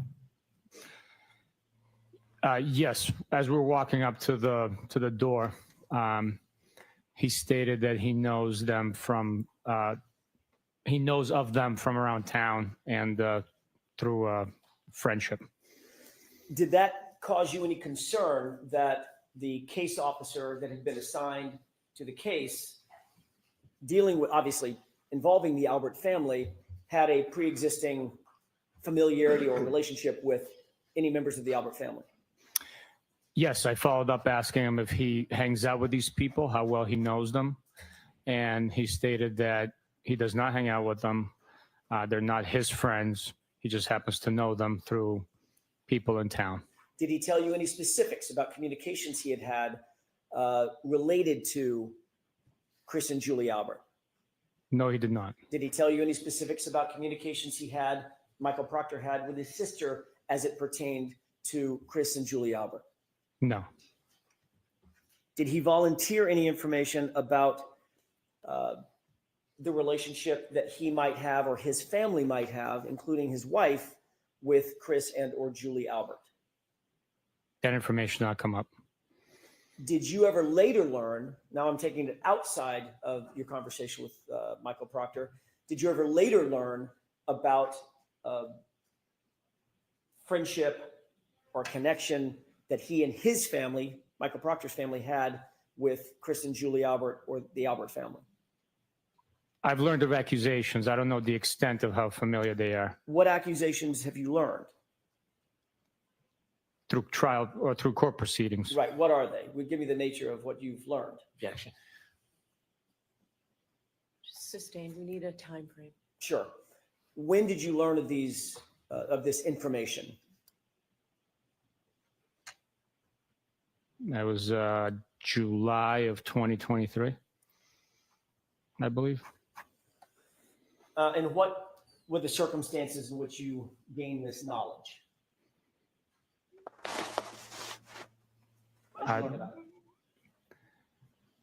There were accusations that Michael Proctor had familial friendship with these individuals, but the accusations were not factual. Did you learn any specifics Of the allegations? Did you use the word allegations? Or I think you used the word accusations. Yes, Were there any specifics? there were. You just said that what were some of the specifics? Objection. Sustained. Well, by the way, did you say that you learned of these accusations during the last proceeding in this case? Not the last proceeding. Or a prior proceeding in this case? It was through court proceedings. Okay. How did you learn that specifically, Sergeant? Did you watch some of the proceedings? Were they televised? Did someone report it to you? What were the circumstances? I was present in court. This was what year? 2023. 2023. Yes. And did you take any action to investigate further the accusations that you said came up in 2023? No. Well, yes, I did. Yes. Okay. What did you do in that regard? What were the accusations and what did you do to investigate? The information had been learned and that it was not factual. So. Okay. You're using the word information. Help me out. Details. What'd you learn? There was claims that. I object. Sustained. May we approach, Your Honor? Yes. His ass kicked. He doesn't want to answer these things, man. This is crazy, dude. He is getting all jammed up today. Why do you want to carry the water, buddy? What are you doing? What, Mrs. O'Keefe, please. Paul, please. Come on, man. I love you guys, man, but this is just hard to watch. Hard to watch. He admitted he was friends with them. I know, but he's saying, it wasn't factual at the time. And so Jackson's asking, well, how did you figure it out? And he's getting objected to. What actual facts did you know about? It was factual. They have pictures of it. Hey, Barry, good morning, buddy. Yeah, Barry, you got to go back. This has been incredible, dude. He's getting smoked.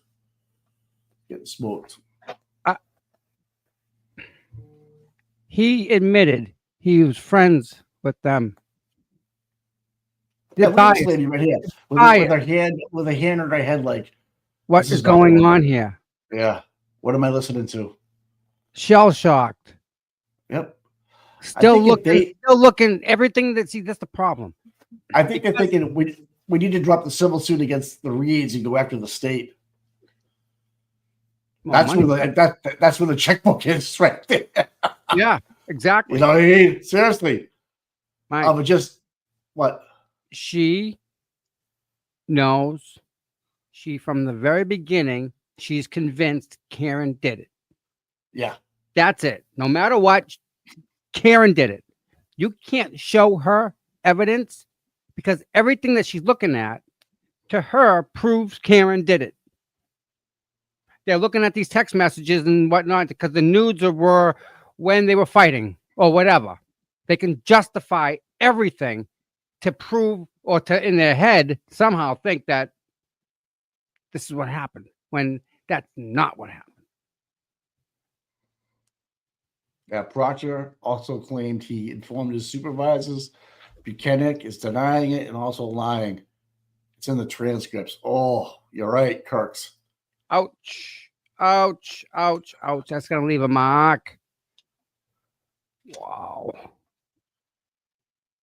Okay, someone that actually knows Bukhenik is saying there's something off about him. It's like he's not the same person. Yeah, it's hard to keep all your bullshit together. Like it's hard to keep all the lies and the the words you don't want to say. I mean, it's just if you rats on his coworkers. Bingo. I get it, man. But yet self-preservation at this point. My family's more important than anybody in that barracks. No. Otherwise, they wouldn't have done it. That's true. Otherwise, they wouldn't have done it. That's true, brother. These are just bad people, Mike. There's bad people out there. And the good people are looking at the bad people saying, are you that dumb to do something like that? Yeah. And then you realize that we're the dumb ones for letting it get to that point. How does Mr. Morrissey collect all these bad people and get them into the same spot? Like, how does he handpicks them, or he's told about them that, hey, listen, this guy will work with us and do anything we want, kind of thing. I don't know. How do you recruit for crime like that? Like, oh, that's a good one. How do you recruit for crime? Like, when you're the crime stopper. I'm not sure they're going to finish today, Mike. Haven't got to the Sally Port yet. No, you're not even close. Someone wanted to send you an email. Was it cputom@gmail.com? Yeah, cputom@gmail.com. All right. Please hit that like and subscribe button. Helps a lot. Thank you. Final question, Sergeant. I think I asked this, but let me make sure I'm clear. Your interview along with Michael Proctor with Chris and Julie Albert was February 10th, 2022, correct? I believe so. Okay. I'm not certain on that, but I believe it was. Okay. Well, let me just clear that up real quick. Would it refresh your recollection to look at your report? Yes, absolutely. Quam, you're absolutely right, brother. Absolutely right. Thank you. Does that refresh your recollection, Sergeant? Yes, sir. What was the date? February 10th. Thank you. Okay. I want to move to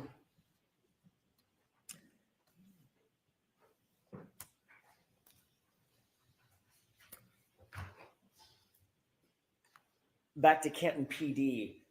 Did you at some point recover some videos or a series of electronic data that purported to be videos from Canton PD in furtherance of your investigation? Yes. And to whom did you deliver these videos, and whom were they requested by? The initial request was by Michael Proctor. I delivered them to him. Okay. Since that delivery, have you seen these videos? Yes, I have. Okay.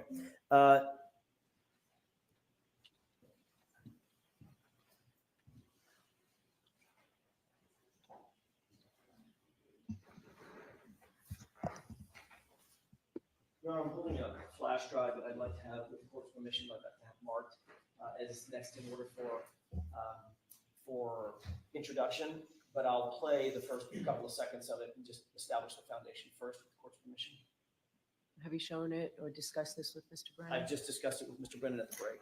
What's the Commonwealth's position? I have no idea what it is. Sure, we can mark, yes. Mr. Brennan said he'd like to review them before they get entered into evidence. We can mark them for ID for purposes of this examination. I don't expect I'll object. I just want to review. Okay, so we'll mark it for identification, please, Madam Court Reporter. Exhibit GG for identification. Yeah. Just to establish the foundation so we know what we're talking about, did you see on some of the electronic devices that you picked up in furtherance of this investigation, video of somebody outside? Now we're the outside cameras or outside camera view at Canton PD at about 1:30 in the morning on January 29th, 2022.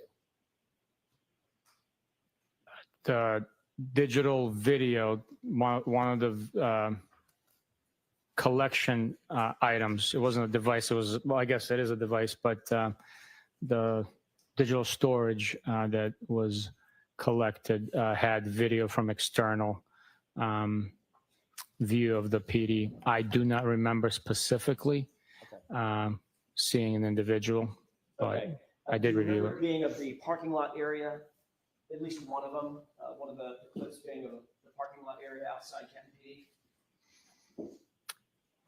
I don't remember seeing outside parking lot. I'd have to see it. I understand. Do you remember another clip being of the outside Sally Port with a pedestrian door? Not the big roll-up door, but a pedestrian door. Someone going in and out of the pedestrian door. I know the view you're talking about, but specifically what you're saying, I would have to see the video, tell you if I saw it or not. And I'm asking a couple of these other questions. I think I may know what the answer is. There's another, do you remember another video being an internal corridor, looking down a hallway and seeing someone walk up or back? Yes, Do you yes, remember that one? I do. Okay, and then one on the outside, again, sort of passing from right to left, may not be intended to a parking lot, but at least an outdoor view of someone moving from frame right to frame left across the camera angle. I don't remember that. Do you remember that all these videos, I just mentioned 4, we've talked about 4, these videos were from January 29th, 2022, around generally 1:30, 1:45, 2 o'clock in the morning? I'm sorry, I don't remember the exact time and date. I just remember seeing the file and reviewing it. Do you remember Mr. Proctor asking for video attendant to January 29th? At least can we narrow it to that date? From Canton PD? Yes. Yes, Okay. yes. So these are all from January 29th, 2022. You just don't remember the specifics of them. It's been too long since you've seen them. I don't know when each video was collected and then reviewed. Okay. Exactly. With the court's permission, well, may I have just a moment to confer with counsel? Okay.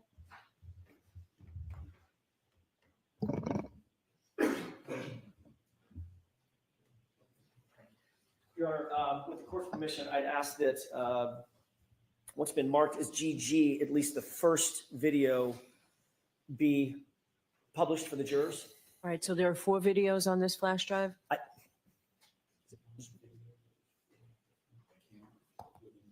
One video, 4 different camera angles as it's set from the one video. Are you ready to see this now? I thought you wanted to review it. I'll agree, and if I have a problem, I'll let the court know. No problem. All right, so for the first one, the first camera angle? Correct. Okay. It's one video, but 4 different angles. All right, we just have to keep a record. That's why I'm Understood. asking all these It's a little complicated. I get it. All right, we can do that. Thank you.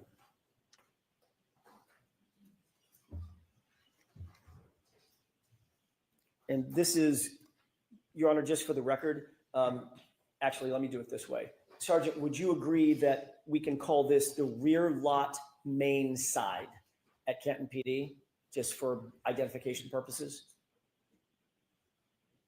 Sure, if you'd like. I don't know which side this is, so I can't argue with you about the location. So Okay. I'll agree with you that We can call it that. Great. It looks like a parking lot. There's cars. Yes, yes, sir. Okay.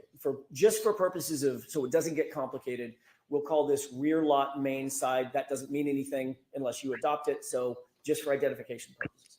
Thank you. If we could move to runtime 1:26:32. Gonna go away. Listen, watch this. This is gonna be fucking beautiful. With the court's permission, may I play it at this point? Okay. Thank you. Oh! Yes, sir. Okay. What kind of car did that look like to you? It looked like a 2-door Jeep Wrangler with a plow on it. Found it. Let's go ahead and play it. Fucking beautiful. Yes. With a plow. That's the plow. Okay, stop.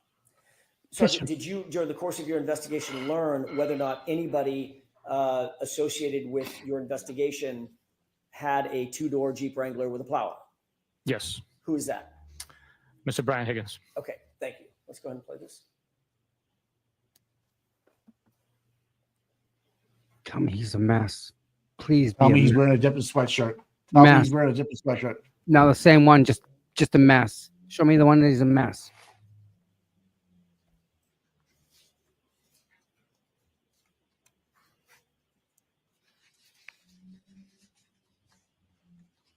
It's on the phone. He's texting. He's got a different sweatshirt on, dude. Okay, stop. Sir, do you see a person who appears to have alighted from the car, Yes. from the Jeep?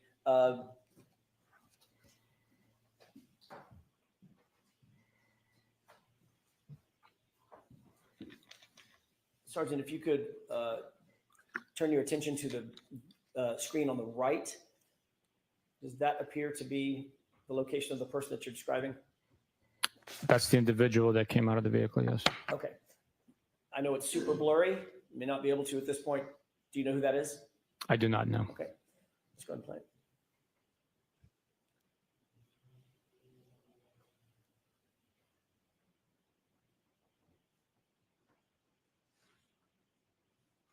What time is this, Mike? Okay, stop. All right. Did you see the person walk off the screen? Yes. Did it appear that that person had something in his or her hands? Possibly, yes. Okay. Bang up detective, buddy. May I have a moment, Your Honor? Okay.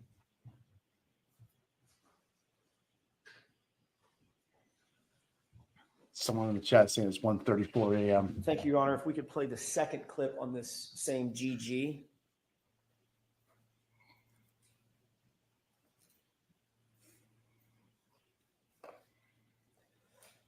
Before this is played, Sergeant, do you recognize what's depicted in this photograph? I do not know. Okay. Let's go ahead and play this. Stop. What do you see on the video at this point? An individual crossing the frame with a couple of cars parked, one of which has a plow on it. Does it look like an exterior video? Yes. Does that appear to be an exterior video if you don't know exactly where an exterior video of Canton PD? From the facilities, yes. Okay. And describe the person that you see in the foreground at the bottom of the screen. Appears to be wearing a black sweatshirt, a hooded sweatshirt. Larger in stature, smaller in stature, can you tell? I'd be speculating because there's no comparison, but possibly larger. I don't know. Okay, let's go ahead and play it. And that's it for that. Stop it, IVA. Play the next video. By the way, can we agree before we move off of this, just for identification purposes, can we agree to call this rear lot cruiser side as opposed to rear lot main side, just to keep them separate? Same as last time. I'm not aware familiar where that camera is, so I cannot argue with you nor adopt. But if for identification purposes only, we can agree on that. Can you see from where you are? And I know the answer to this. Can you see from where you are the timestamp on the bottom of this? No. Your Honor, with the court's permission, it's very, very small. Is it possible to ask the witness to adjourn from the witness stand just to get close enough to see if you can read the? You can't Very donkey, very good, man. Maybe we Thank you, can. bud. I'm not the Thank tech you, guy. Donkey. Mr. Wolk?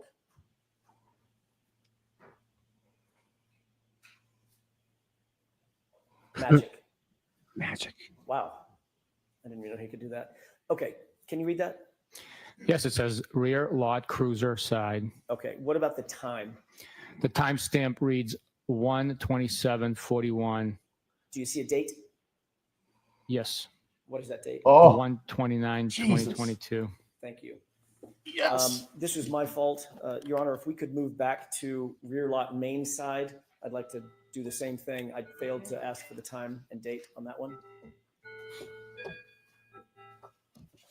Wow. He's got all this evidence, and he blamed Karen. How? Damn good, Yep. Mr. dude. Wolk, if you could, please.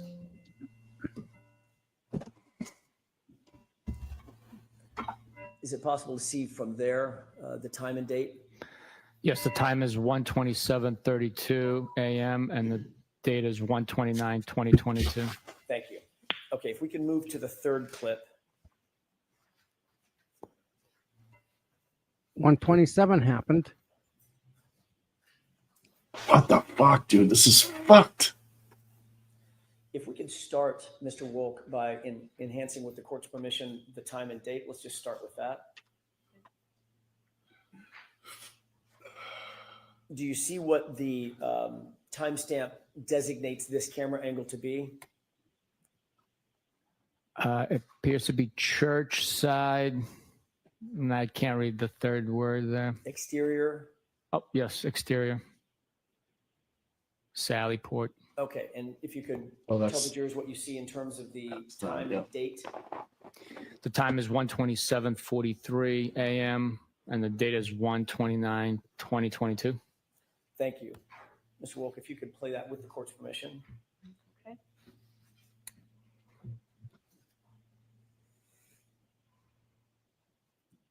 Stop. Do you see a person in that video? I do.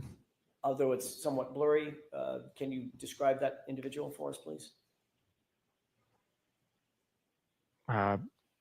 Individual wearing dark clothing, possibly. That's the best I could do, really. Okay.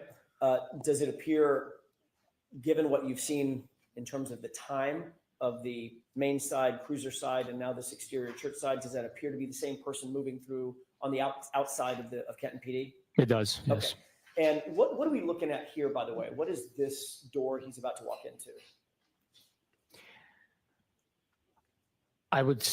I'd be guessing. I was never present on that side of the Sally Port. Understood. I don't know. Let's go ahead and play this.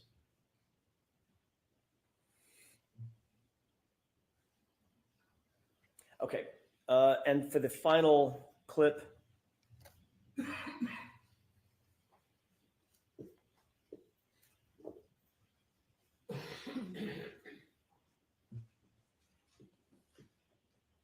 If we could go down to the timestamp and date.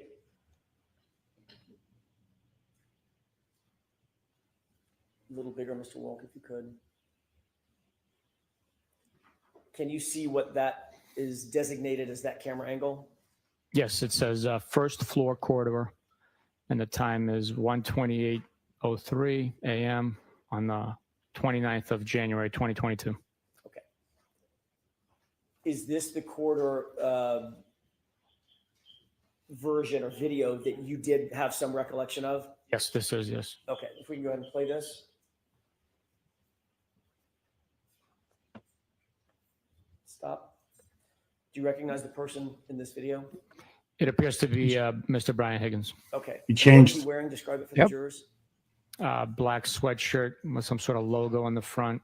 It Shoes. appears to be blue jeans and Hands in pocket. He's covering up a knuckle. shoes with a white trim. And is the hood up or down on the sweatshirt? It's up. Shoes with Okay. the right Let's go ahead trim. and play this. He had Pumas on before.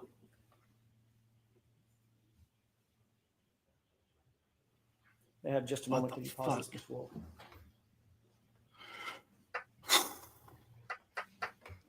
And you saw it here, folks. You saw it here.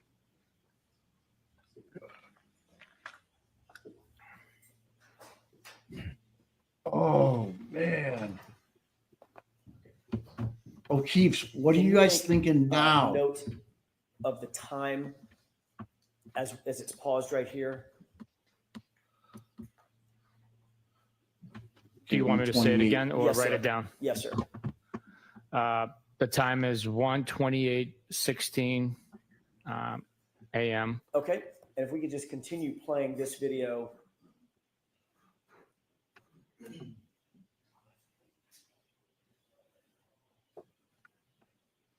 Is that dispatch? He went in the dispatch? Is that where he went, Mike? I don't know, buddy. I don't know. It is playing. Stop. Now, if you could take a look at the time now.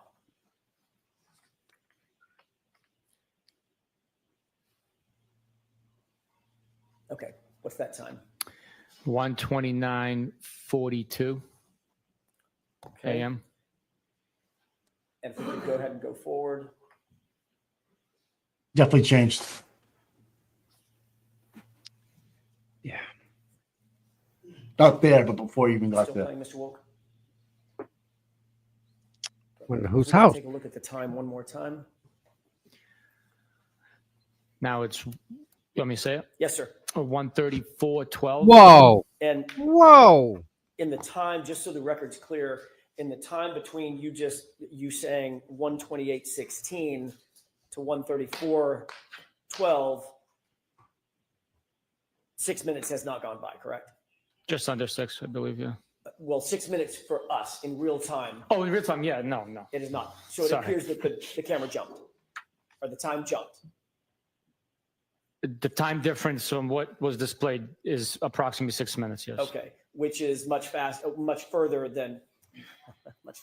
longer than the time we've actually been looking at the video, correct? That's correct, yes. Okay, so it appears that it may be motion activated and it just jumped. That's a possibility, yes. Okay, yes. let's go ahead and continue playing this. Erased them. And stop. Do you see someone in the screen now? Yes. And one more time, I know this is laborious, one more time if we could clock the time. That's a Harley shirt, though. Okay. Can you see that? No, it's really blurry for me. Wow, dude. There we go. Yes. Now I can see it. No way. He can't. 1:34. That's wrong. 15, if I'm not mistaken. He went back in time. And let's go ahead and play this all the way through. Yeah. He's like limping. He's got black shell sneakers on. They're white now. Who did that appear to be walking away from the camera What the in this shot? What the fuck? I'm not certain. I would be suspecting or guessing if I gave you an answer, but I'm not certain who that is. As best you can determine, does he have the same stature? I know you can't see his face. Same stature, same clothing, jeans, shoes with white stripe around it, dark hooded sweatshirt. It should appear to be the same person as Brian Higgins. It does appear that way, yes. Okay. Is that it? Yeah, you had a Harley hood on. At the, One at the more bu- clip Yeah. that I'd ask you to look at on the same GG device.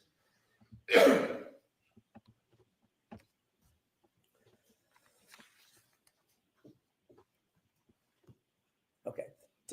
What do you see in this video? Appears to be the church side Sally port, and an individual came out of the door. Okay. And can we highlight the time, please, or increase the size? What time do you see there? 1:34:40 a.m. Okay. If we go ahead and play this through.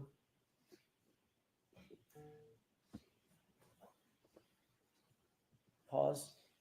Does it appear from this video that the person has anything in his hand? I'm sorry, can you play that again? I wasn't looking at the hand, but Sure. Oh, yeah. You can see it up. Yep. I really can't tell. Okay. Right there. Brilliant. Massachusetts finest. There should be another video. Fanning, Real asshole. side. Let's take a look at that. Camera's better than that, dude. They wouldn't accept that as quality. No way. No. Pause. What do you see in that? He's on video? the phone. It appears to be an individual wearing a black beanie hat, black dark colored sweatshirt with some design on it, and something illuminating by his face. Can we enhance the time, please? What time is that? It says 1:34 and 53 seconds in the morning, a.m. And if you could move the screen over to the individual. Mr. Wolf. Does that appear to be the same person? It could possibly be, yeah. And does it appear as something in his hands up to his face, the right side of his face or ear? Yes. What do you think that is? It's consistent with a cellular device, possibly a phone or a tablet. Okay. If we could move on, please. Play that through.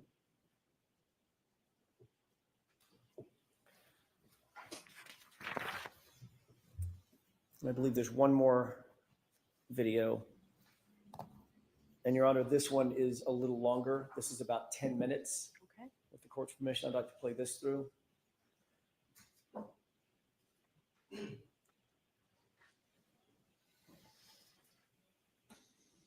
stop. Do you see a person in the video walking from screen right to screen left? Yes. Did that person appear to have something in his right hand? I can't tell. I can't see his right hand. Okay. When he first walked into the screen, could you tell? I couldn't. No, I'm sorry. Mr. Wolf, could we back that up with the court's permission about 2 seconds? Right there. Right there. Yep. Did it appear as something in his hand? It's a possibility, yes. Okay. And just for, I'm going to ask you for 2 times when we start and when we stop. What's the time on this video at this point when he walks into frame? 1:35 and 8 seconds in the morning, a.m. Okay. And let's go ahead and play this through.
I think he's getting into his government vehicle. I can't tell. He's on the passenger side of the Jeep right now.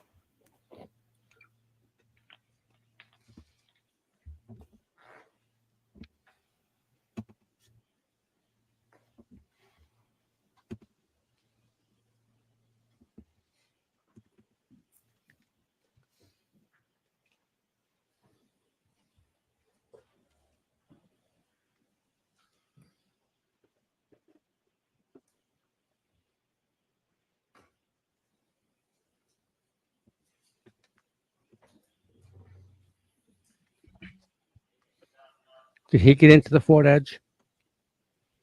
No. He's on the other side of the Jeep right now between the truck and the Jeep. This is like 10 minutes long, they said. He's still on the phone, I believe. So he's hiding from the cameras on purpose. Yeah, that's what I'm thinking, Tom. Yeah. Car just left. A car just left in the background. I just saw that.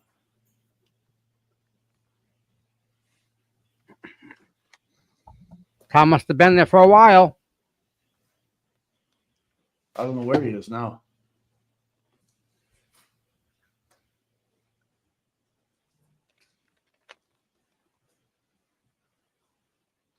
Holy shit, Tom. Trying to tell everybody. They know it. They're not dumb people. They get it. We're watching it in real time. And we're blessed to have so many people on our side. Yeah, we really Blessed. are, man. Blessed. Thank God. They're not, Nan's proof that there are good people out there,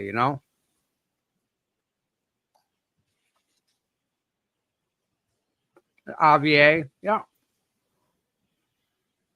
And everybody that's here. We know. It's a long ass phone call, man.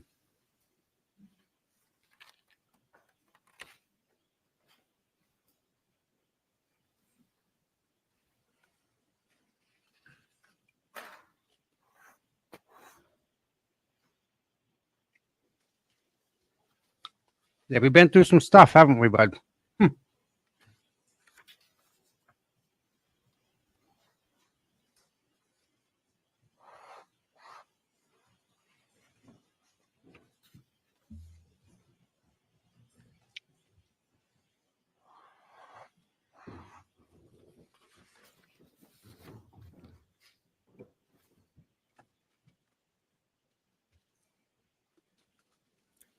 Pause it, please.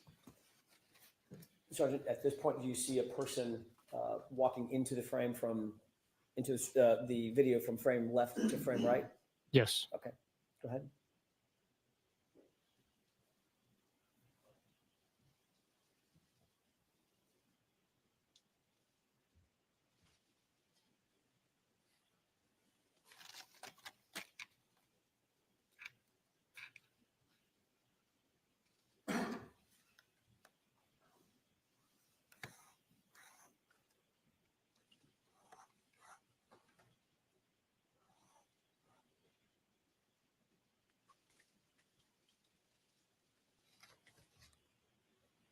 What's he doing?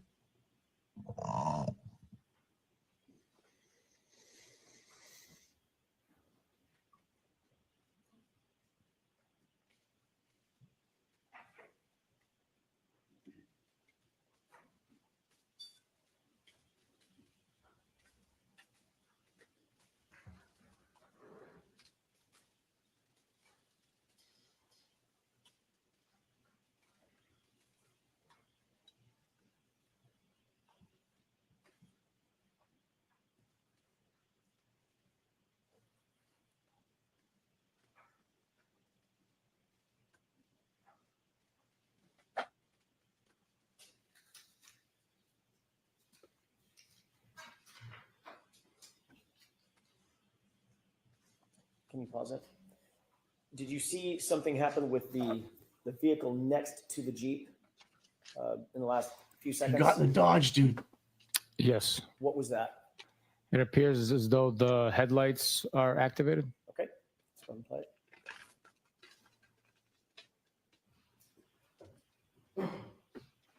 No. Okay,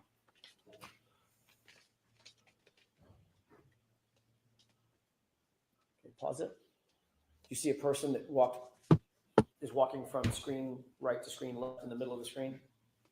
Yes, he just or she just appears to have closed the door on that vehicle next to the plow. Okay. And walking toward which vehicle? The one on the furthest on the left. Okay. From what you've seen, Sergeant, that you said he or she, does that person appear to be consistent with the video that we've seen in other particulars of Brian Higgins?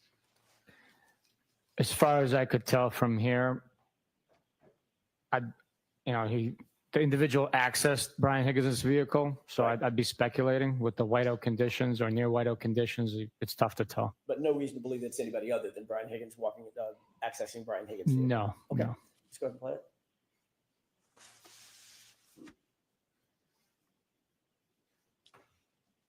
What's that?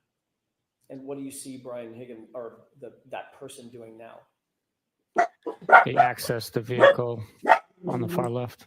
Okay.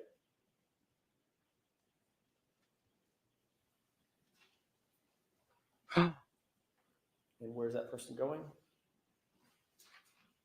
Now they're accessing the Jeep Wrangler.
See the light inside of it?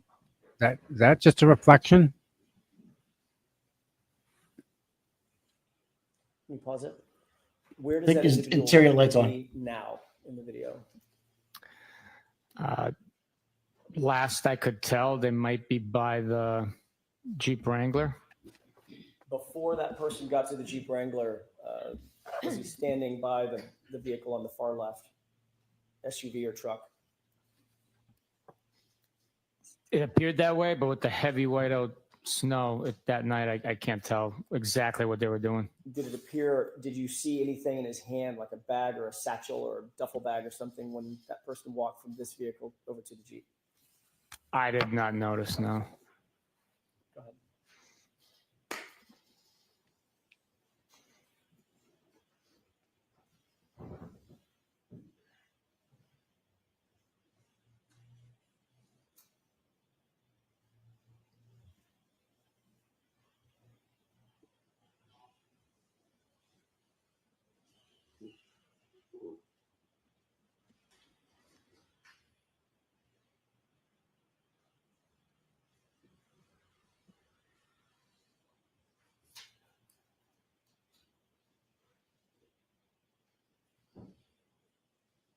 Now, has that person walked off screen to the left? Yes, sir. Okay. Whose truck is that? One of his undercovers. There's two of them? Yeah. The white Jeep got his personal. So there's two undercover trucks that are his. Yes, I believe so. Okay. All right. And that is a Ford Edge to the right. Yes, that is. Did you see that person entering screen from screen left? Yes.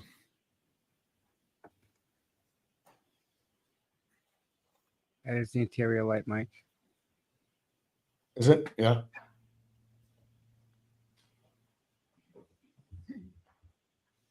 What is he doing?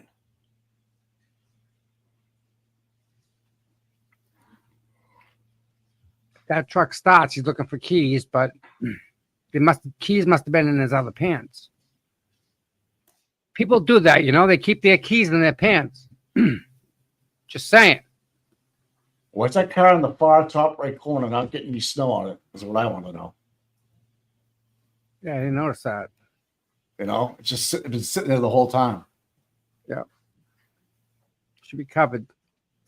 Right? Yeah. It's running and it's heated, right? See the person do? They were carrying possibly like a snow broom, walking from left to right.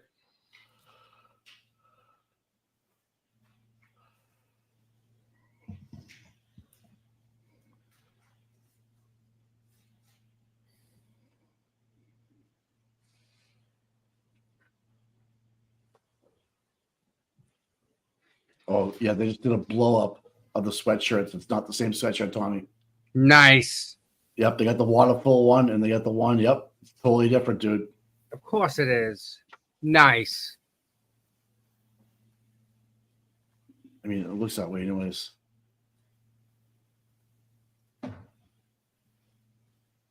And what do you see happening now? The Jeep Wrangler is leaving the spot it was parked in. Okay, we can take that down.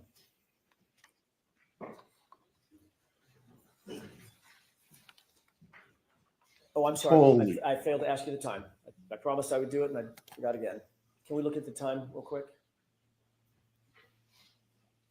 Yeah, Doc. Yep. Yes, the time for the rear lot main side is 1:45:52. And it appears that's the approximate time that the Jeep Wrangler drove off. Approximately, yes. Okay, thank you. The amount of snow on the ground is the same amount of snow that was on the ground when everyone, quote unquote, missed on. Well. Yep. Yep. Are you friends with Brian Higgins? I am not. Do you know Brian Higgins? I know who he is, yes. Have you ever socialized with Brian Higgins? Like out on private time? Go out, have a beer. No. See him at a bar. Hey, Brian, let's grab a beer. Nothing like that? No. How long have you known Mr. Higgins?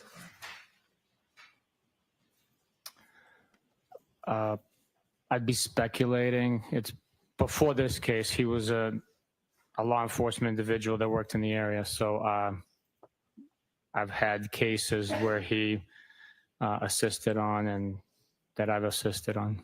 Would you consider yourself to have a professional relationship with him? I knew who he was, so yes, I would consider a professional relationship. But you would not consider your relationship to have gone over to the personal relationship? You don't Not at all. socialize, do any No. private No. get-togethers? No. Okay. You would agree that this video pretty clearly shows, at least at one point, around 1:34 a.m., Brian Higgins was on his phone. Is that the one that he has the device by his face? Correct. It appears that way, yes. And just to be clear, when you interviewed Mr. Higgins, he did not volunteer to give you his phone, correct? He did not volunteer it, no. And you didn't seek his phone through a warrant or any other mechanism? I did not know.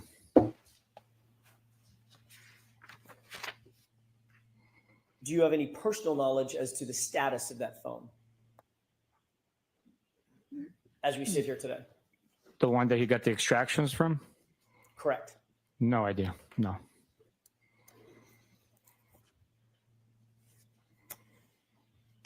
I want to shift gears to another series of videos. Last year at another proceeding, you were asked about a couple of videos from the interior Sallyport garage at Kenton PD. So now we're going to move to the interior. You remember those series of questions and answers that you gave? Generally. Okay.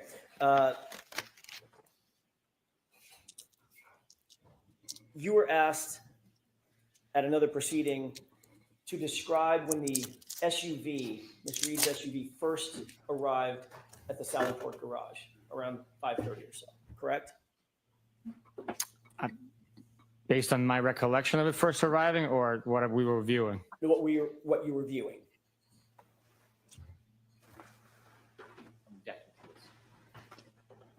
Ask it differently, Mr. Jackson. Do you remember being asked a series of questions concerning the arrival of the SUV, just in general? But I remember that it happened. I don't remember the exact questions on what my answers were. And you remember seeing a video about which you were asked questions concerning the arrival of that SUV, pulling into the Sallyport, who was who, what the time frame was generally. Do you remember that colloquy, that discussion?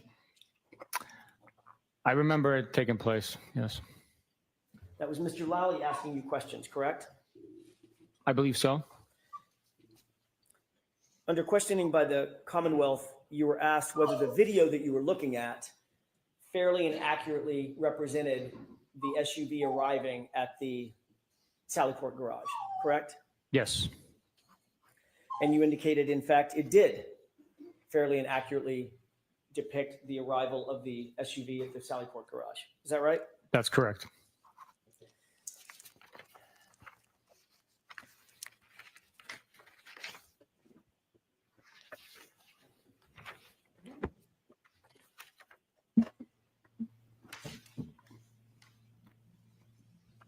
I'd like to ask you a question about that particular video.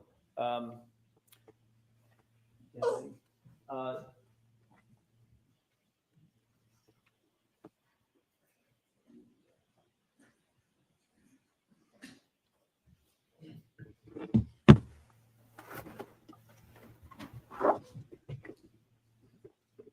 I'm holding a flash drive.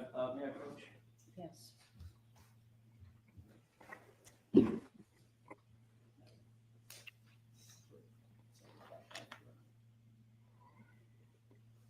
I'm gonna have to just bump it up. He seems so confident up there too. Like, I know I'm lying. I really don't give a fuck.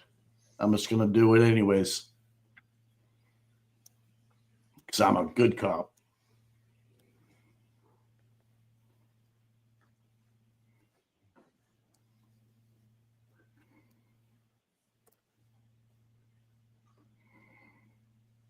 Call that entitlement.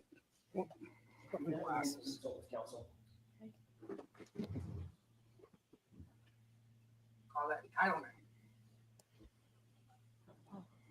Paul, the lunch is here. This is crazy, people.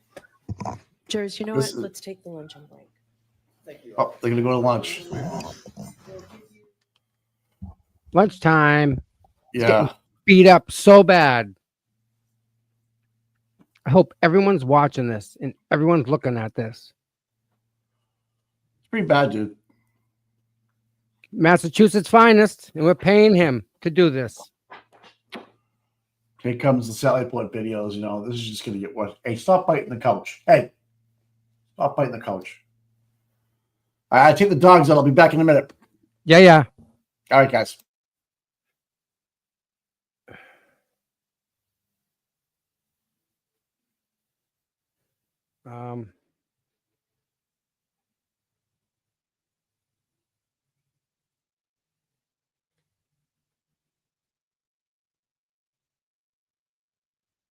Yeah, there are a lot of questions here. A lot of questions. Do is have the voir dire right now to see what Sergeant Bukhenik knew. And then you can all work out the video issues.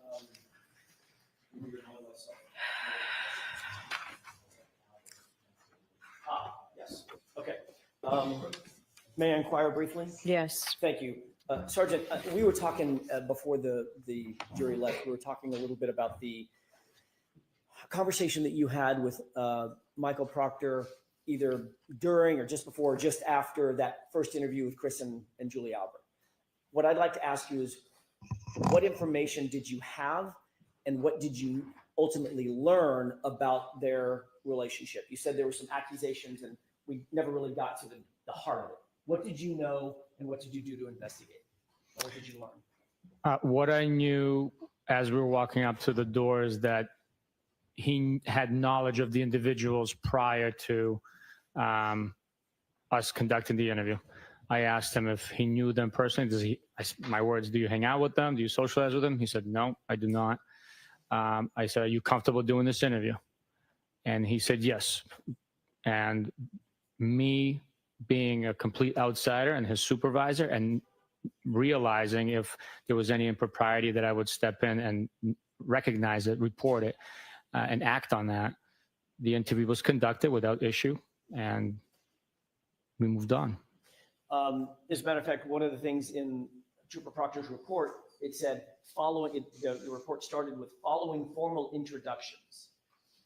Did that suggest to you that Trooper Proctor had no knowledge of who Chris or Julie Albert were from a personal standpoint? Not at all. I believe maybe I wrote the report, or was it him? I think it is you. Yeah. So I. May I correspond? Yes. Just so you have it. Thank you. Yeah. Since I authored the report, I wrote following formal introductions since I've never met them before. Okay, so that was more attended to you than to Michael Proctor. Correct. Okay, but the report does say we introduced ourselves, basically. Following formal introductions. Greeted, but I had formal introductions to them. I've never met them before in my life. You said that subsequently you learned about, your word, accusations that had been made concerning possible relationship between Michael Proctor and the Alberts. What was that information that you learned? When was it? I need that. When did you learn it? I thought you said 2023, but I could be wrong. When did you learn that? It was I believe, during the July motion proceedings when you guys had pictures up of children. July of what year? I believe 2023. Okay. And what was it that you learned in July of 2023 about the potential? The accusations? Yeah. That those were Albert's or McCabe's kids in the photograph with Michael Proctor? Okay. Did you ever learn about personal communications that Michael Proctor or his wife may have had with any of the Albert family, including Julie Albert? Ever? Ever. Yes. Okay.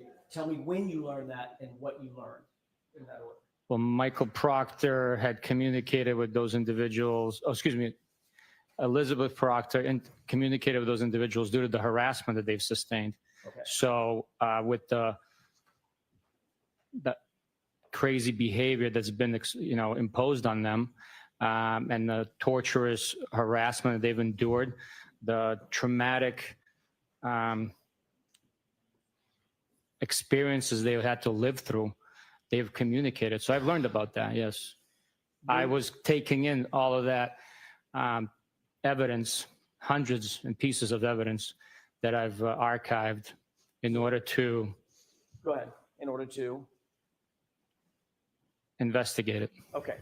You're talking about Elizabeth Proctor well after the fact of the interview and the incident in 2022. That's what you were just describing. It was after the harassment Okay. started, yes. Which is well after January 29, 2022, right? January 20, yes, it is. Okay. I'm asking about information related to a relationship prior to January 29, 2022. Did you ever learn about a pre-existing relationship that may have existed between the Proctor family and the Albert family before January 29, 2022, and maybe a couple of days after? All I know is that there was a relationship explanation provided by Mr. Lally during one of the motions, and it was like 6 degrees separated by individuals residing in the community, living in the community, raising their kids in the community, working in the community, so making them community members and having relationship within that. I don't know the extent of those relationships. Okay. Did you, during that hearing where you said there were pictures of the kids and et cetera, that July 2023 hearing, did you see a post, a Facebook post during the course of that hearing wherein the Albert family called the Proctor family their second family, or vice versa, where the Proctor family, Michael Proctor's mother, they've called the Alberts their second family? You remember that Facebook post? I don't remember seeing that post. I just remember there was like a picture of kids that weren't Michael Proctor's kids. Okay, but you were in court that day. I was in court in July, I believe it was 23rd of July, for the motion, yeah. Leaving aside the photographs that you've talked about, did you see the post, the Facebook post about those two families, specifically Michael Proctor's mom, saying that the Alberts were their, quote, second family? I don't remember seeing that post. That didn't strike you, or that was not in your brain, in your head? I don't think I've ever seen a post like that, so I just remember seeing the post of the kids. I believe it was Miss Little that was holding up the poster. What about the text messages, or what about any text messages between Michael Proctor and his sister concerning Julie Albert, very specifically concerning Julie Albert? Are you aware of those? No. Have you ever seen a text message between Julie Albert, between Courtney Proctor and, it's Courtney Proctor and Michael Proctor, where the sister says, Julie wants to give you a gift because you're doing such a great job leading this, meaning this investigation? Are you aware of that? No. Are you aware of a text message in which Michael Proctor responds, get it for my wife? Meaning, if you're going to give us a gift, get the gift for my wife. No idea. Okay. Are you aware of a series of text messages between and among Michael Proctor and Elizabeth Proctor in which they talk about, between Michael Proctor and Courtney Proctor, in which they talk about Julie Albert? This is 10 days before the incident, 10 days before January 29th, so mid-January, where they talk about the possibility of Julie Albert babysitting for Michael Proctor and Elizabeth Proctor's kids. I am not aware of those text This is messages. the first you've heard of any of those. Of these text messages? The text messages that I'm describing, have you ever heard of any of those? No. Okay. Did you ever talk to or investigate the circumstance of the possibility, even the remote possibility, that Michael Proctor may have had a relationship with the Alberts that you were unaware of?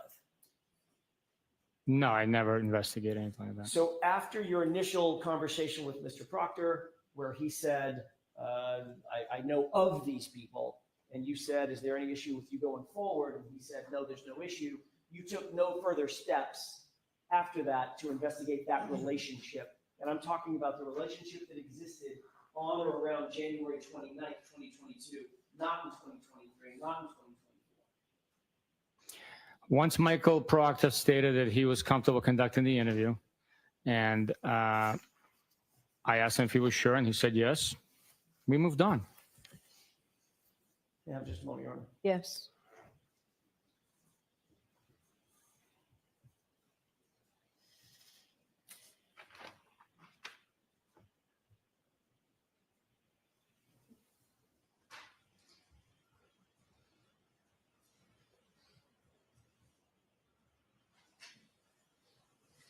Last couple of questions. Were you in court?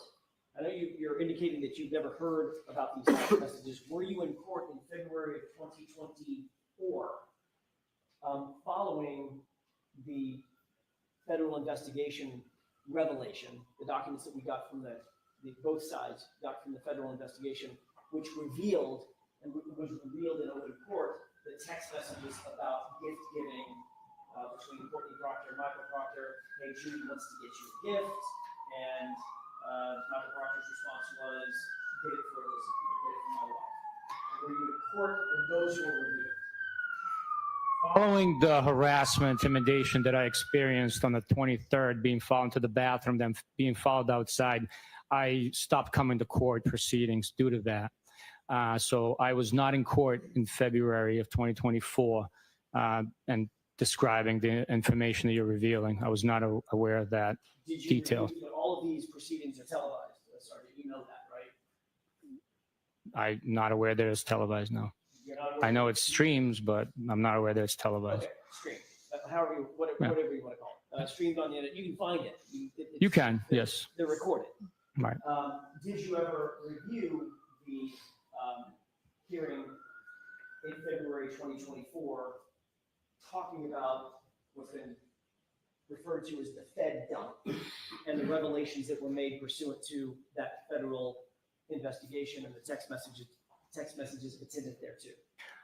I am aware of a Fed dump. I'm aware that it exists. I was not privileged to any information outside of the information that was revealed to me during the internal affairs investigation. Right. That was the first time I saw documents from that federal investigation. By the way, were you privy to, Michael, there were three individuals involved in the investigation, yourself, Lieutenant Tully, and Michael Proctor, is that right? In what The investigation? internal affairs investigation. I'm aware that I was. I know they were as well. I don't know who else might have been involved. I don't know. In terms of your awareness of Michael Proctor's investigation, you're aware, obviously, that he was terminated, correct? I am aware that he's terminated, yes. Did you ever see or were privy to any of the documents or investigative materials associated with his termination as his supervisor? No. So nothing was ever shared with you, the final decision? Other than the documents that he was attached in the text message that I was shown from that investigation, nobody showed me anything of his investigation. Okay, so let's wrap this up. Okay, that was basically all I had. Okay, all right. Do you want to be heard, Mr. Jackson? No. Okay. Yeah, I'm not letting any of this in. I think it's all invisible, but I understand the court's ruling was if he doesn't have personal knowledge of it and didn't have it then you're not going to let it in. So for our objection, but that's been noted. Okay, so you got your voir dire, and I'm glad we fleshed it all out. So you have to be back here in 35 minutes. All right. When's the jury coming back, Paul? 20. All right. back here at 25 up. Ready to go. All rise for the court, please.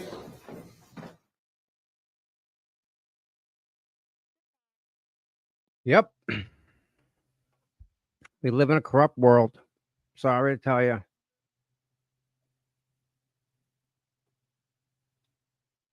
Not good.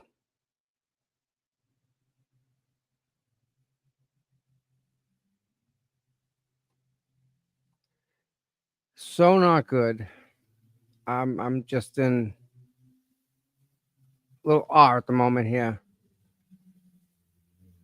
I don't believe this is going on.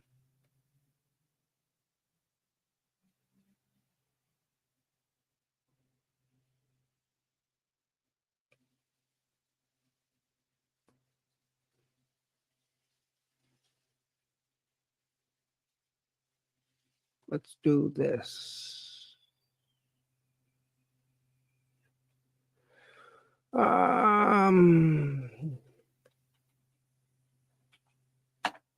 Yeah, let's do this. This is good. Yes. Okay. Copy. Paste. Go. Who wants to call in? Say hi.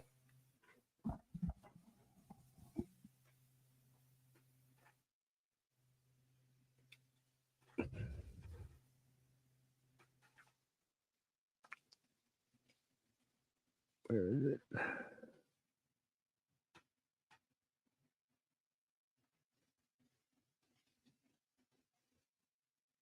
Banners. Under banners. Right. Number. Where is it? There it is. Boom.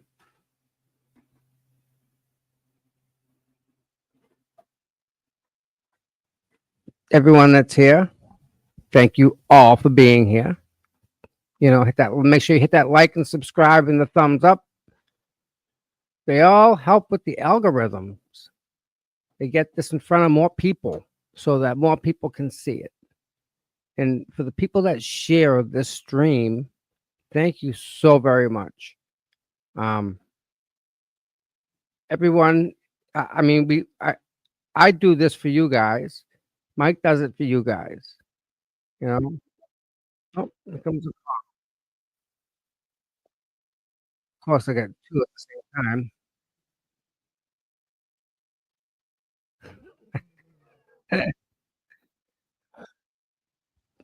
Hold on, I gotta put you up. You're live though. Hold on. Oh, this is good. This is great. I'm live now. You live. Oh my god, I feel like a superstar. How are you, my friend? I'm good. Just cleaning up the damn storage right now, trying to get this Camaro out so I can finish her up. Oh my, what year Camaro is it? 79. 79. Z28. Nice. They had that hood scoop with the with the air in, when you step on it, the loops would open. Yep. Yep. So where do you think about where we're at right now in this trial? Overall, I mean, everybody knows that this never happened, okay? We know that, Kare's not perfect. She's done some stuff, like talking to Higgins and, people argue, so on and so forth. So what? Right. But at this moment, like people have told me, let's say Karen did it, and I'm not saying she did, but let's say she did it. The Commonwealth has not proven it beyond a reasonable doubt. That's it. No ifs, no ands, or buts about it. I got to agree with you. Yes. I don't believe she did it. I know she didn't do it. And it's just plain and simple. And Jackson is bringing it out. Jackson is bringing out everything. When CPD came through, they didn't find no taillight, and now there's taillight there after they get to Lexus. 40-something different pieces that they found. Yeah, 46, 47. And then Berkowitz, who's blind as a bat, he sees one as he's driving by. That's just a bunch of BS. I I'm gonna tell know. you that right now. It's just all it comes down to is just protecting who needs to be protected, and that's it. Now That's all it boils down to. the question is And that's it. why? And Like, why would they protect? Why would it go that? What do they have on these people to have it go so high up the ladder? well, it's my belief, and I will always say this, and I always think it's bigger than my belief, in my opinion, is something John uncovered something, and I'm just gonna leave it at that. Yeah, I can see that. Okay. I also And think they wanted that ring footage. When yeah, he, whatever the case is. Proctor got the phone, so Proctor's the one that got into it. And the thing is, like, they see what's going down, and from the beginning they were like, "Oh yeah, we're untouchable," and everybody kept on saying that dominoes are going to start falling, and they have. They might not be falling down. Go ahead, shoot. You think this is part of it that we're watching it right now? That domino falling down? It is. It's not. It's just like the feds, you know. I'm not saying the feds are stepping in, but it's like the feds. They take their time. It's gonna happen just a little bit at a time, and that's it. You know. And the thing is, you know, what's sad about this whole thing is, like, when you see all these TV shows and, like, of cops, and it's usually Boston cops, you know, and you never just imagine, like, yeah, there is corruption out there, but this bad. And it's just like, and it puts a stain on Boston. And Boston's a beautiful place. I mean, Massachusetts, it's a beautiful place. But this here has put a stain on, and you've heard people like, I don't want to come to that town. I look at somebody in the wrong way, am I going to get arrested? Exactly. You know, so it's just, and this whole thing is a bunch of BS. And everybody sees what's going on. And I know a lot of people, they got to stay politically correct. I understand. I understand that game. You know, you don't want eyes on you, so they got to stay neutral. But at the end of the day, all these laws, all these rules are there to protect the officials, not so much the citizens. And that's just, you're right on the money. Plain and simple. Yep. Plain and simple. And what we see is they didn't think John was going to die the way he did. I'm sure he came over and they were going to talk to him, rough him up a little bit, but they didn't think the death was going to happen. And I truly believe them being drunk, they did a shitty cover up, and they did it too goddamn quick. Yep, I agree. And they did not cover every aspect and every corner and every loose end. And it's just plain and simple. Totally agree. And the thing is too, and you think that people are not watching, the other people and other offices like FBI, DOJ, and stuff like that. There's no way. There is no. They're busting people in Boston for sex trafficking. Funds, like misuse of funds and everything. And you think this is going to go untouched? Come on. Well, again, we can only hope, right? Oh yeah, and the thing is, yeah, and like Aiden said before, we're not counting on the Fed showing up. Let's just concentrate on getting Kare clear. Yep. Right. Because that is justice. Correct. Yep. Find justice for John. We cannot get to John's justice without moving Karen out of the way. Absolutely. Karen is the roadblock. Yep. Karen is the roadblock in order to get justice for John. And I absolutely agree with you. And then people can be biased. I don't know how do you not understand what's going on here. Like, it is plain and simple on the BS that's going on here. Yeah. That's it. Yep. And you can't tell me that, oh, she did, and then she took off and she left, and she was so intoxicated she didn't know, and all the phone calls are like, no, stop. Just put your BS to the side for a second and just look at the evidence. What is the evidence showing you? Again, like, that's it. Obviously they think we're fools because the evidence is not there. It's just not according to them, we are fools. Right. We're just a bunch of idiots. We don't know what the hell we're talking about. I mean, we're getting paid, which I'm still waiting on my money too for. I know, huh? From the movement, and that's all Kate. And we're totally, biased against everybody else, and it's just like, no, it's the thing is, like, some bullshit went down. They tried covering it up. Aiden blew it out. Yep. The fucking ballpark when he came. Sorry for swearing, but Yeah, came yeah, out. yeah, he did. Blew out the ballpark. They arrested him right there and then. Right there and then. Yep. Sorry. They are. You're absolutely right. Yep. And I don't even live there. And that's just as me just watching the court.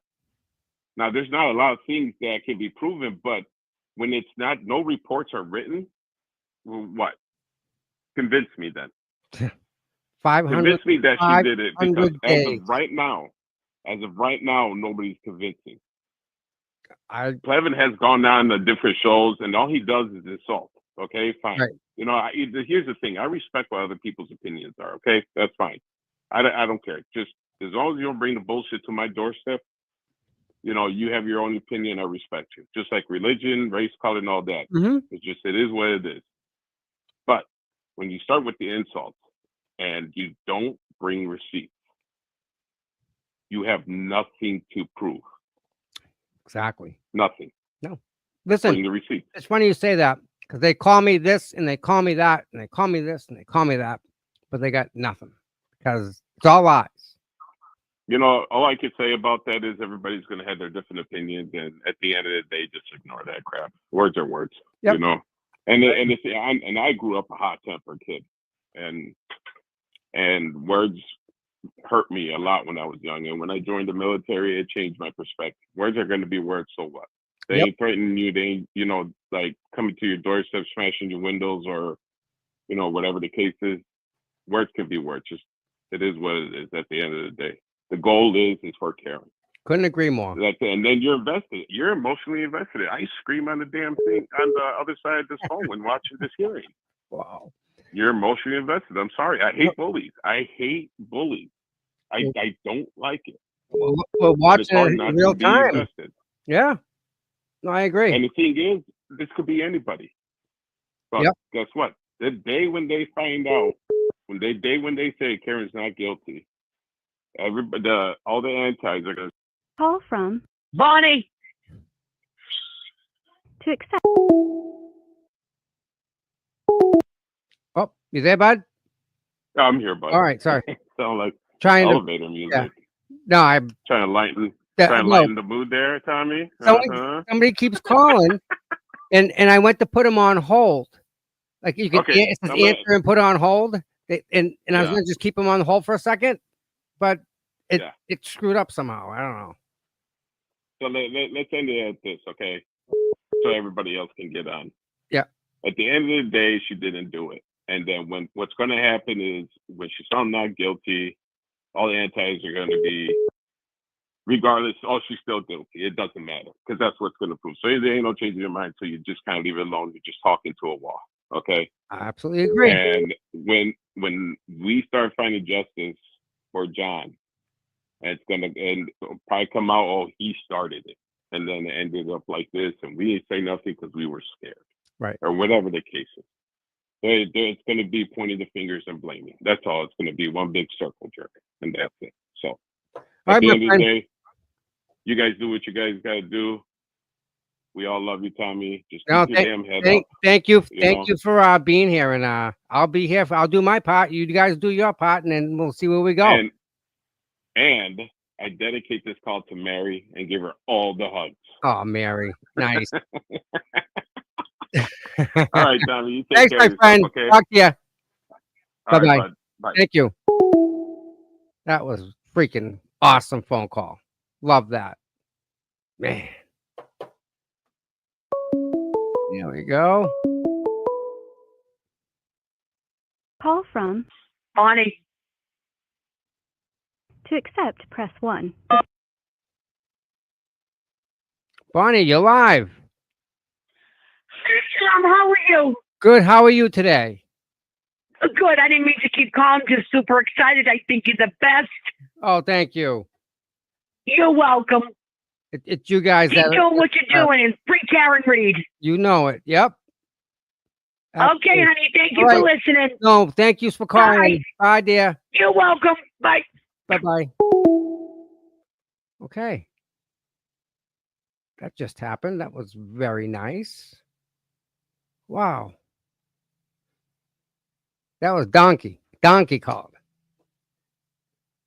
And I mean, he's in the chat. So I let him talk a little longer than the average person because like he's in the chat and he's engaging and he's engageful. So yeah, you guys deserve some time on the phone if you want. If you want to call, I'll put you up. Not a big deal. Yeah. So Higgins goes back, CPD, different clothing, and they still believe that Karen did it. It's the Commonwealth. Like, you all realize how messed up that is for a second? Think about that for a minute. They expect us to believe this.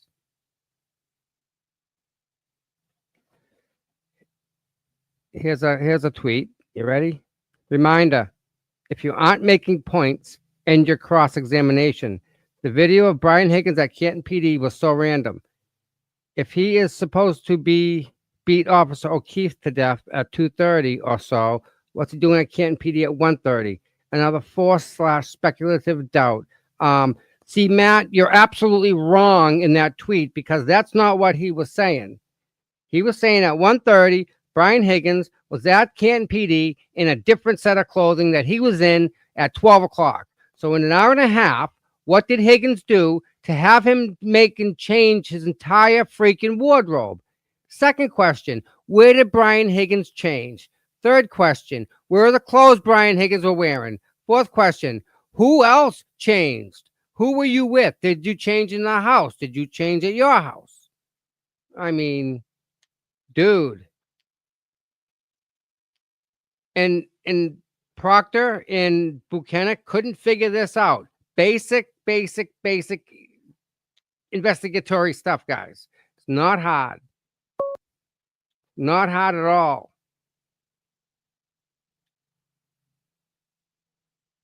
But yet, here we are. This is happening. And they expect us to believe that Karen did it? This explains why the freaking yum-yums over on Twitter are so upset.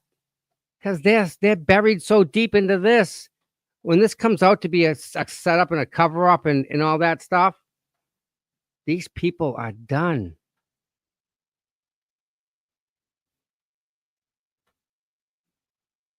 .227 happened. Jen McKee. Call from Donkey. He's back. What up? I'm back. There he is. Okay, one more thing I forgot to tell you. Okay, let's put everybody, even on the anti-side, put your hate aside for a second. ARCA.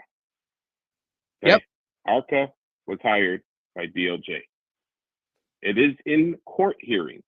Even when Hank was crossing ARCA, he said it's the same report that we gave you on both sides.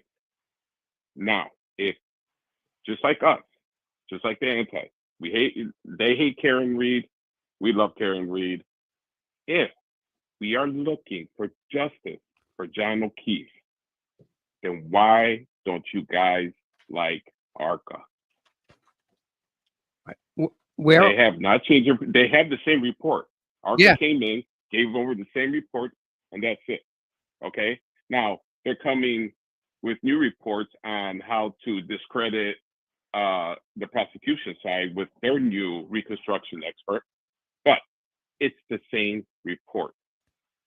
If the antis were all about John O'Keefe, they would accept ARCA and find justice for John O'Keefe. It's funny you say that because I've only seen them out there 4 days total. 4 days. That's it. Yeah, that's it. And the thing is, like, regardless who's, and my hat goes off to everybody that's out there in the snow and everything, and you too, Tommy. You know, and rain. You know, you're like a mailman. Regardless, the mail's got to get delivered. But at the end of the day, put your hate aside for Karen. Just move Karen out of the way for a second. ARCA is coming with the truth. And it has been told in open court and on the record when Wolf said to Hank, you got the same report the defense did. Yep. That John was not hit by the Lexus and the Lexus did not hit John. That's it. And yet here we are, and they expect us to believe that this teacher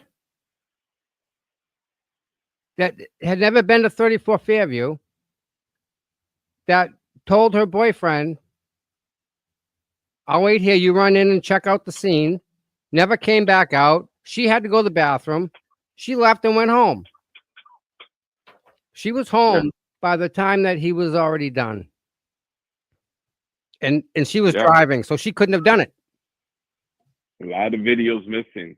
Why is that? Videos Notice missing. that even like the temple and you know, all along the route, it's missing because I think we would see other people out and about possibly, and they may have caught a foot edge.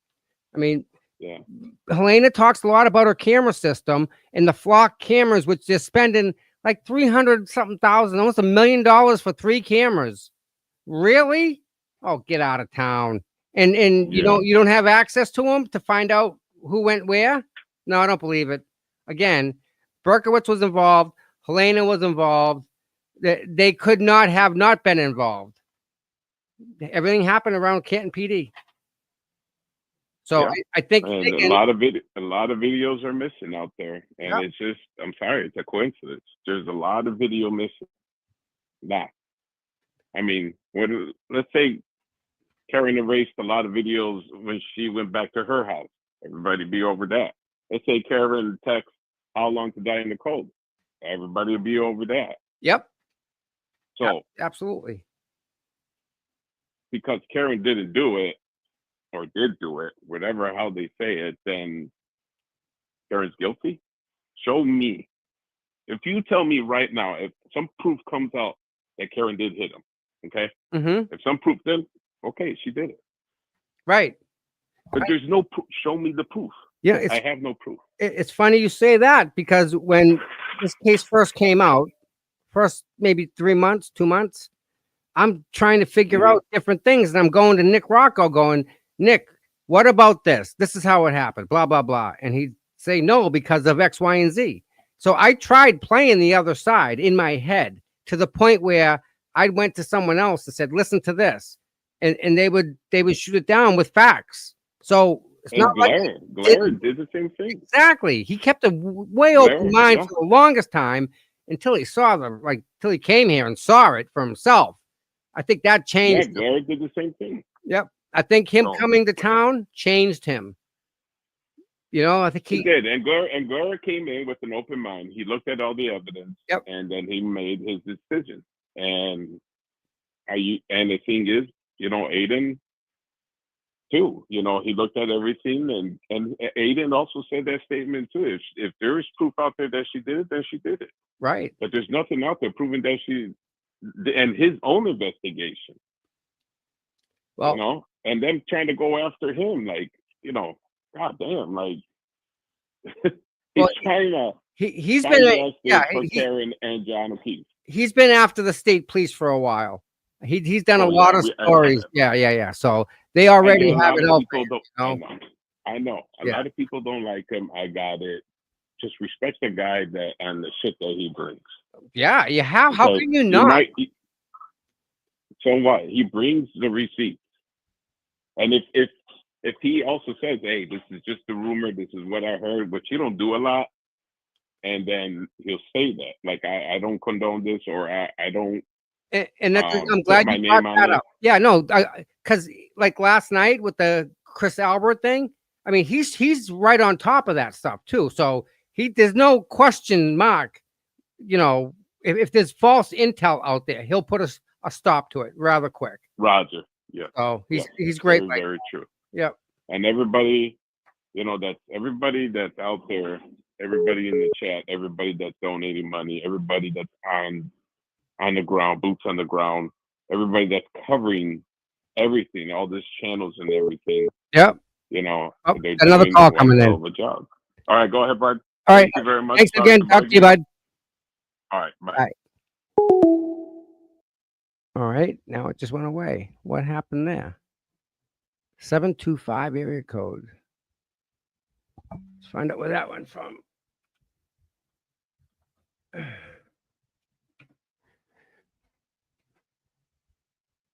So there's these scammers. Las Vegas.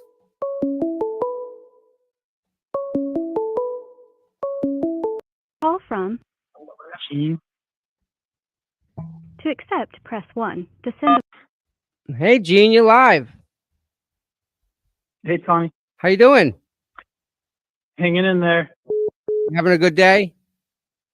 It's going okay. How about yourself? It's okay. Been a long day already. Long weekend. Great. Hey, I just want to pop in, make a quick point, and then get your thoughts. Is that all Sure. right? Yeah, absolutely. So I think for the Ford Edge thing, Mhm. for all the witnesses, as of about 3:30 that morning, there were about 8 witnesses on the witness list, about 8, maybe more people that had a Ford Edge. I just want to throw that out because I think it's big. But I'll take off and everyone have a wonderful day. You know, Brian Albert had a Ford Edge, right? A lot of people. Yeah. I got to run, Tommy. All right, brother. Thanks for the phone call. Thanks. That's awesome. Another call coming in. Call from. Damn. To accept, press 1. Hey, bud. You live. What's up? Hey, Tom. How's it going? Good. How are you today, sir? Not bad as a jam. What's up? Hey, Tommy. Yeah. If you Is what? mention my name during the course of your job, I promise you, at your colonoscopy, you will think of me. Okay, And cool. Forever then on. Awesome. But if not, then you'll never hear me. Like you're But if breaking it up. is- You get Oh. static for whatever reason. Can't wait to use this turf. I'm praying that it's true. Bad connection there, bud. I don't know what happened. Yeah, all right.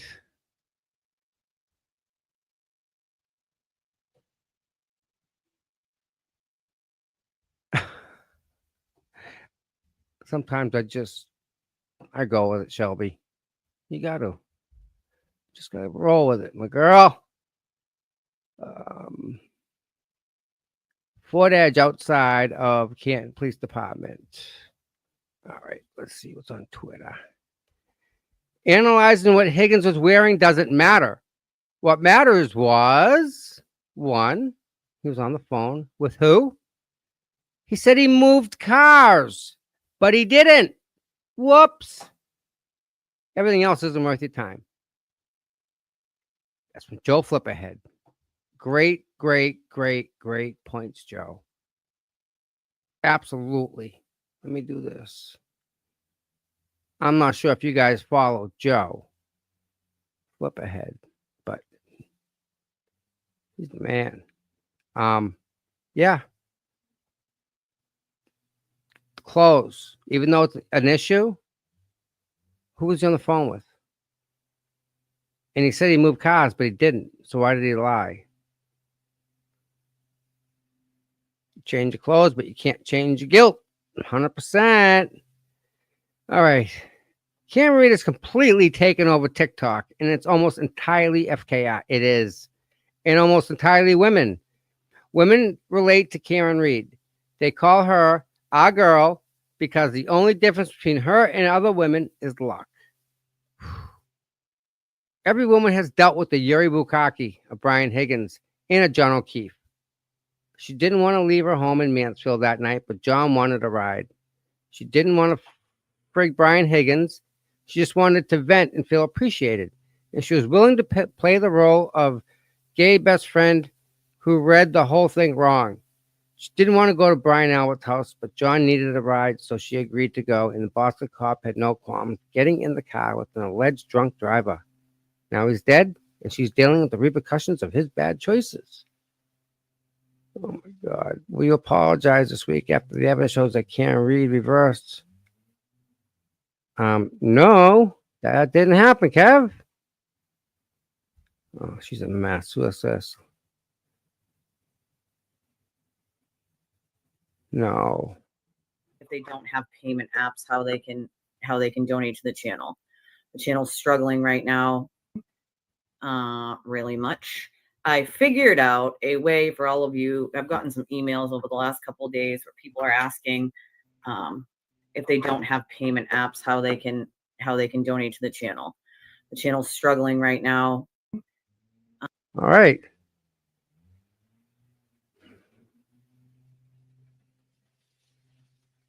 Harassment.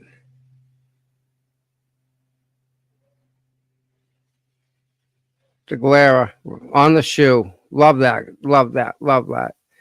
Online ties of the John Keefe and Kare Read retrial have long since turned against Kare Read's PR machine. The money's gone. The dream has died. Kare Read is guilty. Where are you getting that, Grant? Grant, dude, you're wrong. You're wrong. You're wrong.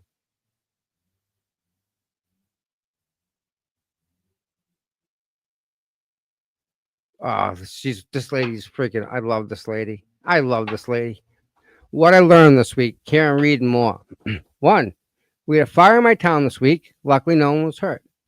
But I'm running up to the Foot Locker to buy shoes to frame my neighbor because he sings bad karaoke while mowing his lawn, and it would be nice for it to stop a while. 2, Yuri knows 3 languages, but still doesn't understand why Proctor's texts are offensive. Proctor is quickly turning into the Voldemort of MSP.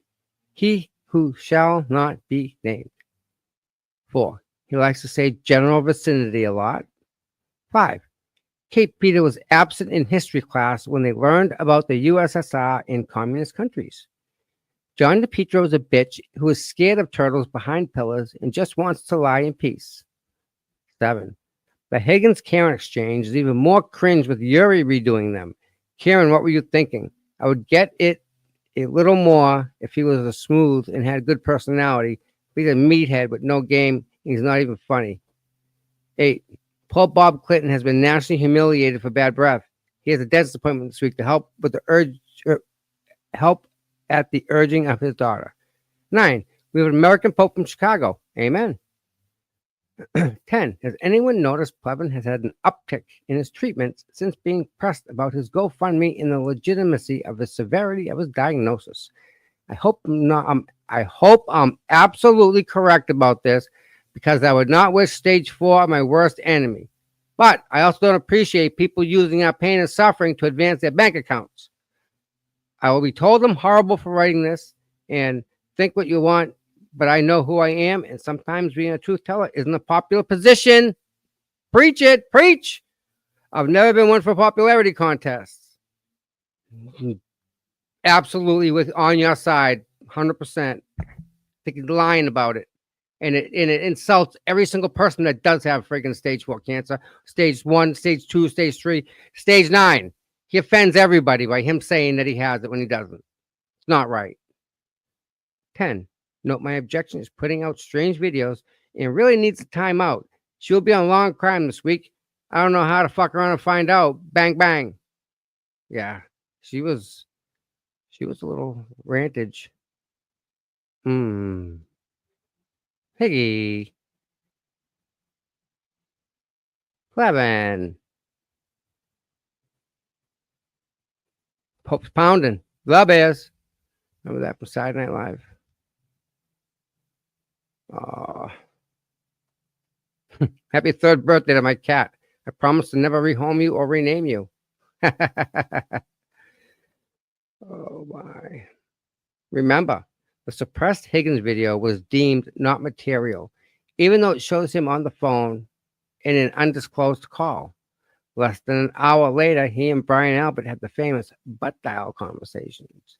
He and Brian Albert both dumped their phones immediately before a preservation letter was sent to them and testified that he went to CPD to move vehicles around. The video does not show this.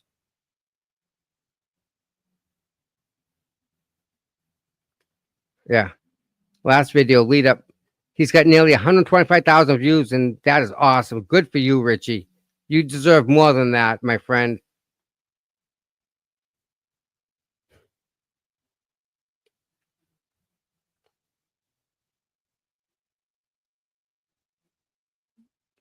Brittany.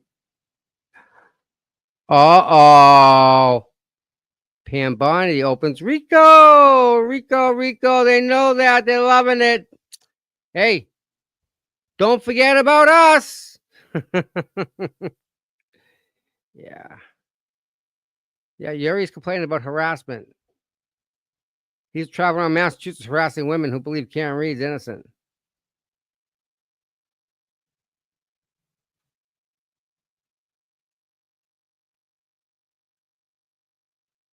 Go away.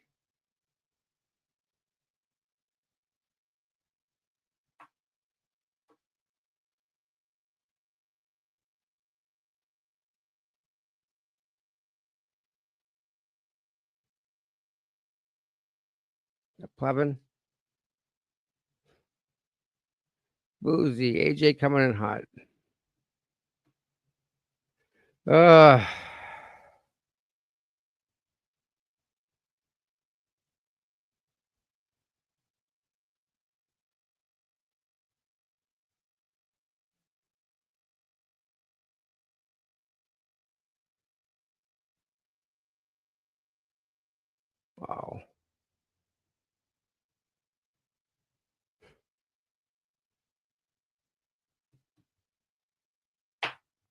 Yep.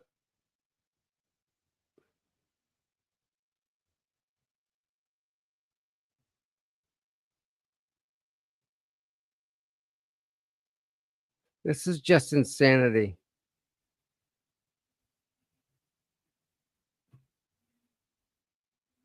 Wow.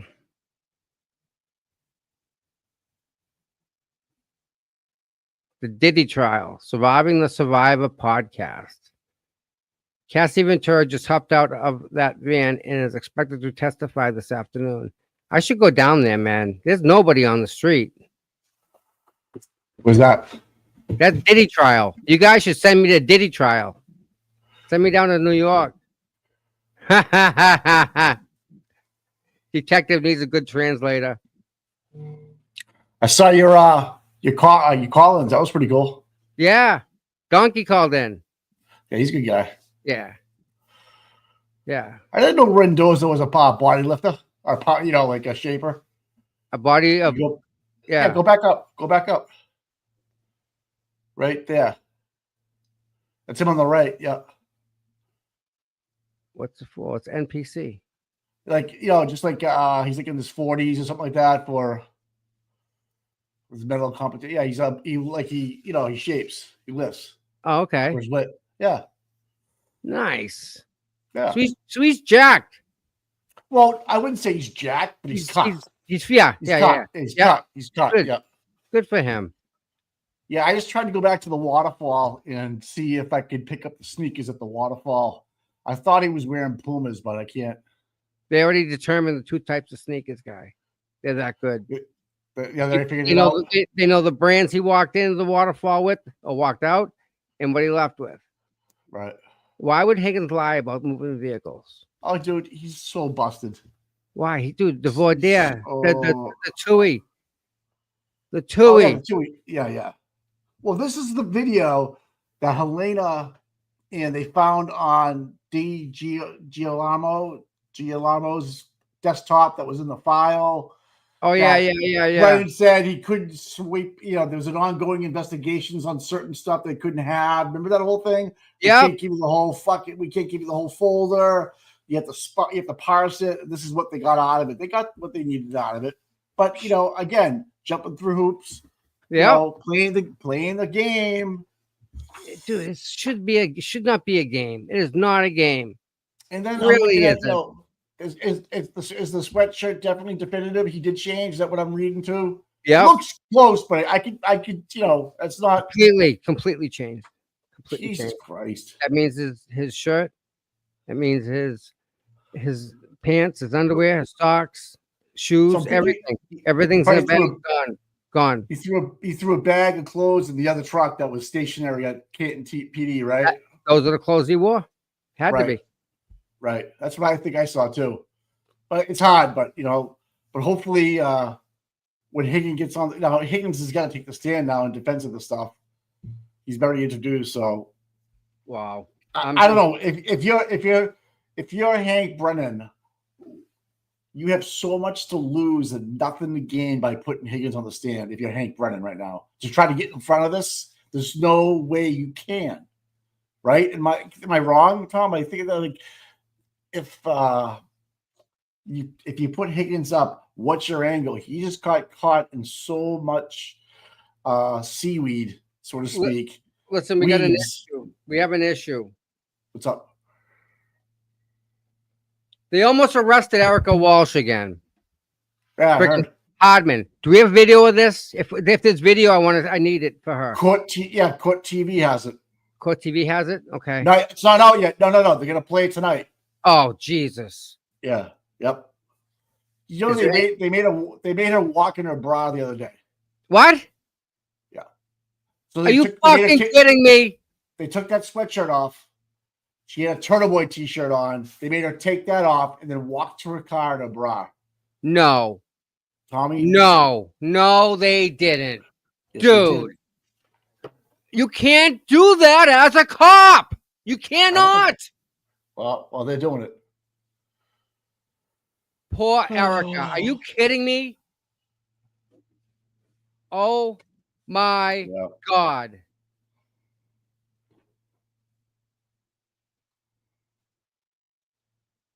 Holy Mike.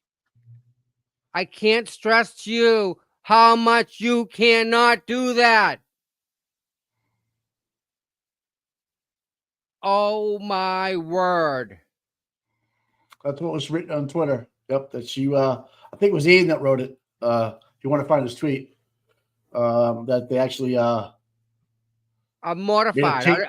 I don't dare. I don't even want to look, Mike, because I don't want to believe it. I don't want to fucking believe it. Wow. Right. No way. No way. No. Dude, you cannot do that. Especially with a female. I cannot stress to you how bad that is. It's wow.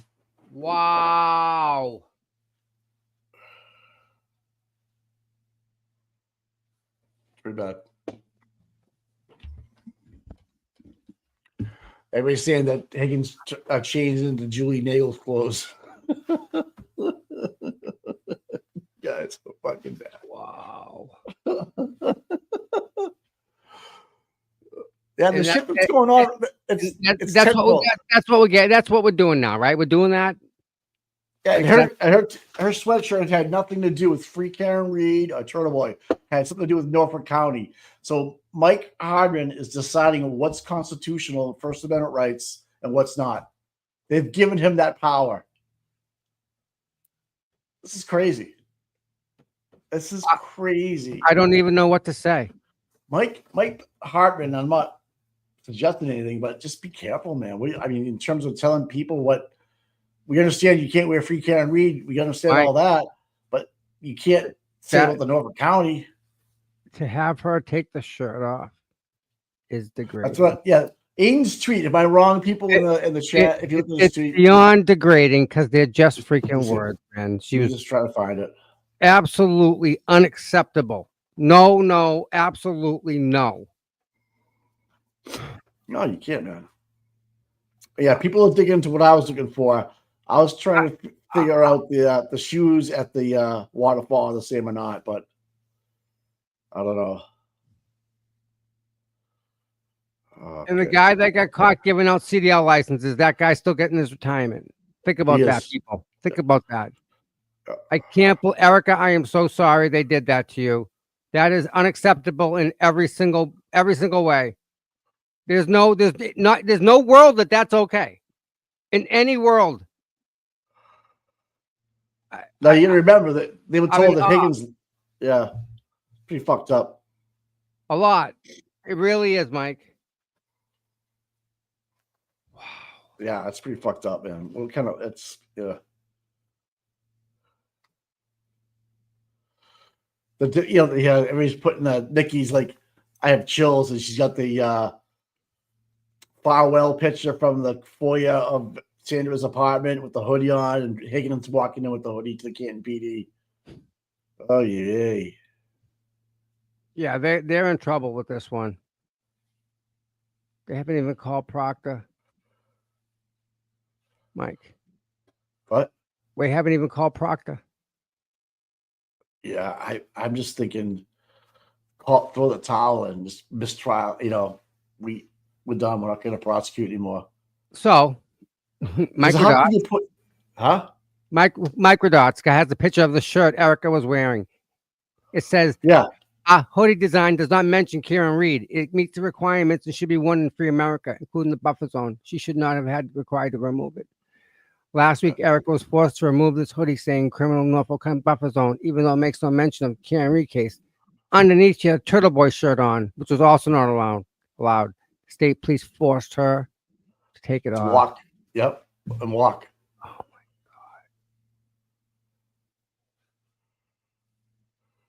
my God. That morning. The morning. Oh, we're playing this one. You guys ready for this? This is good. Why did you go to Canton Police Department that night? Why did you go to the Canton Police Department that morning? The morning when I left 34th Fairview the Friday into Saturday? Correct. To move 2 vehicles. We try to move the cars to the outer edge of the parking lot so that DPW can make a good pass. From after I moved the vehicles?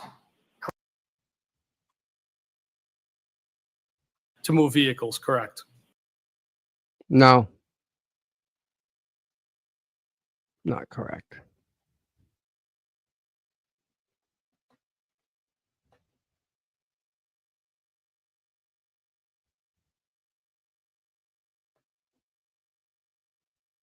Doors open. Oh, the Dodge, yeah. Vehicles never moved.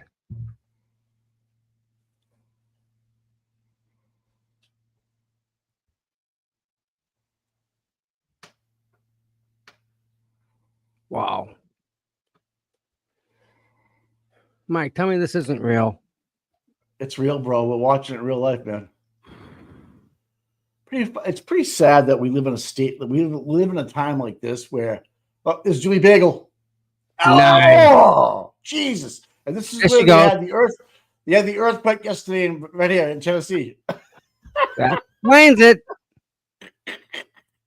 That's why the glare was shaking yesterday. Mm-hmm. Shame. Yep. Oh my God, Mike. Yeah, it's like this is legit. Are we actually watching all this go down right now? Mike, them knuckles bruisers at me. Huh? Oh no, dude. He had shoulder surgery right afterwards.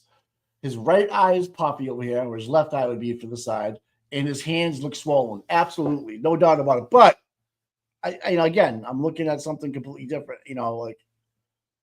He definitely got punched in the face. There was no doubt about it, and he threw some punches, and maybe he fell.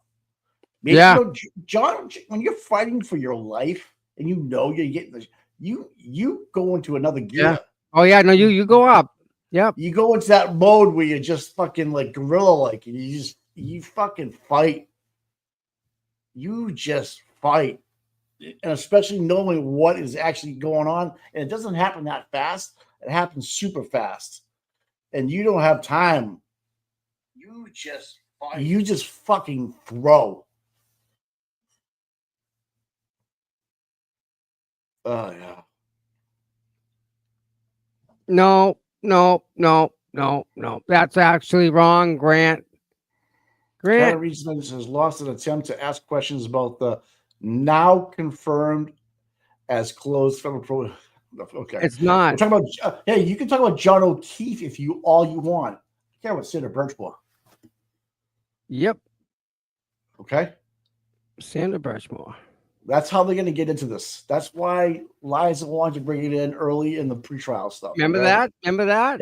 Yes. Smart girl. Smart team. Yeah, that's a good strategy. Here we go. Hey. All right, we're back.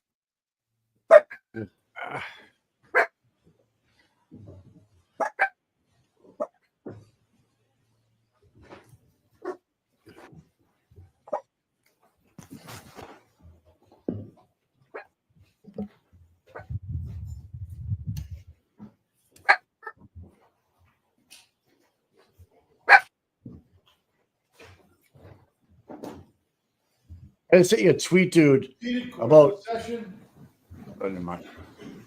You get a chance to get out. Jackson. Thank you, Your Honor. Another housekeeping note asked that GG for identification.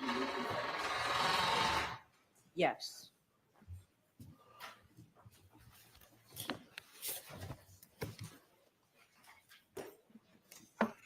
Sorry, guys. Yeah, my dogs. May I inquire? My dog's a part of my life. I'm so sorry. I did it again. Thank you. Yes, go right ahead, Mr. Jackson. Thank you. Just before the lunch break, Sergeant, I asked whether you had engaged in a discussion with the Commonwealth at a prior proceeding in which you were shown a video and you talked about the fairness and accuracy of that particular video in the Sally Port when the SUV was first pulled in. And you indicated that you did indicate that it was fair and accurate, correct? Yes, back then, yes. Yeah. I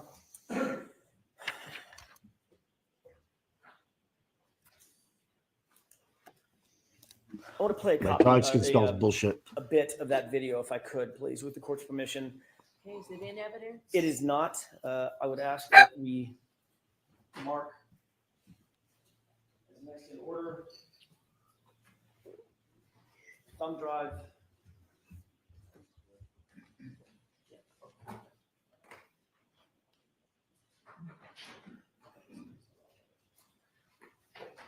Are we marking this for identification, or is there an agreement it's going into evidence?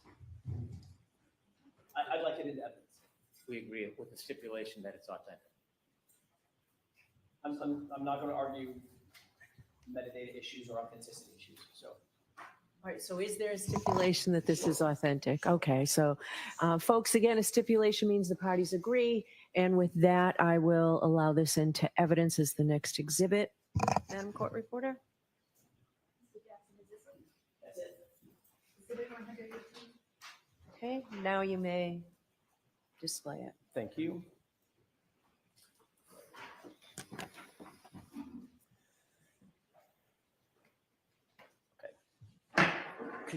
Could we play beginning? What's the runtime, Mr. Wolk? This is at 5:37:03. If we could just play this forward for a couple of seconds. A little bit further. Pause. Do you see what's depicted in this video? Yes, I do. This is the video that you were shown at a prior proceeding, correct? Yes, it is. Does this appear to be the interior of the Sally Port at Canton PD? Yes, it is. And this is what you were questioned about regarding the SUV being pulled into the Sally Port, correct? Yes. From a time frame standpoint, just the time frame, this is right after the SUV has been driven in from the flatbed after having been seized in Dighton, correct?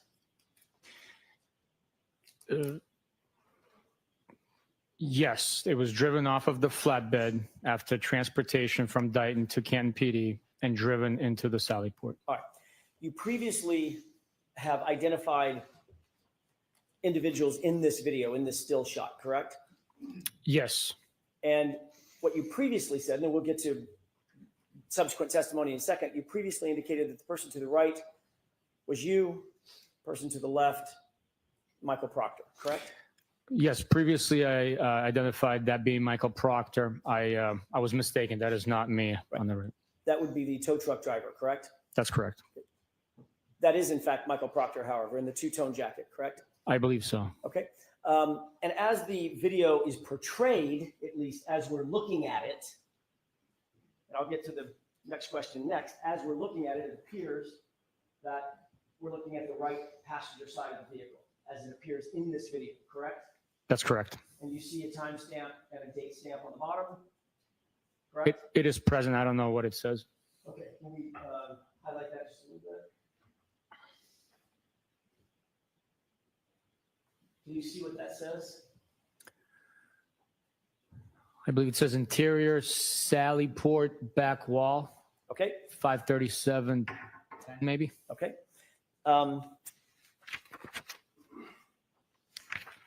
When you indicated that this was a fair and accurate depiction of the interior Sally Port when the SUV was brought in, you were specifically asked whether or not you or Michael Proctor approached or manipulated or touched the right rear taillight area of the vehicle, correct? I don't remember the exact verbiage used, but in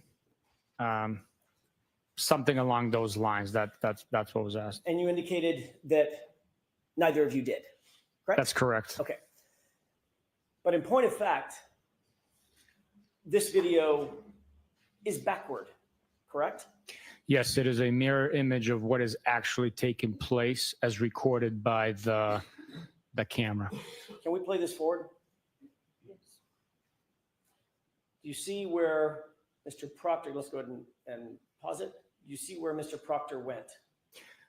Yes, the video depicts him going to that portion of the vehicle, but we can't tell how close he is. Okay. And the back, from all appearances, importantly, it appears to be the back driver's side, back left of the vehicle, correct? That's the way it appears, yes. Let's play this forward for a second.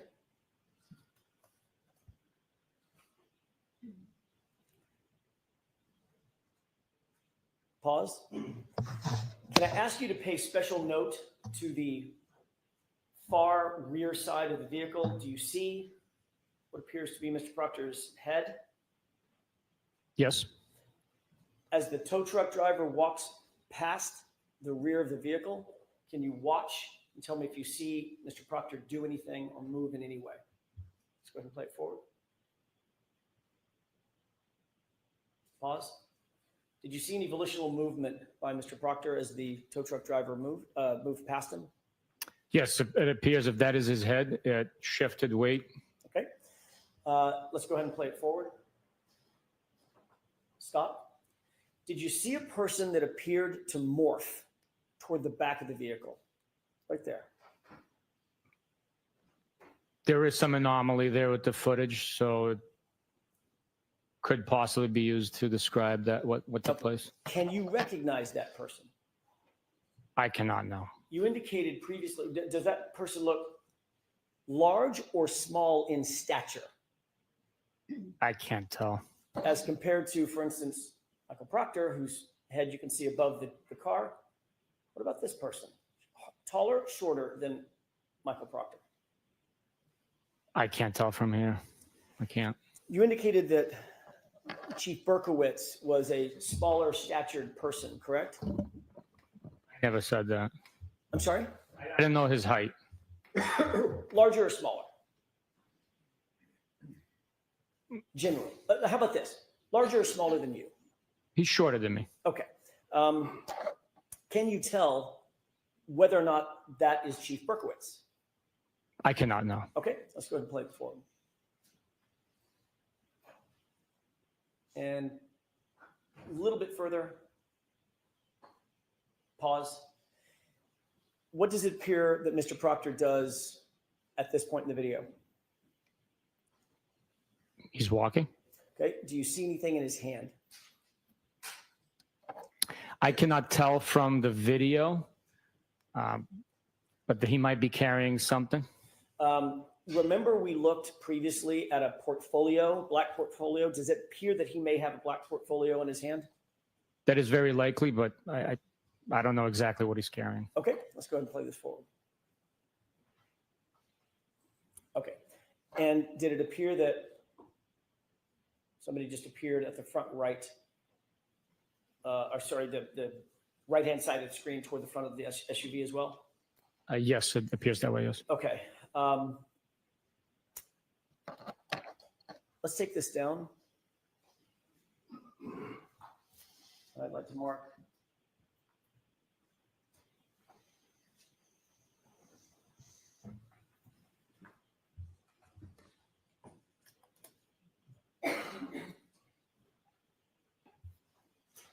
I have another electronic device, a thumb drive. That has Just look at the back of the Canton PD old police car. That's closest to us. The wording on the back, Canton Police, is backwards.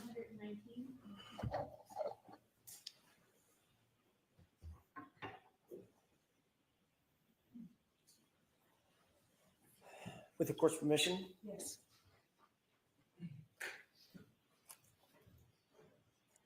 Now, Sergeant, what does this show?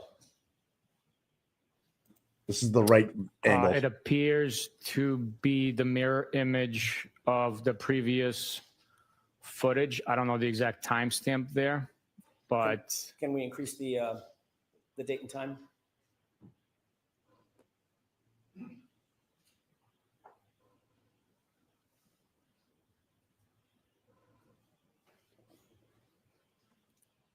Do you see, can you read the date and timestamp on this Chiron?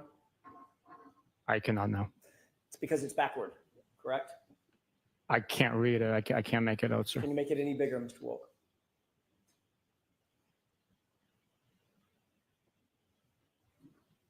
Busted. Does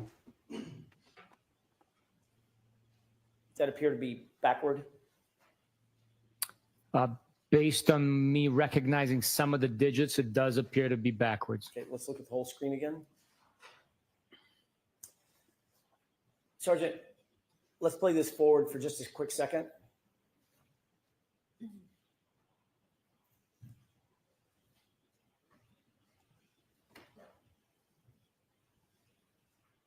Pause. Do you see Michael Proctor in this video? I believe that's him. Yes. And which side, and let's start with this. Do you agree that this is the correct version of the camera angle and the SUV as it pulled into the Salvatore? This is the footage, the way that is depicted right now is very accurately very accurately represents what I remember from being there. In fact, this side of the vehicle that we're looking at that's closest to us, that I'm Driver's side. highlighting on the screen to your right, that is in fact the driver's side of the vehicle, not the passenger side of the vehicle. Is that correct? That is correct. The far side over here would be the right rear of the vehicle, correct? Yes, sir. Which area is Michael Proctor walking to? The left rear or the right rear in this footage? It appears if that's him, he's walking to the right rear of the vehicle. Can we play this forward?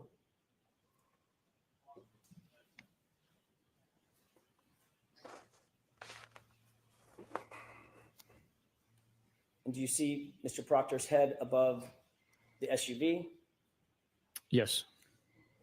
And watch him as the tow truck driver walks by. Did he appear to move? He shifted weight, yes. And it appears that there's another person that showed up in the footage, an anomaly of some sort, walking off screen left to right. Is that right? That's what it appears, yes. Is Mr. Proctor still at the right rear taillight area? He's in that general vicinity, yes. Let's go ahead and play it forward. A little bit further. Pause. Can you see anything in his hand? Let me just ask it closed in. Do you see the portfolio in his hand? It would not be unlikely that it's there, but I can't tell exactly what it is in his hand. Let's play it forward. Oh, yeah. Do you see There anything it in his is. hand now as his arm? Yes, yes. Does it appear to be consistent with the black portfolio that we saw earlier? Yes, it is, yes. Let's move forward. And he is now off screen, correct? Yes. So, in point of fact, Sergeant, when you were asked previously whether the prior video fairly and accurately depicted what you recall as it pertains to the SUV and the Sally Port, that was not quite true, correct? I'll allow it. The way I understood the question is what I'm watching accurately depicts what's taking place. It is. Just because it's a mirror image doesn't mean that it's not recording what the actions and what is transpiring. But you would agree, at least, that the previous video showed exactly the opposite of what was true and correct, not just a mirror image. What is left is right, and what is right is left, correct? Stages to that form. Would you agree that in point of fact, a mirror image video is not a true and accurate depiction of what's depicted in a scene?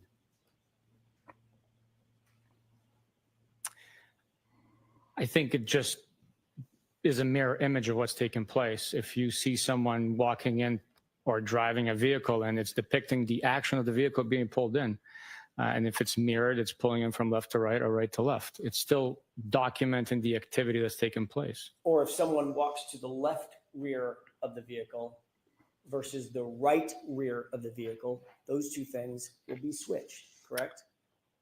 That is correct, yes. And you'll agree that the prior video that we showed, that you and I just talked about, the inverted video, appeared for all intents and purposes to show Michael Proctor stay away from the left, from the right rear taillight, walk all the way around and position himself to the left rear taillight. You'd agree with that, correct? Objection.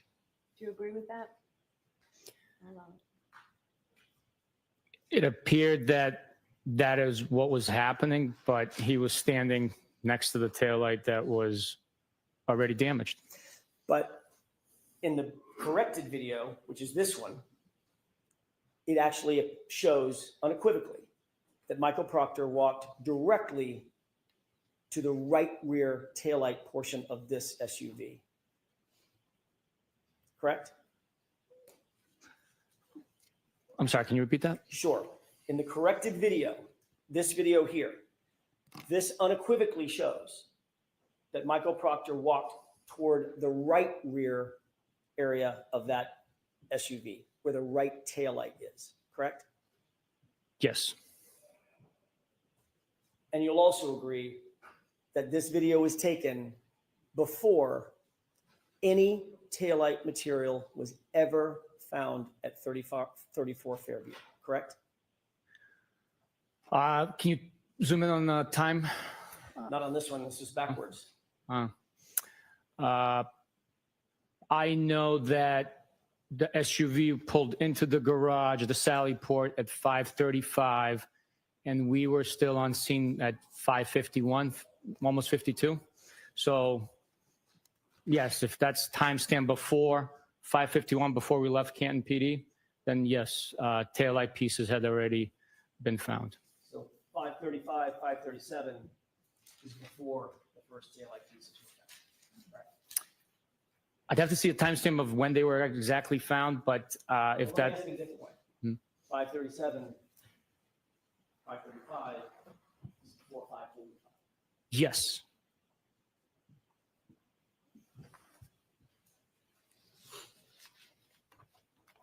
May I have just a moment, Your Honor?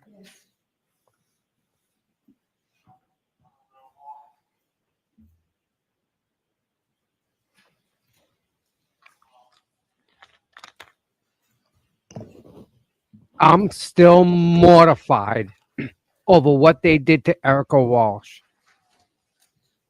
They could have made her turn that sweatshirt inside out. There was no need for that. unacceptable. I am so troubled if that's even true.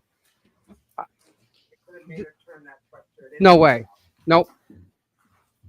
Sergeant, Canton PD is about 1.5 miles from 34 Fairview, is that right?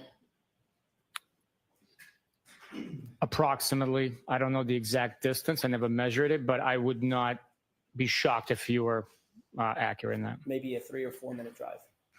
Depending on the traffic conditions and the weather conditions, that could be a possibility, depending on the speed you travel.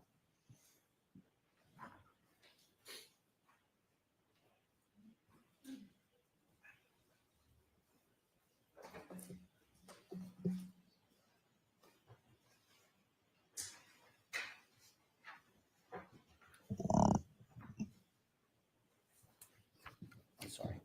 Your Honor, I have a photograph that I'd like to have marked with the court's permission. If I may approach. Marked for identification. Marked for identification for the time being. Okay.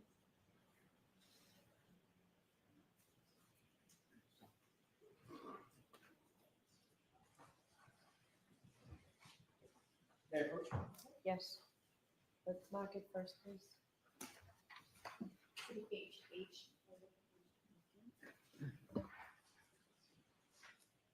Thank you.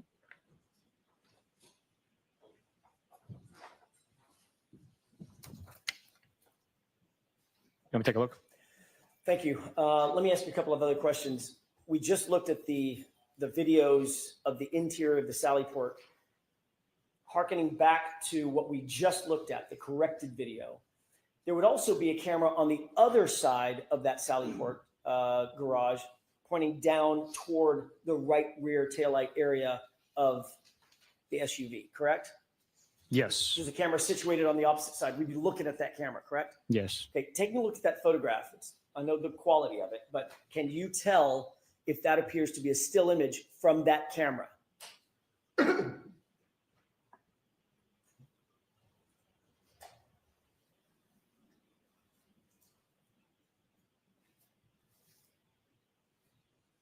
Yes, it appears to be a still image from that video camera. I'd ask that this be moved into evidence, Your Honor. Is there an objection? No objection. Thank you. Brendan's just letting them burn. Thank you.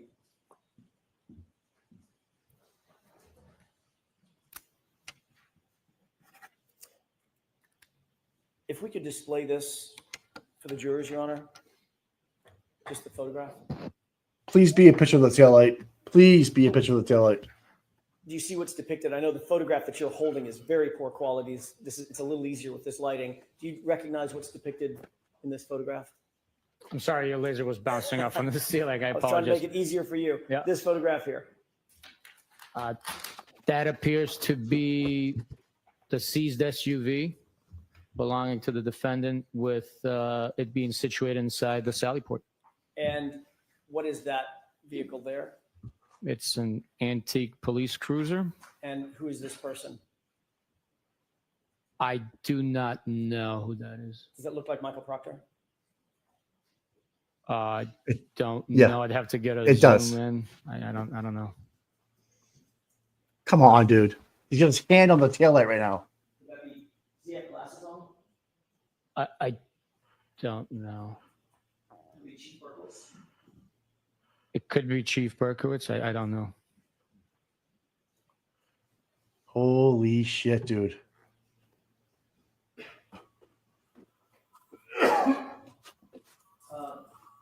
Can you tell me the date that's on the Holy the shit. date and timestamp at the bottom? I cannot. I think I might be able to make it out in the actual photograph you printed out. Could I Okay. take a look at that? Sure. Need the light? Yes, please, Your Honor.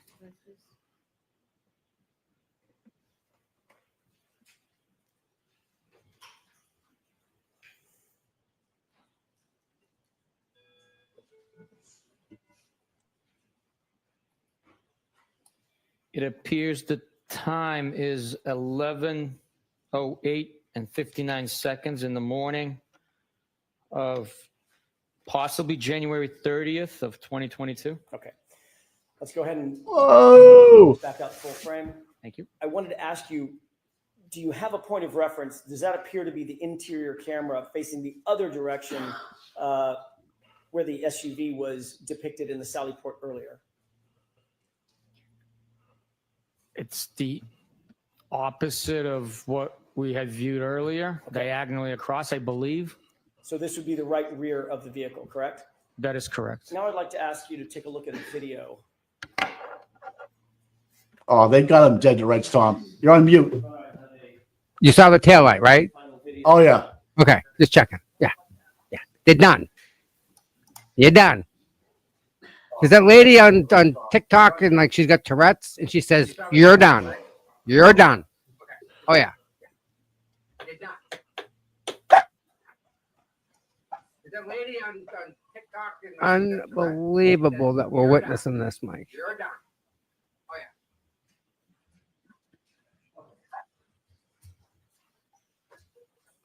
I can have that marked as. It's gonna get worse. Oh no. Next in order, so there's no objections. This is Hank, dude. I have no objection to that.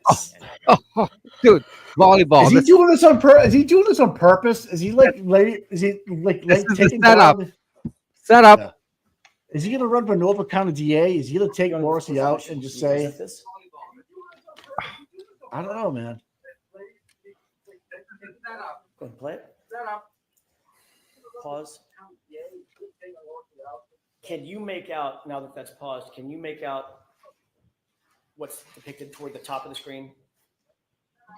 Yes, it appears to be a distorted image of that antique police cruiser. Okay. And does the area next to the police cruiser appear to be empty? Some snow on the ground? Yes, it does. Actually, yes, it does look that way. Yes. Okay. So there's nothing next to the police cruiser, at least at this point, correct? That's what it appears to be. Yes. Can we take a look at the timestamp on this document? Oh. Or on this frame? I'd ask you to let the jurors know if you can see what the actual run time is on this. I could see the timestamp. I don't know the runtime, what it's going to be. It's 5:07, 10 or 12, something like that? That's the 5:07? timestamp. Yes. Okay. Yes. PM. Now, if we could just play this forward, go back to full screen.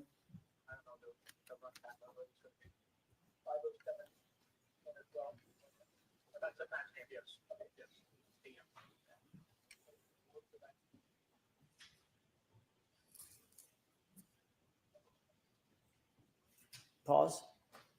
Now, how many seconds would you estimate, just in your head, just went by in real time? Approximately 5 seconds. Okay. Do you see something in the video now? Yes. What is that? It appears to be the seized Lexus SUV. And now Give me the let's look time. at the timestamp. Give me the time. What time is that? 5:47 p.m. So in about, according to your testimony, in about 5 seconds, the time jumped from before the SUV was in the Sally Port to about 5:50 p.m. after the SUV had already arrived and is now situated in the Sally Port, correct? Yes, that is correct.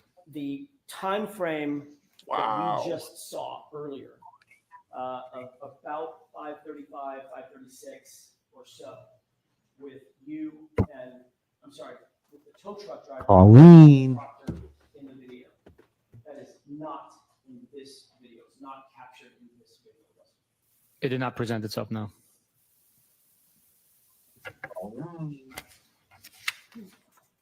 Holy shit, dude.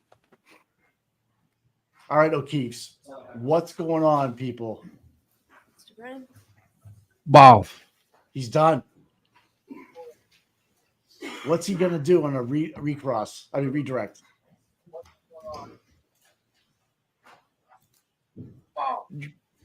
That was just absolutely smoked. Stop the bleeding. What do you do? Oh.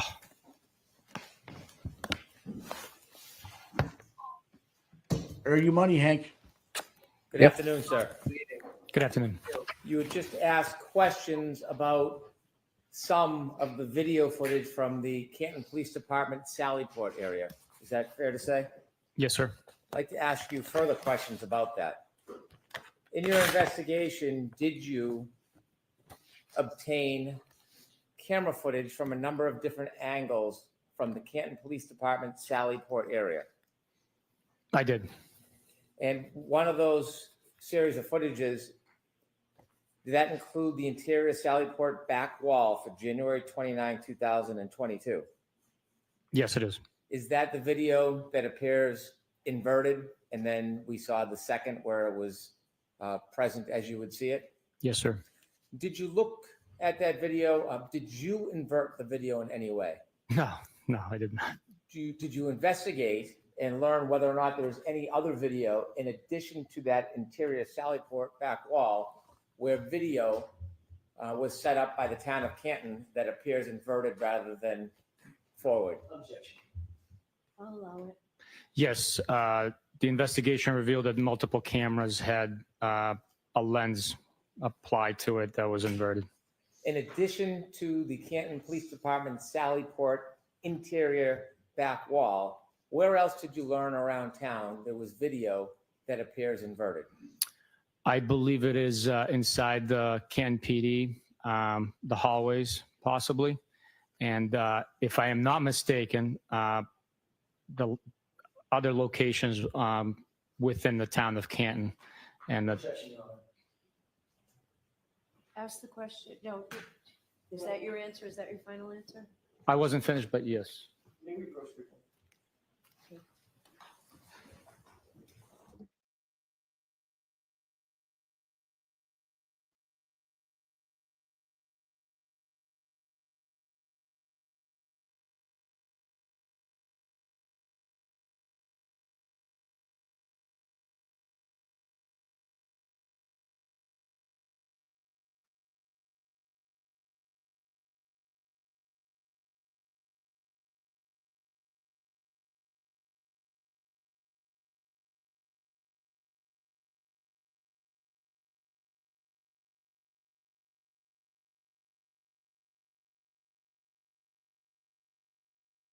Man,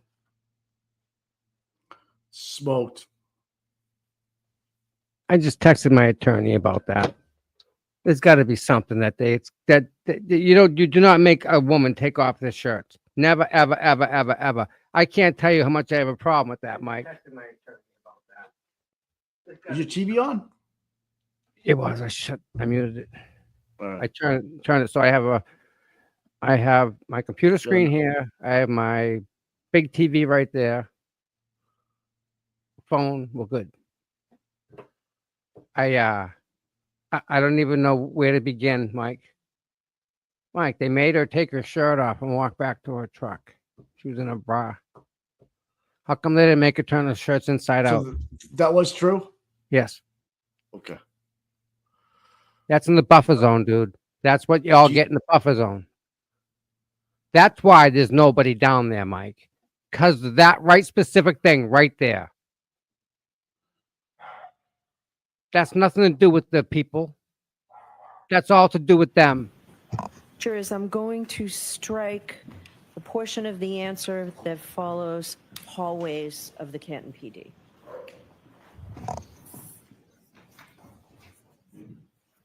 And sir, when you obtained the video from the interior Sallyport back wall, which was inverted, did you provide a copy of it? Yes, I did. When you looked at that video, does it have time and date stamps on it? Yes, it does. May I approach? Yes. I'd like to introduce a copy of that.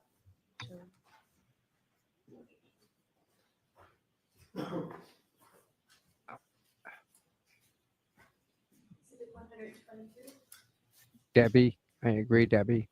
I'm in awe. I don't know what to say.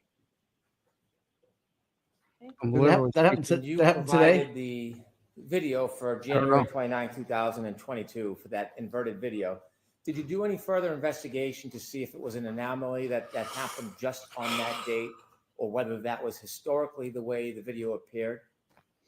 I'll look into that matter. Produced the fact that it's been recording that way previously to January 29th. Why did you want to historically go back and see if it was historically the same way? To show that it had not been manipulated or altered in any way, and it was accurately recording what was taking place on January 29th, 2022. As part of the investigation, was there video taken from January 1st, 2022?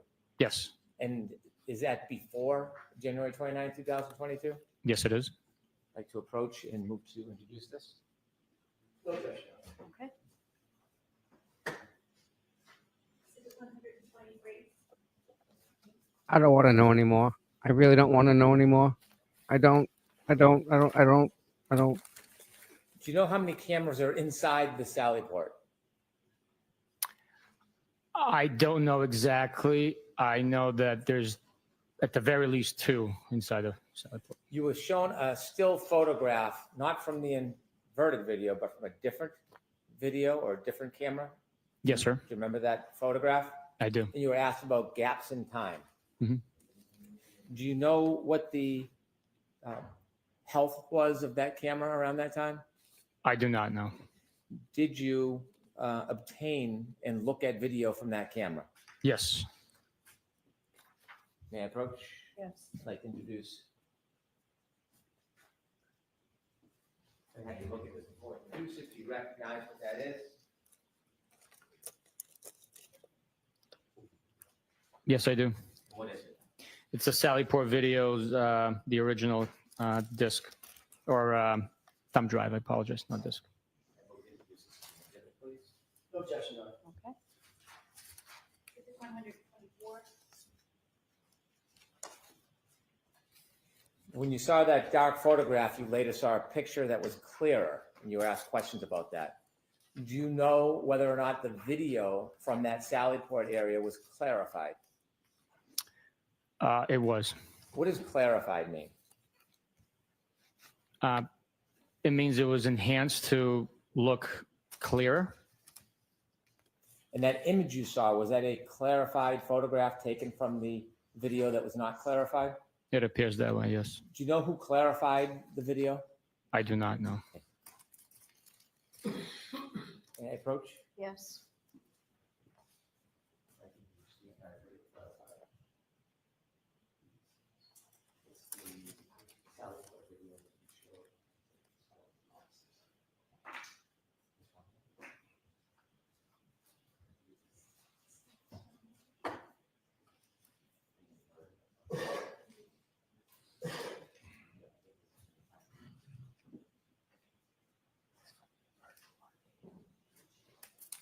It's down.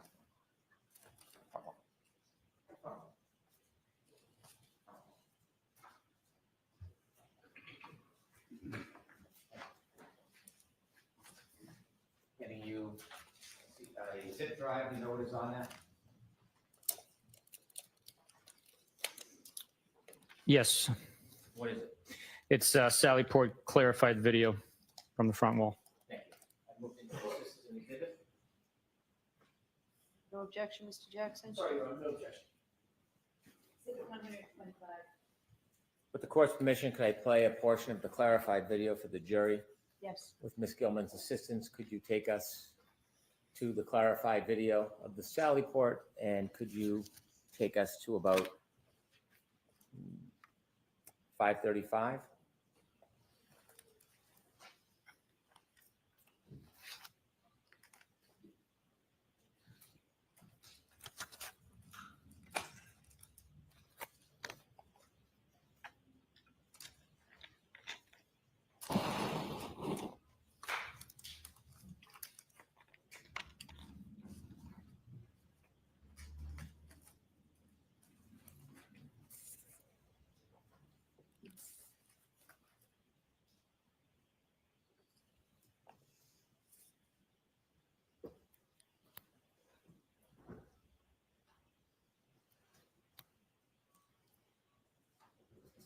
As Ms. Gilman searches, I have other questions I can proceed with. Okay, we'll turn the light on again, please.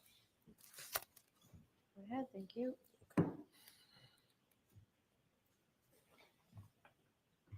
Did you obtain video of outside the Sallyport to show what time the tow truck arrived with the defendant's Lexus? Yes, I did. May I approach? Yes.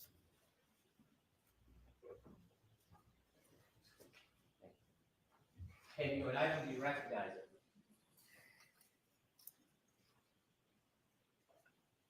Yes, I do. And what is it? It's a disc containing CPD exterior Sallyport video. No objection, Your Honor. Exhibit 126.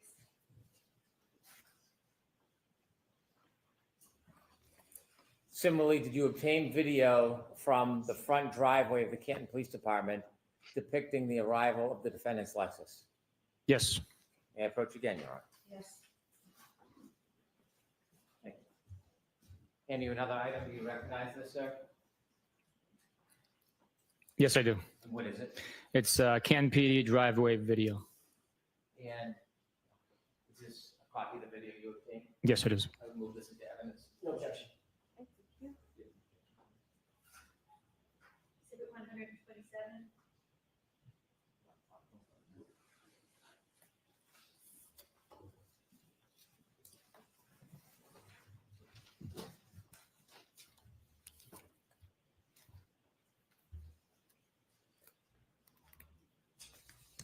Do you recall when you arrived with the defendant's Lexus on January 29, 2022, what time you reached the Sallyport? To the best of my recollection, it was 5:35 p.m. is when the vehicle was placed into the Sallyport. When you left Dighton after the tow truck lifted the defendant's Lexus and put it on the tow truck, did you follow the tow truck back to Canton? Yes, I did.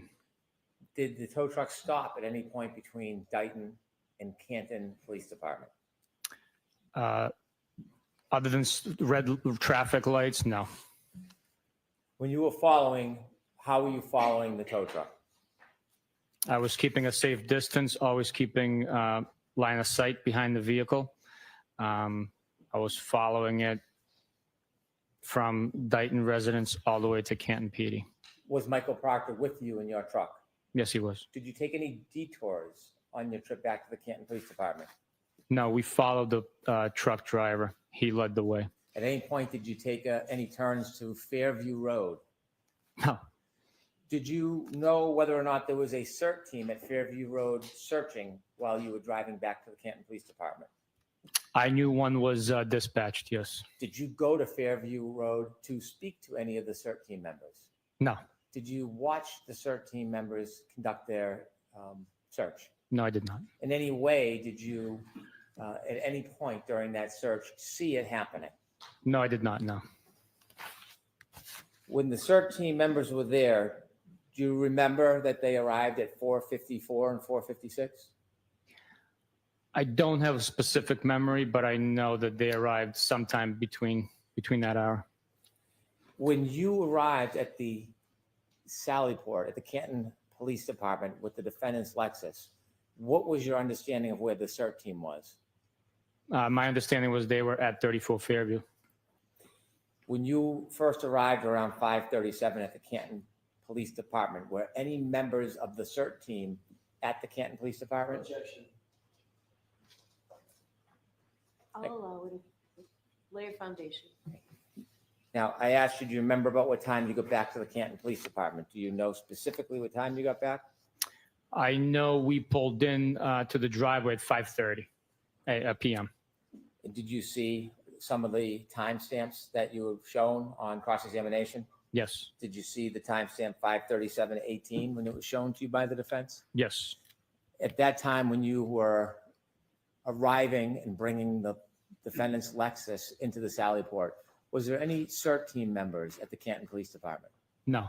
Were there any troopers who were speaking to you or receiving items or evidence from you or Trooper Proctor? Absolutely not. Was there any items exchanged between you and or Trooper Proctor and anybody else for that matter that you saw? No. While you were at the Canton Police Department in the Sallyport area, do you remember how long you stayed in that area? Approximately 15, 20 minutes. And so you were asked when the first items were found at Fairview Road. Do you remember that it was around 5:45? Yes. So at the time those items were first found at Fairview Road, where were you and Michael Proctor? At Canton Police Department. When you were at the Canton Police Department and you had brought the Lexus back, did you ever see Michael Proctor leave the Canton Police Department without you? No. You ever see him hop in a car and take a drive? No. A 3-minute drive or a 4-minute drive? No. Did you ever see him leave for a 6-minute, 7-minute trip? Objection, Your Honor. You've made your point. Next question. When you were at the Canton Police Department, were you separate or with Michael Proctor? We were together. Not obviously tied at the hip, but we were within eyesight, traveling together. After you left the Sallyport area, did you and Michael Proctor immediately leave the Canton Police Department? No, we stuck around. Why did you stick around at the Canton Police Department? To make sure that evidence was properly being protected with yellow tape around it. And we were making plans to go get dinner. When you were making plans, did you go anywhere else in the police department after you left the Sallyport area? Yes, I believe we went to the conference room. Was there anybody else that you saw in the police department when you went to the conference room with Mr. Proctor?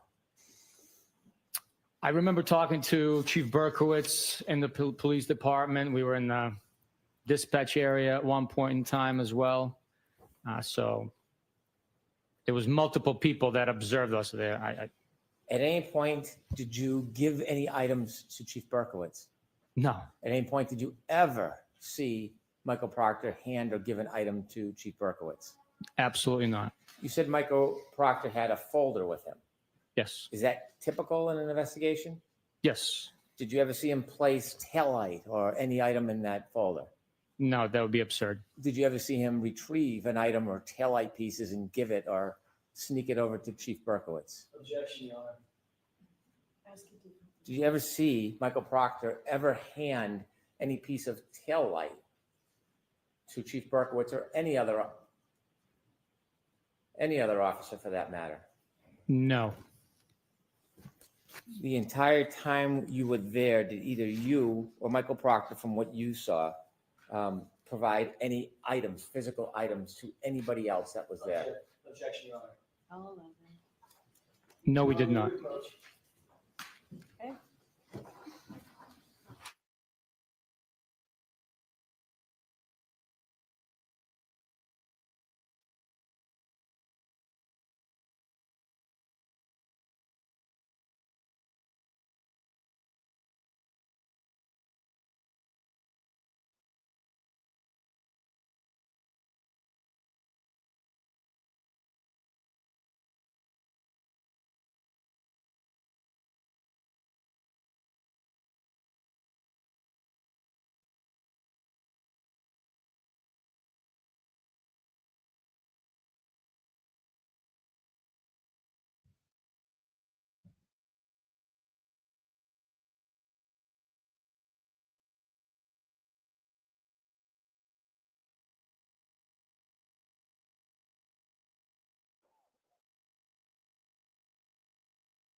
Listen, guys, girls, anyone out there, anyone that has footage of this that happened to Erica, please, you got to let me know. She's absolutely looking for it.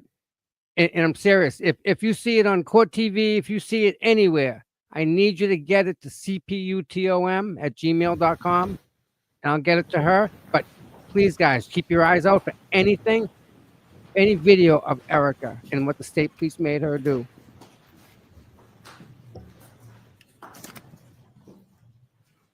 They made her take off her. At any her point shirt. from when you first arrived at the Canton Police Department with the defendant's Lexus to the point when you left, to go to dinner or to get something to eat with Michael Proctor, did you ever provide any physical item to anybody at the Canton Police Department?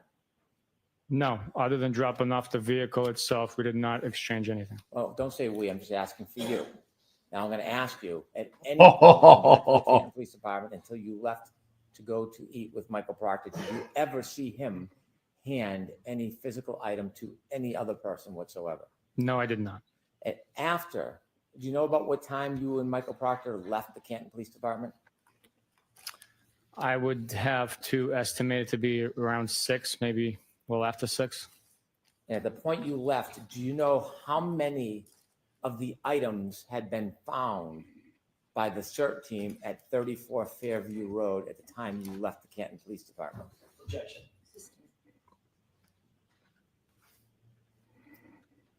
When you left with Michael Proctor, where did you go? I went to Norwood, Massachusetts. Is that where you ate? Yes. When you left and then arrived in Norwood, did you stop along the way at any other place, including but not limited to 34 Fairview Road? I did not. Did you eat? Yes. After you ate, where did you go? Back to Canton Police Department. Why? We were having a debrief for that day on the investigation so that everybody could get on a good understanding of what had been learned, what had been collected, and where the investigation stood, and to assign tasks on the next steps. Who were you meeting at the Canton Police Department when you returned? It was the Detective Lieutenant Tully, members of the Norfolk SPDU. Do you know at about time you returned to the Canton Police Department? I want to say it was after 7:30, but I'm not positive.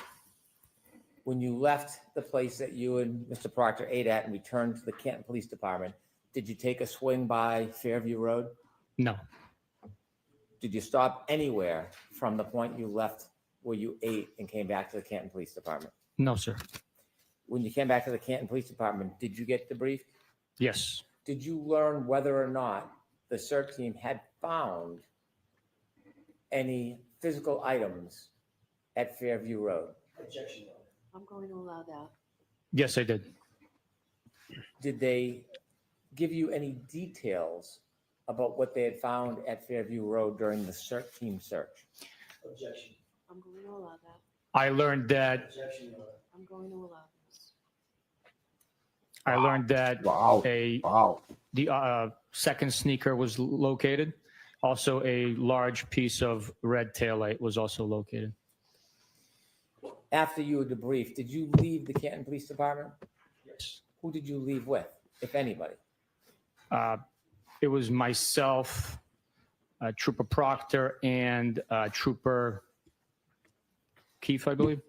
When you left the Canton Police Department, do you know what time that was? I do not, but I would have to estimate to be around 8 o'clock, maybe 8:15. Did you leave alone? I was in my truck, yes. Did you see Mr. where Brennan, Mike? what I'm going to do is just interrupt you for a minute. Folks, a couple of minutes ago, when Sergeant Bukhenik testified as to what he learned at the debriefing, that's not offered to you for the truth of what he said was lying, but only so you understand that the police, what Sergeant Bukhenik and the police knowledge was at the time, that it was told. Go ahead, Mr. Brennan. 2 against 1. Thank you. When you drove away, were you alone? Yes. Okay. When the Lexus was brought to the Sally Port, did you have a chance to again look at that right rear taillight? Yes. And did you make observations of it? Yes.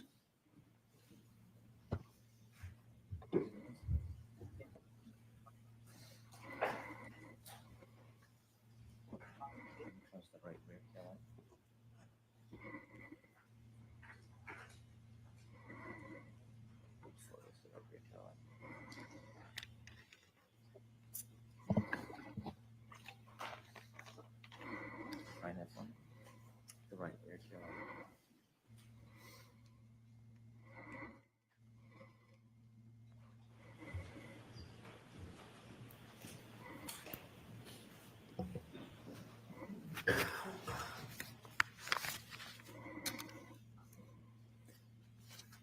While you were at the Canton Police Department and in the Sallyport area, did you ever see anybody take a piece or in any way remove part of that broken taillight from the Lexus?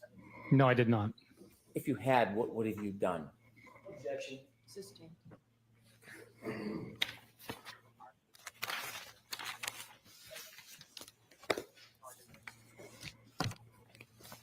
May I approach, Your Honor? Yes. Show Mr. Jackson. Can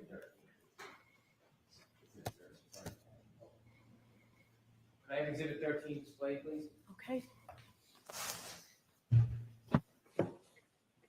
Could you zoom in a little, please, Ms. Gilman?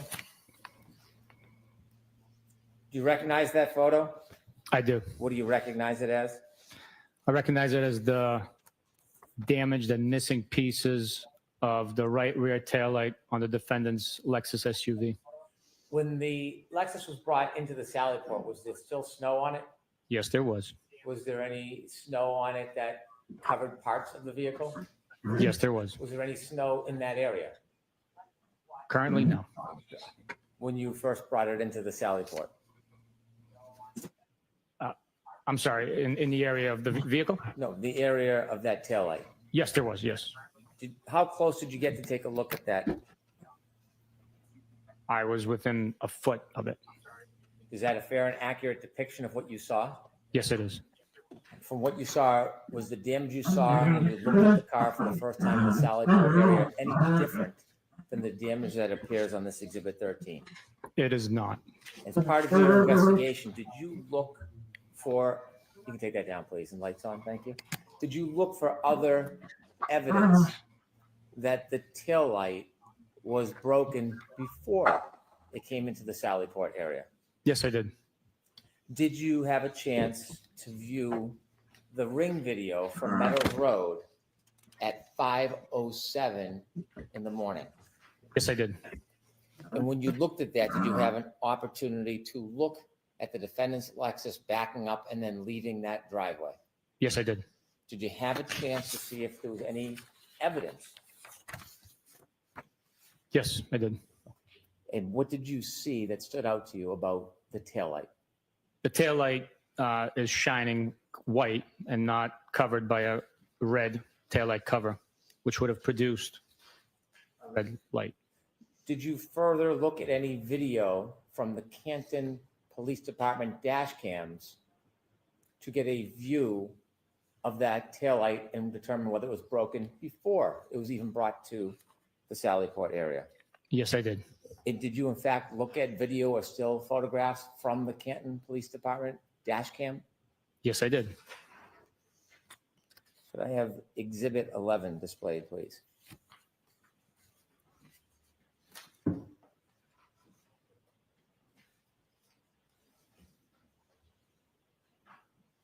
And during your investigation, when you were making this analysis, did you view this photo? Yes, I did. Did you make any particular reference or anything that caught your attention in this video? Yes, the right rear taillight of the Lexus SUV is missing the red lens cover, and it is damaged. You mentioned the observations. You can take that down, please. You mentioned your observations when you got to Dighton about what you saw relative to the taillight. And then at some point, video was provided of the tow? Yes. Did you study that video as well? Yes, I did. And did you see anything in particular when you were making these determinations that stood out about the video of the Lexus being put onto that tow truck relative to the taillight? Yes, the video indicated that there was white light coming through, exposing the missing red right rear taillight cover. You told us on direct examination you've watched a number of videos and interviews of the defendant.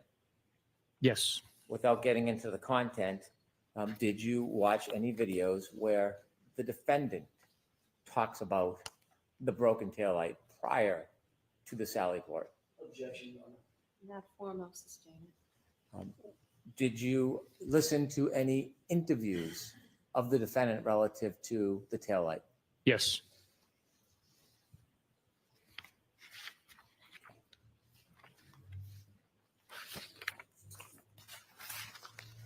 I want to go back and I want you to take us through your investigation.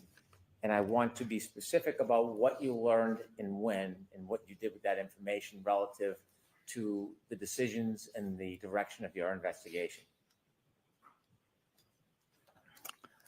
When you were called on the morning of January 29, 2022, when you first got a call, where were you?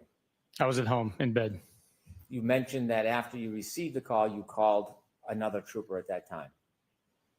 Yes, sir. And who was that? Michael Proctor. After you spoke to Michael Proctor, did you have any firsthand knowledge about what had happened prior? No, I did not. Did you have any firsthand knowledge about what had happened the night before? I did not, no. Did you have any firsthand knowledge about the participants or the people that may or may not have been involved? I did not, no. Did you at that point know or were you friendly with Brian Albert? I knew who he was. I was not friendly with him. I did not know who he was. Had you ever socialized with him? No. Nicole Albert? No. Were you friendly or ever socialized with her? No, I've never. Jennifer McCabe? Did you know who she was or socialize with her? No, I did not. Her husband, Matthew McCabe, did you know him or socialize with him? No. How about Julie Nagel? Did you know who she was or had you socialized with her? No, I did not. Ryan Nagel, is that name, was that familiar to you? No, it's not. Sarah Levinson, did you know that person? I did not. You mentioned that you knew who Brian Higgins was, Yes. and you had worked on a case or some involvement in a case with him. Yes. Did you owe him any particular favor or kindness at that time? Objection, Your Honor. I'll sustain it. Did you have any loyalty or friendship with him? Objection. I'll allow that. I did not, no. At this point, you were how far into your career as a Massachusetts State Police officer? In 2022, I was approximately 10 years in. And you had been honorably discharged from the military? Yes, I was. Served the president? Yes. And so at this point, how about Heather Maxon? Did you know that name? I did not know. When you first received the call, did you have any firsthand knowledge whatsoever? No, just what I was told over the phone. You mentioned you went to the Canton Police Department first and spoke to Canton police officers. Yes. Was it at that point you learned about a physical item that was found at the scene? Objection. Sustain. What did you learn from them that was important in your investigation when you first got to the Canton Police Department? I learned that there was a broken, shattered cocktail glass that was recovered from near where Mr. O'Keefe was found. And also his phone was underneath him at the scene. And were both those items available to you? Yes. Did you also learn any statements made from any witnesses that were attributed to the defendant at that time? Yes. And what was the statements? At that point in time, while at the Canton Police Department, the statements were, "Oh my God, did I hit him? Did I hit him?" In a question format, questioning. Yes. And based on that information, was it somewhere around that point when you called the hospital or medical examiner's office? Yes, I made a call to the medical examiner's office. Was that all the information you learned that morning? No, it's not. After you learned that information, did you ask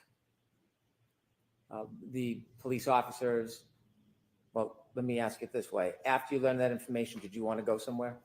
Yes, I did. Where did you want to go?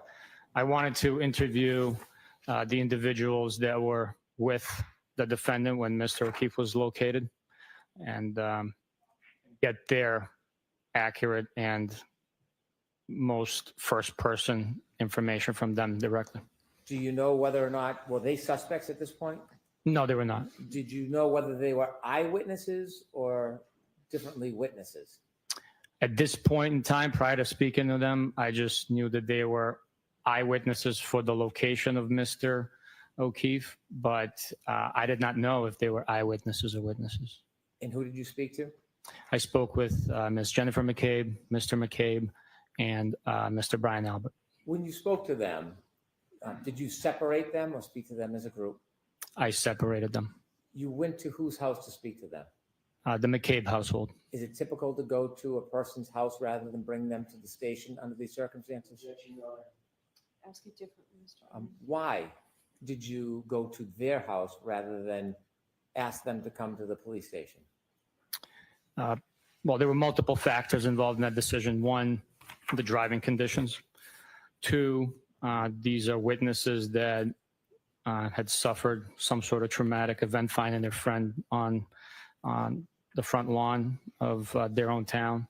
So going to their home would provide hopefully a more comfortable scene for them to recall information in the comfort of their own home. When you spoke to them, did you receive any information from any of them that Mr. O'Keefe went into 34 Fairview at any time that night? No. When you were asked questions about scene versus crime scene, was 34 Fairview, the home, the inside of the home, a crime scene in your mind? No. Was the area where Mr. O'Keefe found an important or unimportant area? It's very important. Did you know whether or not any of the Canton Police Department officers at that time had done any type of limited search of the area?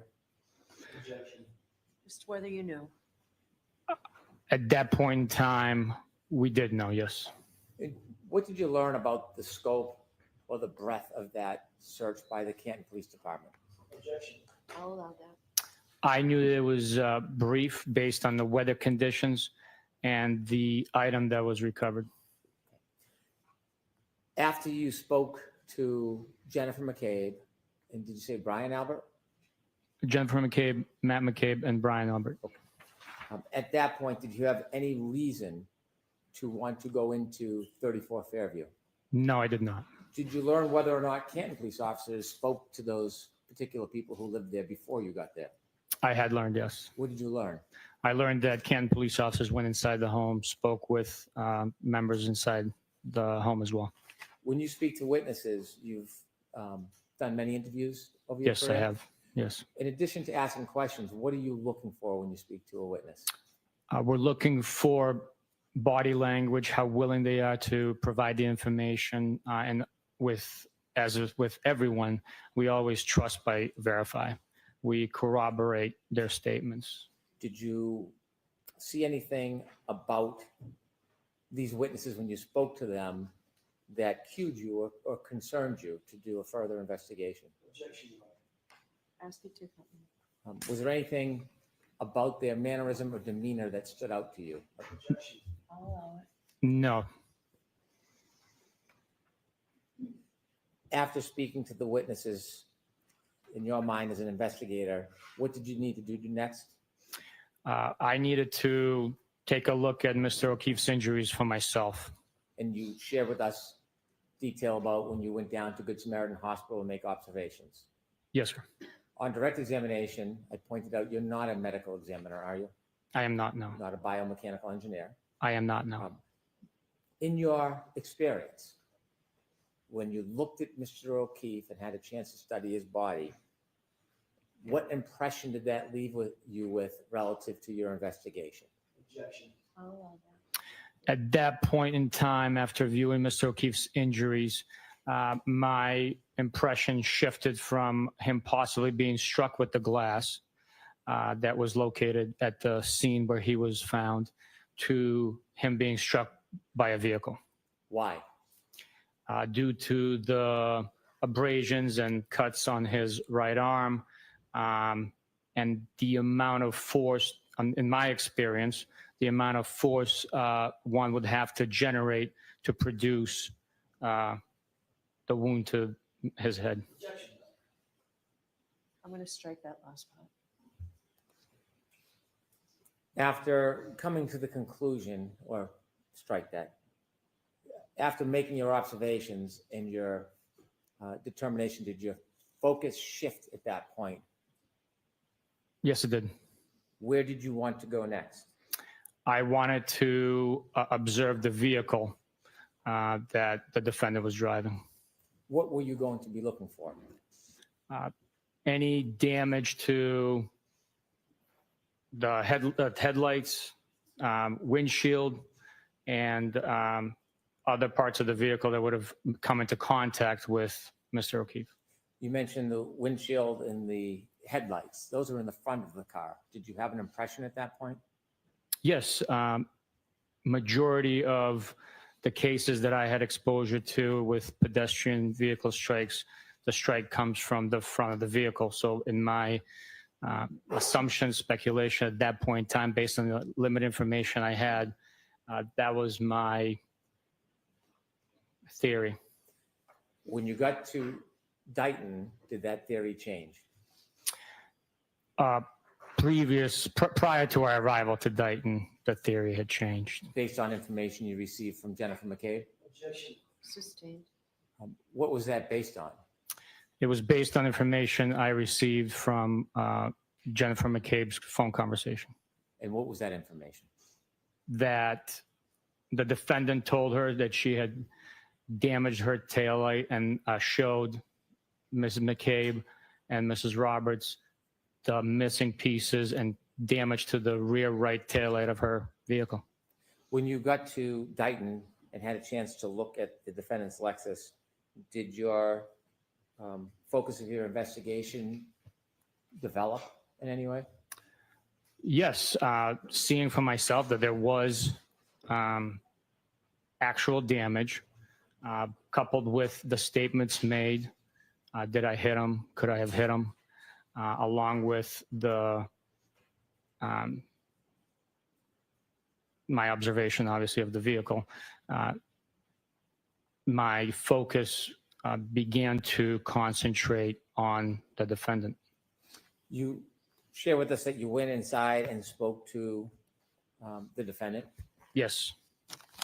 Why did you speak to her at her home rather than ask her or force her to come to the police station?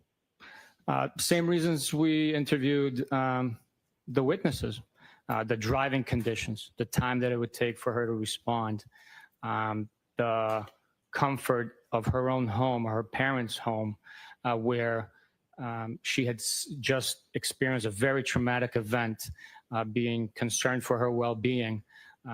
We interviewed her in the comfort of her parents' couch. When you interviewed her in her parents' home, where was she seated? On the couch of her parents' living room. Where was her mother? She was in the home. I don't have a specific memory of her being in the room with us, but her father was in the room with us. Did you ever try to separate the defendant from her father when you interviewed her?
Pretty fucked up. I don't think there's ever come. There's no way of reconstructing Yuri at this point to anybody. Damage is done. The accident just crushed him. There's so much reasonable doubt. Obviously, they're trying to put his reputation back together. But Turtle Boy just posted a picture of in Twitter. It's probably on the Facebook page too. Of Kevin Albert, Brian Albert, Yuri, his brother Bo, in a bar in Washington or New York, together all drinking. So they knew each other. I wish the defense had that picture. Wow. Jesus. Crazy. Yeah. All of them. Yeah. Kevin Albert, Brian Albert, Bo Bukhenik, and Yuri Bukhenik. I think there's someone else in it too. All in the bar. Turtle Boy, man, he's got the goods. He's got the goods. Who knows? And this is all fucked up. Wait till if they call Kevin Albert. He's the weakest link. The weakest link. He is good. Like, you know, if you think that Nuttall and Bukhenik are your tie downs, you're so fucked. Yeah, Turtle Boy's the plug. Yeah, I'm telling you, and these pictures are old. Like, I've seen these pictures before, but I just never thought of them. He just posted them. If you're on X, check it out. Right there. Someone can shoot him, the Boston Defender. Kind of cool. Right ahead. Thank you. Trooper, to get back to my question, when you decided to speak to the defendant, did you ask her father to leave the room? I did not know. Why not? We just simply wanted to get her recollection. Her father did not pose a safety risk to us. He was not present, to the best of our knowledge at the time when Mr. O'Keefe was injured. So him leaving the room just didn't appear necessary. Again, my concern was for her well-being, having known that she was sectioned, and we wanted to make sure it was a safe and comfortable environment for her to do the best she could to tell us what she remembered. What was her demeanor when you spoke to her? She was calm, stoic. She was sitting on the couch with a pillow on her lap, a laptop to her left. She was, I guess, maybe poised when she was answering our questions. When you finished your conversation with the defendant, had anybody in that home ever mentioned the idea of whether or not John O'Keefe went into 34 Fairview that night? No. When you went outside to get in your truck and follow the tow truck back to Canton, did you have any information whatsoever that there was any animus or animosity between Brian Higgins and John O'Keefe? No. After speaking to witnesses and the defendant at that point, when you got back into your truck to go to Canton, did you have any information that there was any animosity between Brian Albert and John O'Keefe? No.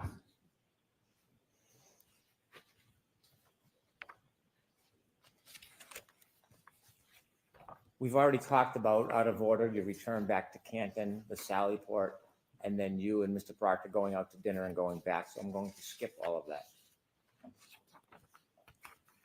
After you went home that night, did your investigation continue? Yes. How long do investigations continue for?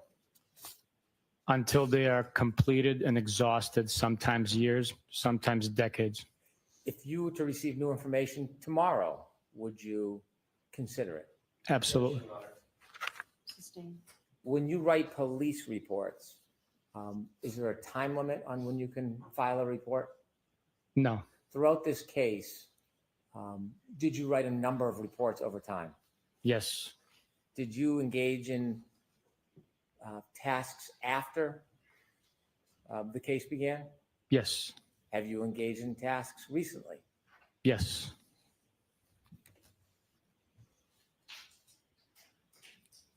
As you were investigating this case, did you speak to a number of witnesses? Yes, I did. Did you consider reports that were provided by other troopers who interviewed witnesses? Yes. Mr. Proctor was the case manager of this case? Yes. You were his supervisor? Yes. Were there other troopers who participated in this case? Yes, Do you know whether or not Lieutenant O'Hara participated in this case? I do know. You do know? I do know Did that he participated, yes. Did he? Yes, Do you know if he had a team with him of other troopers? yes, Do you know if Trooper Prince engaged in any interviews? I do know, yes. Are you familiar with the name Nick Gianturco? Guarino, I saw it. Yes, I am. And do you know if he engaged in any tasks in this case? I do know, yes. What did he engage in generally? He generally conducted the digital forensics portion of the investigation, extractions. Trooper Keefe, is that a name familiar? Yes, it is. And do you know whether or not he was involved? Yes, I do know. Were there a number of other troopers who were involved in different aspects of this case? Yes, there are a number of different ones. Trooper Evan Brent? Yes.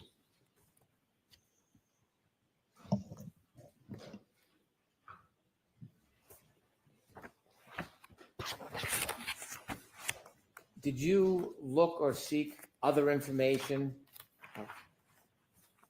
after you left the defendant's house? Yes. Did you look for other witness statements? Yes. Did you try to obtain further evidence? Yes, we did. Was there an interview with firefighter Timothy Nuttall on February 8th? Yes, there was. That was about 10 days after the incident. Approximately, yes. Did you learn any statements from him in addition to the earlier statements you learned that added to your investigation?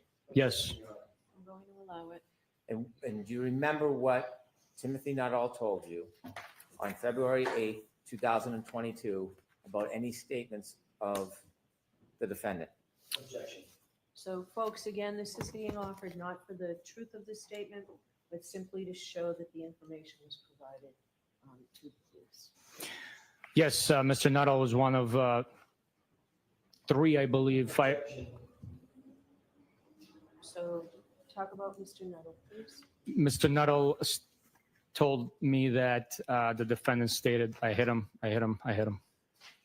Was that information different than the statements that you were first learned about that she had allegedly made earlier that night? Yes, it was.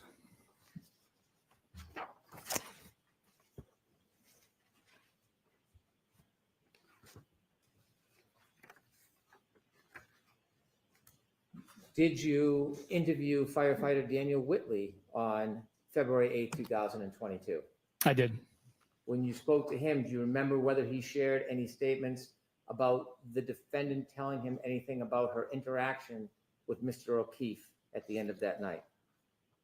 I believe that he stated that they got into a fight.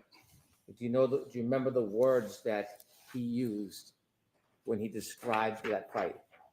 I do not remember the exact words. Those will be reflected in my police report. Would your police report potentially refresh your recollection? Potentially. May I approach? Yes. Thank you.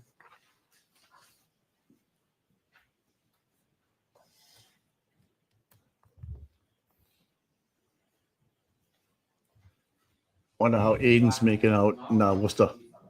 I want you to look at it, determine whether it refreshes your memory, and then I'll ask you if it refreshes your memory. If it does, I'll ask you about it. If it doesn't, then I won't. Okay, sir.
After reviewing your report, does it refresh your memory about your conversation with Daniel Whitley on February 8, 2022, about statements made by the defendant to him? Yes. And could you share with us what the statements were as related by Mr. Whitley back on February 8, 2022? The statement was, Objection, Your Honor. Again, jurors, this is an offer for the truth that's contained in the statement, simply to show that this information was provided to the police. the defendant made a statement questioning whether Mr. O'Keefe was still alive. And anything about the nature of their disagreement? Mr. O'Keefe and the defendant got into an argument. Objection. So for this, the same purpose. As you're learning this information, does it in any way shape your continued investigation? Yes, it further supports witness statements. It further supports and corroborates information that we're learning. The more information we collect, the stronger the case becomes. Did you interview a person by the name of Anthony Flamate? Yes, I did. And when you spoke to him, do you recall whether he shared any statements that the defendant made to him? Objection. Yes. And do you recall what those statements were? I do have a general recollection of what they were, but I don't want you to guess. Would your report potentially help your memory? yes, it would. May I approach? Yes. Tommy, I got to check out.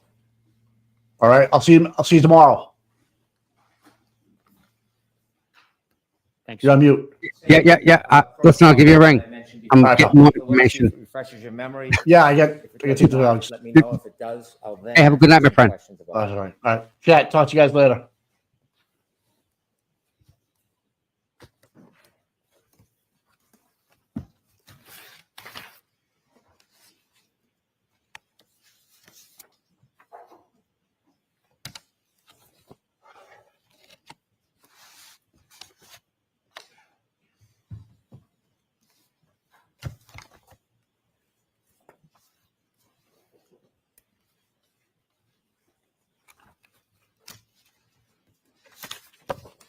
May I approach, Your Honor?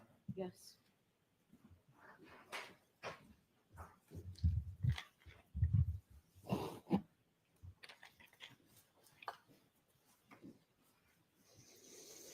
After looking at your report, does that refresh your memory at all? Yes, it does. And when you were learning information to shape your investigation, did you consider anything that Anthony Flamati told you? Yes, we did. Okay. And what did he tell you that the defendant told him that helped shape your investigation? Objection.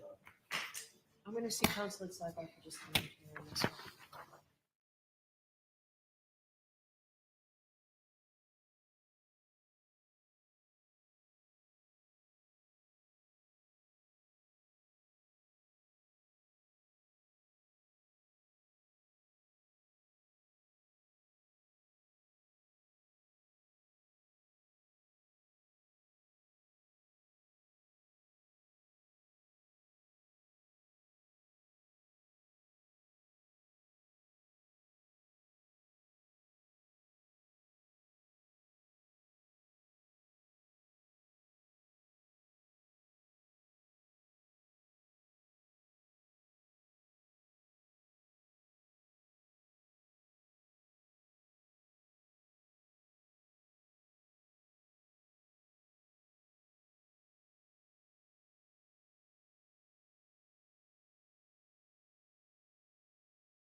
In addition to trying to get or obtain information about statements of the defendant, was there physical evidence that was important?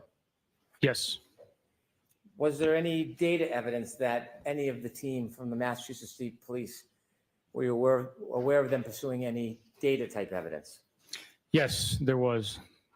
Was there some phones involved? Yes, there were.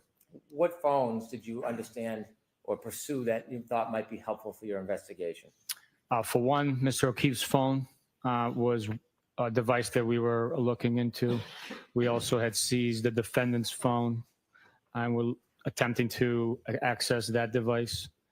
There was other digital information that we were seeking as well.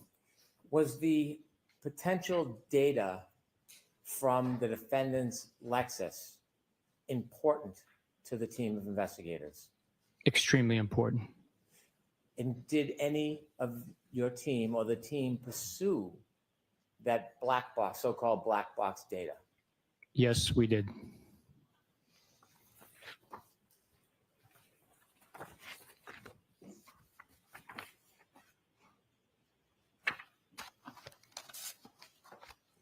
You were asked whether you interviewed or present for interviews of Nicole and Brian Albert?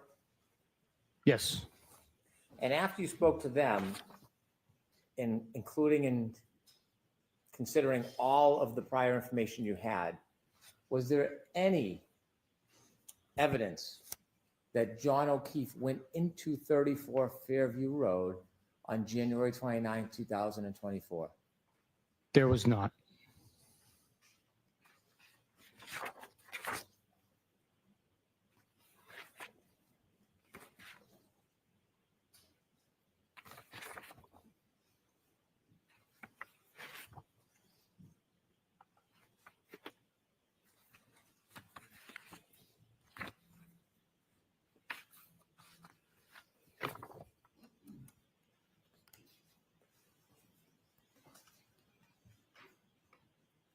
Relative to the information that could be stored in the computer systems on a Lexus, do you know which troopers, or do you know if Trooper Garino was involved in any process regarding that? Yes, I do know. And yes, he was involved in conducting that portion of the investigation. As part of the investigation, was it important or was it considered to look at John O'Keefe's phone to see if there was any specific or particular information on it that would be helpful? Yes, it would be. What were you looking for? What was the team looking for on Mr. O'Keefe's phone? Well, the all-encompassing data includes location of the device. It includes communication, the party's identity with whom an individual could possibly be communicating. In this case, Mr. O'Keefe, his text messages, phone calls, emails, other applications like Signal and WhatsApp could have been also in use.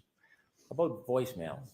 Voicemails, yes. Did you ever review or consider any of those things that you just mentioned in your investigation? Yes, I did. Speaking of interviewing witnesses, did you, along with Michael Proctor, interview Katie McLaughlin on January 30th, 2022? Yes, I did. Was this the very next day? Yes, it is. And as part of your investigation and the direction and scope of your investigation, did you consider the interview with her and what she might have told you? Yes, it And when was. you were speaking with her the very next day, is there any statements that she attributed to the defendant that you considered in the next days of your investigation? Yes, there was. Do you remember what she told you the defendant said that was part of your consideration for your future investigation? Yes, I hit him, I hit him, I hit him. Remember that the statement is not being offered for the truth of the statement, but simply to show that the information is provided. Did the statement that Katie McLaughlin attributed to the defendant that very next day, January 30th, 2022, Did that shape your investigation at all? It helps attribute to the investigation. Again, all the evidence, all the statements, all the digital, all the circumstantial, all of that information is coupled and then put together, capped off by the defendant's statements herself to form the case.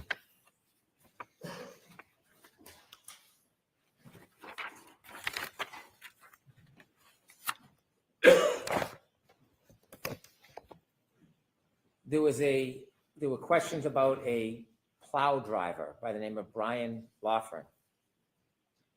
When did you first hear or learn of that name?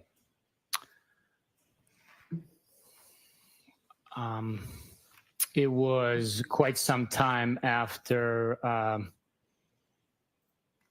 the case had made its way through the court system. When you learned of his name, did you attempt to speak to him? Yes. And before you spoke to him, were there any issues you identified relative to Mr. Loughran before you actually spoke to him? In regards to him, no, I didn't know him. I've never met him. Did you, in fact, speak to him and interview him? Yes, I did. Was that interview, did anybody attend that interview with you? Yes. It was asked whether or not there was a car that was seen. And that was what type of car? Ford Edge. Was he specifically asked whether or not that was a Ford Edge owned by the Albert family? In our interview? Yes. I don't remember specifically, but it is along the line of questions that would have been in my report and transcription of the audio recording. In one last interview, did you speak to Brian Albert Jr.? Or did you consider a report of his interview? I saw a report and Did you considered. attend that interview? I did not know. What did you understand his relevance to be in your investigation? He was at the home, at his parents' home, when some of his relatives and parents' friends came back to 34 Fairview. And after you considered that interview, did it change your perspective of knowledge about whether anybody had suggested that John O'Keefe went into 34 Fairview Road that night? No, it did not, no. When I asked you questions earlier on in the case, days ago now, we went through a number of pieces of evidence that was found at different times at 34 Fairview Road. Do you remember those questions and going through that process? I do remember, yes.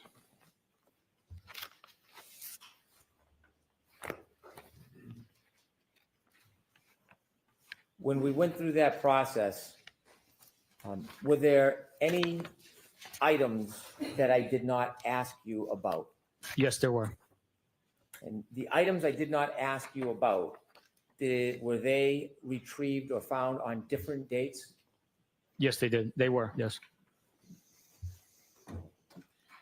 And the items that I did not ask you about on those different dates, do you remember how many different dates other items were found? I want to say 3 different dates. And on those other items I didn't ask you about, who recovered those items of evidence from 34 Fairview Road? Michael Proctor. Were you with Michael Proctor on any of those 3 dates when he turned in or reported the recovery of other evidence at 34 Fairview Road? I was not, no. And do you understand whether anybody was with him on those 3 dates?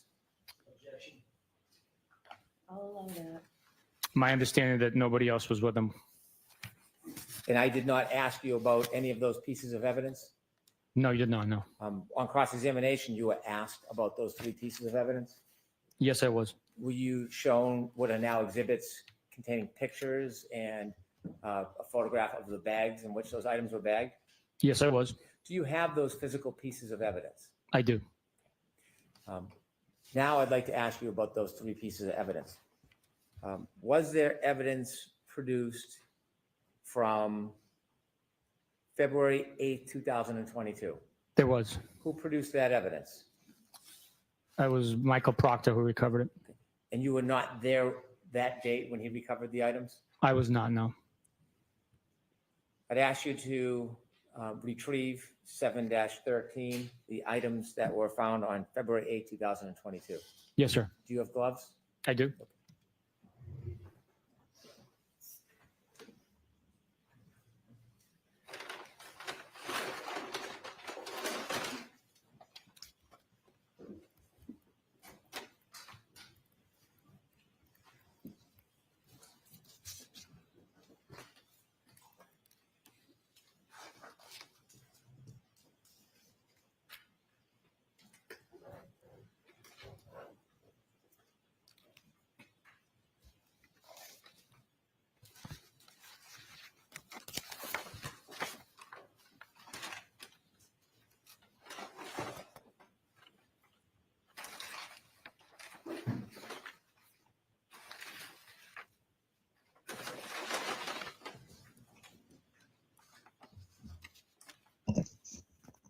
Seven dash 13. All right, move to introduce this into evidence. No objection. Exhibit 128. Can you describe what is in that bag? And if necessary, you should open it and show it to the jury. The description is one large piece of plastic, red in color, one small piece of red plastic, and one piece of black plastic. I will open it to further show.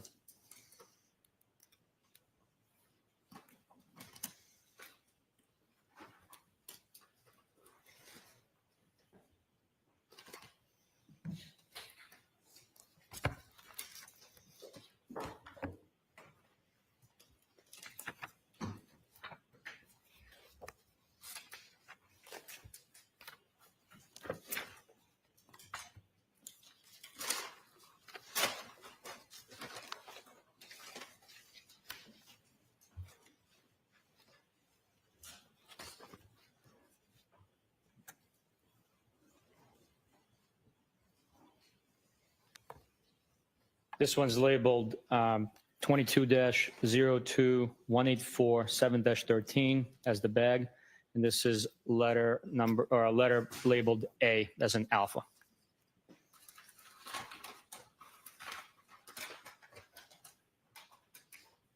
Could you again tell us the date that was recovered? This was recovered on February 8th, 2022.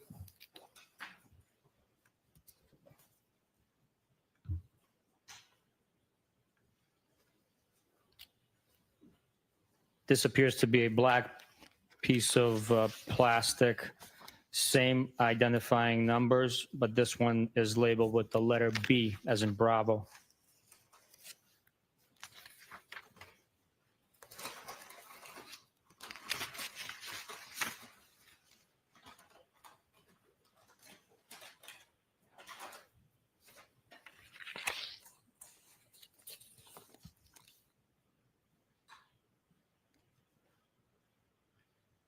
This small piece of red plastic is not labeled.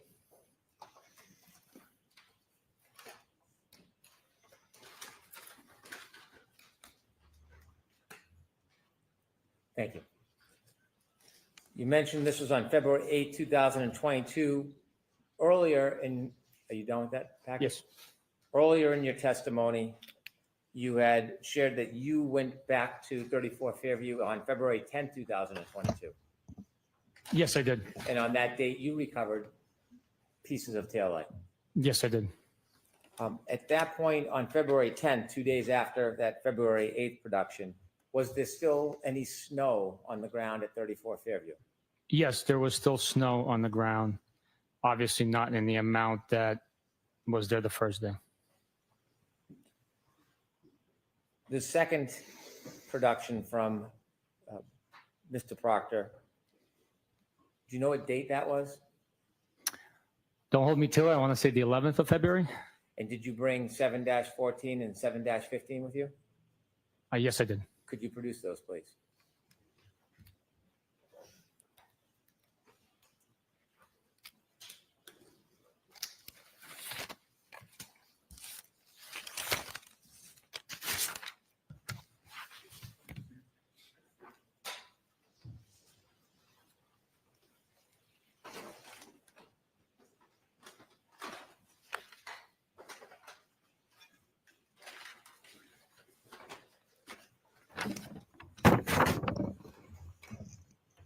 Let's take one at a time, please.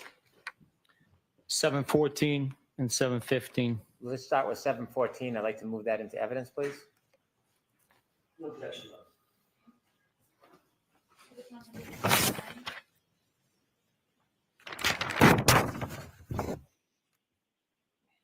Thank you. Regarding 714, can you show us what Mr. Proctor found on February 11th, 2022? Yes, sir.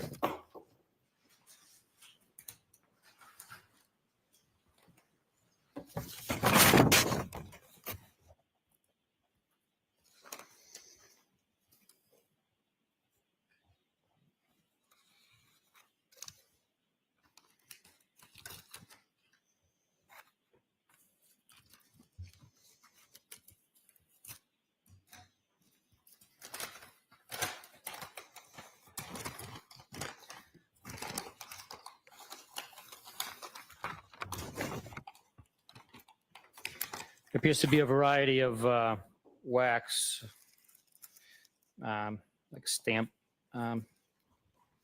bags, as well as plastic containers. And this is consistent with having glass in it, as it was earlier. Is there does the packaging, it seems different than the other bags. Is there any reason you know of that the packaging is different?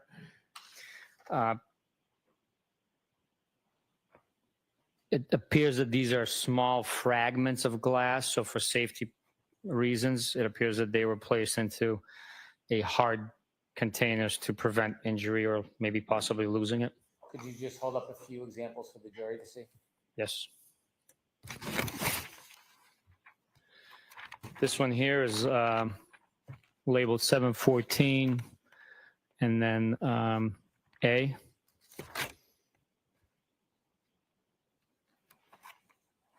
This here is B. This here is C. And then there's fragments in here. You don't need to take them out, just describe them generally. Small pieces of what appears to be glass inside the wax paper. If you can rebag all that, we'll move to the next item. Yes, sir.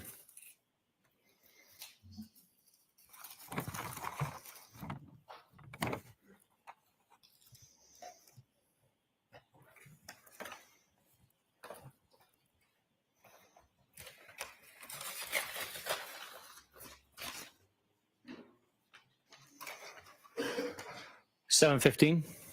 Please, I'd move 715 into evidence. Mr. Jackson? No objection. Were 714 and 715 the two separate bags both found on February 11th, 2022? I can confirm that as soon as I look back at the bag. Exhibit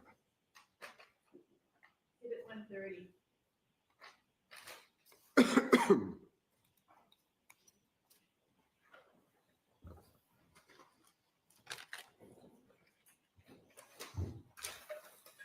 Yes, February 11th. If you could open that and show the jury. Yes, sir.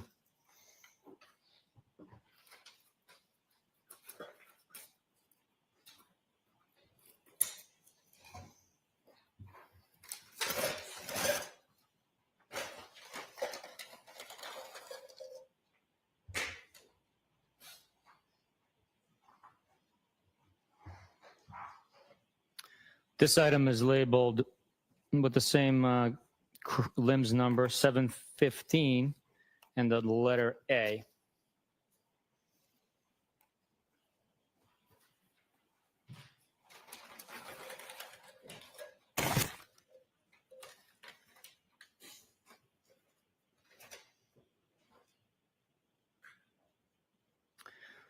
This is two pieces of clear plastic that are taped together. The longer one here on the left is labeled H, and the one on the right is labeled F, if my eyes are not failing me.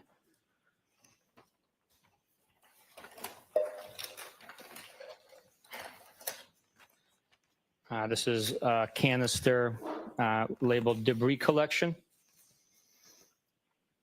with the same numerical identifiers.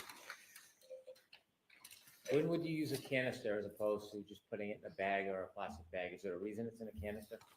I do not know the reason behind it. I would strictly be speculating. Okay. This small red piece of plastic is labeled E as in echo.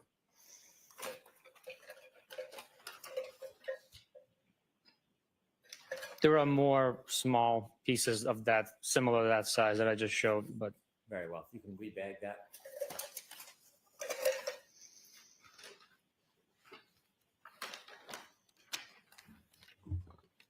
You mentioned there was 3 different days where Mr. Proctor found pieces of taillight at 34 Fairview. I'd like to go to that last day.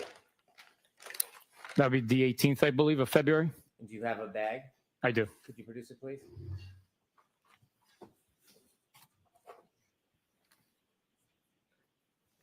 It's 7-16. Yes, it is. Do you have it? I do. I'd like to move that into evidence, please. No objection.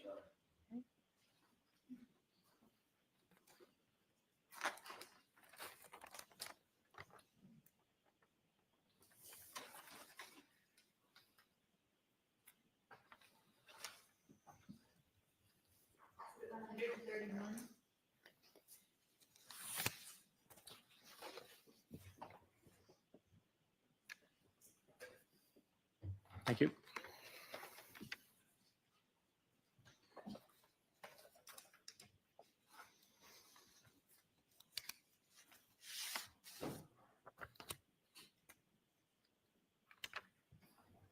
If you could open it, please, for the jury. Yes, sir.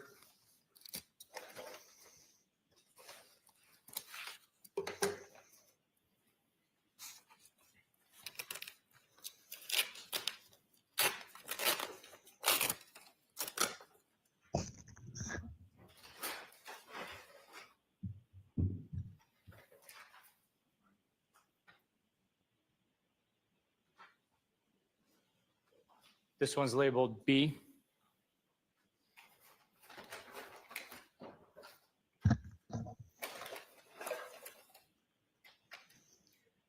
Here we have 3 red taillight pieces taped together. Appears to be mechanically fitting, labeled A, C, and D. Do you typically label items? No. Do you know where those labels and the taping come from? I believe that's from the crime lab. They identify each item according to their protocols to help them facilitate their portion of the investigation.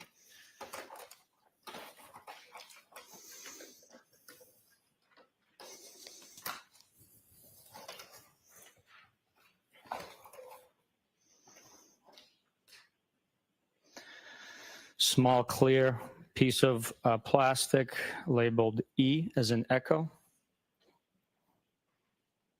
Small piece of clear plastic labeled G as in golf.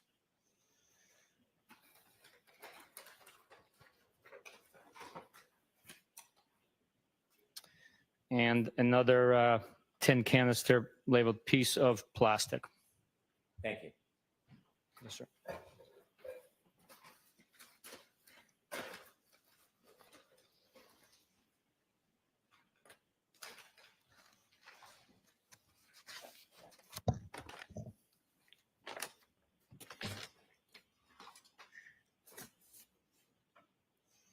You earlier mentioned that the tow truck brought the defendant's Lexus to the Canton Sallyport. Do you know if there's a video depicting that arrival? Yes, there is. With the court's permission, I would like to play a portion of Exhibit 127. Okay.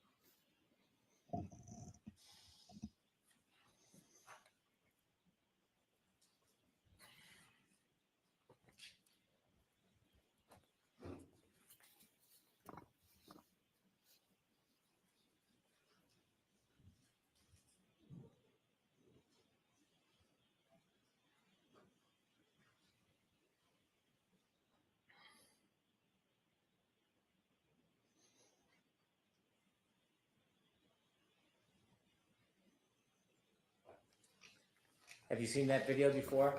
Yes, I have. What does it depict?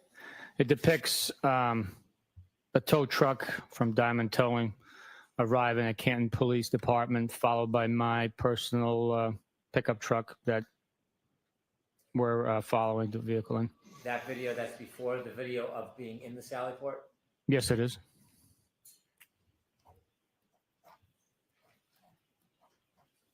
When you were considering the physical pieces of evidence as part of your investigation, were you considering the weather conditions that night? Yes. When you were evaluating pieces of physical evidence that were found at 34 Fairview, were you making any assessment about their location or depth or closeness to the ground when you were evaluating them? Yes. And why were you considering the closeness of items to the ground? Well, common sense will dictate that if a item is found on the grass and there's snow covering it, that it would have to have been placed prior to the snow accumulating. If an item is shoved into the snow, it will be exposed as the snow melts prior to it reaching the ground level. I'm going to ask you to, with the court's assistant, retrieve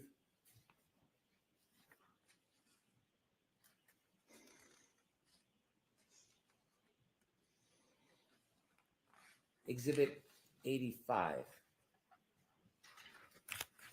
May I approach? Yes.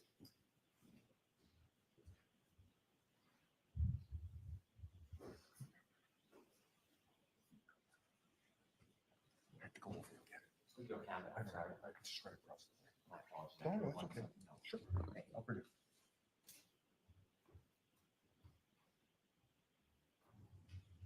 You have some questions while we wait? I can. You?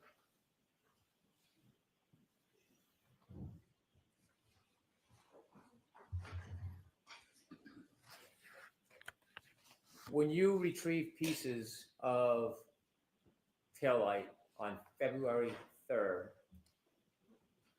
did you consider their location, not only where on the lawn they were, but about the depth of where they were found? Yes, I did. And based on the items that you found on February 3rd, how close to the ground were they? They were on the ground, or in the instance with the hat, it was frozen almost in a solid piece to the grass blades, to the ground. And was that significant to you, how the hat was found? Yes, it was. I could have 99C.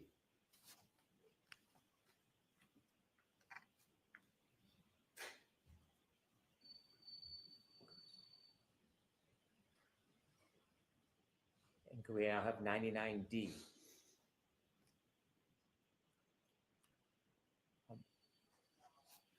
Beneath the hat on the left side next to the ruler, what do you see? Yellow grass and a leaf, I believe, a brown leaf. Was that of importance to you? Yes, it was.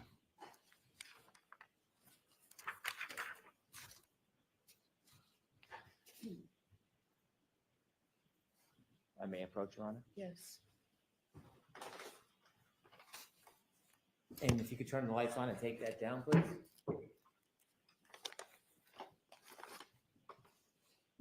Thank you, sir.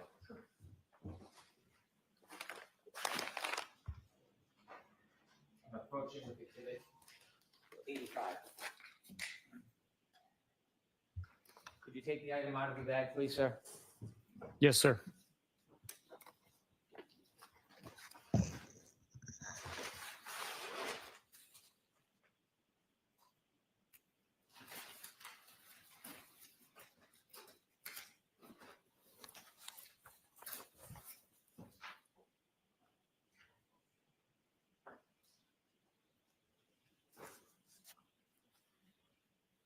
Can you look at the back of the pants, please?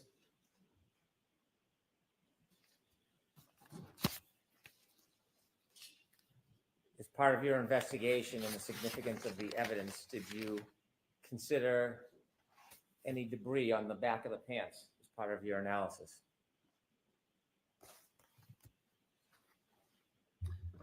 Yes, the grass stains on the left, Objection. the appearance of the Go ahead, I'm sorry.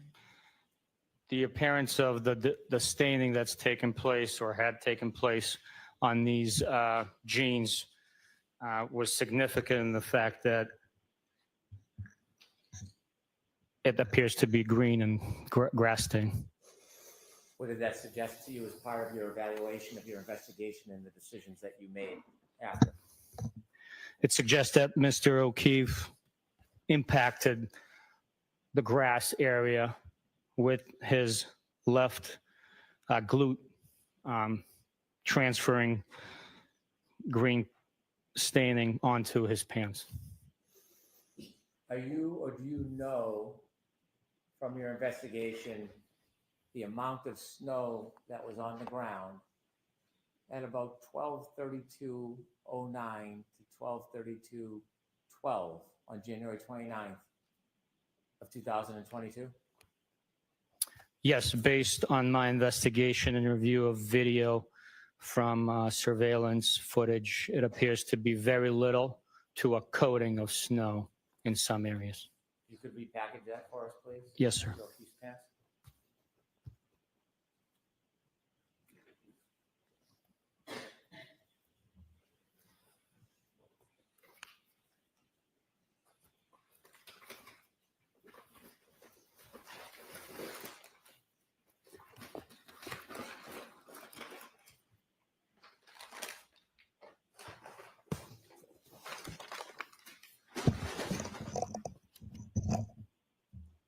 I have just a few final questions for you, Trooper Bukhenik. Yes, sir. You were asked questions about interviewing Brian Higgins, Yes. and you shared with us that he provided you a number of text messages between him and the defendant. Yes. You began to explain that you vet information during your investigation. Yes, we do. What did you tell him you were going to do with the messages he was giving you? I explained to Mr. Higgins that we have in our custody and will eventually get into both the defendant's phone and Mr. O'Keefe's phone so that protect his integrity as a law enforcement official. I told him that the information he was providing better be true and accurate, or else he would suffer the consequences of the ulterior. Did you, in fact, vet what he gave you? Yes. And before you vetted it, did he make any changes, additions, or subtractions from that information? No, he did not. And when you vetted that information, was there anything different from the alternative source, that being the defendant's phone, from his phone? Not that I noticed, no. Or that exhibit or that document has been marked for identification. I'd like to introduce it as an exhibit.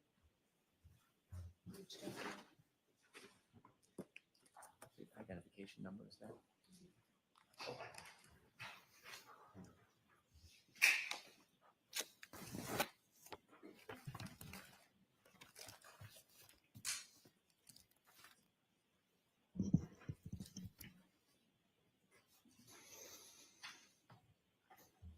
apologies. I'll need to look. I don't know the number offhand. I think the clerks might have it.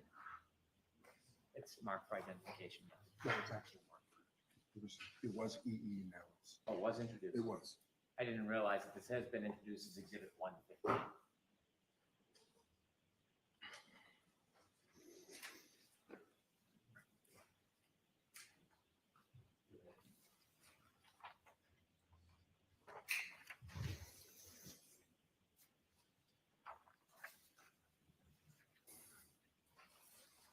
As part of your investigation, did you look to see if there was any animus or difficulty between Mr. Higgins and Mr. O'Keefe prior to Mr. O'Keefe's death?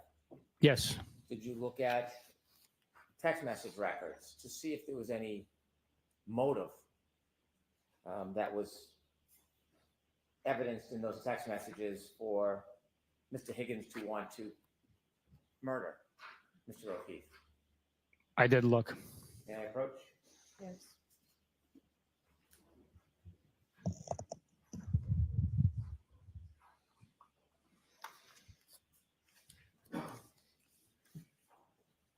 I handed you a document. Do you recognize that package of materials? Yes, I do. And what is it? It's the extraction printed out from Brian Higgins' phone, dated 2/3, meaning February 3rd, 2022. And it is a conversation between the defendant and Mr. Higgins. Does it extend a number of different dates? Yes, it does. Did you look through those conversations or text messages to identify whether there was any animus or motive? Yes, I did. I'd move to introduce those documents as the next exhibit. No objection, Your Honor. Did you find any? Hold on. Exhibit 132. Thank you. Trooper Bukhenik, did you find any evidence in the conversation? Hold on, I'm sorry. Proceed.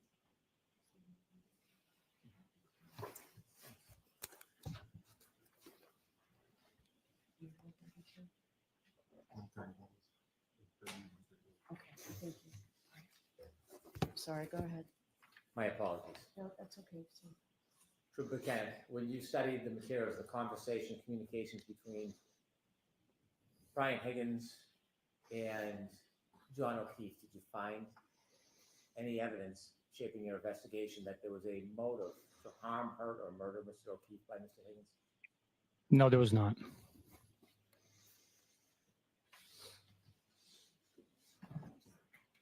I have no further questions at this time. okay, Thank you, Your Honor. okay, If I may. sure.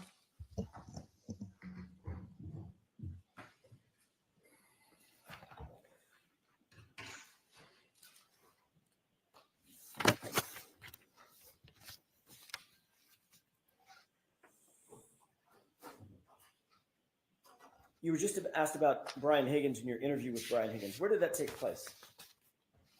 In Sharon at a an attorney's office. At his lawyer's house, correct? I'm not sure if he resides there, but it was an office. With his lawyer present, correct? Yes. Did you find that unusual? Objection.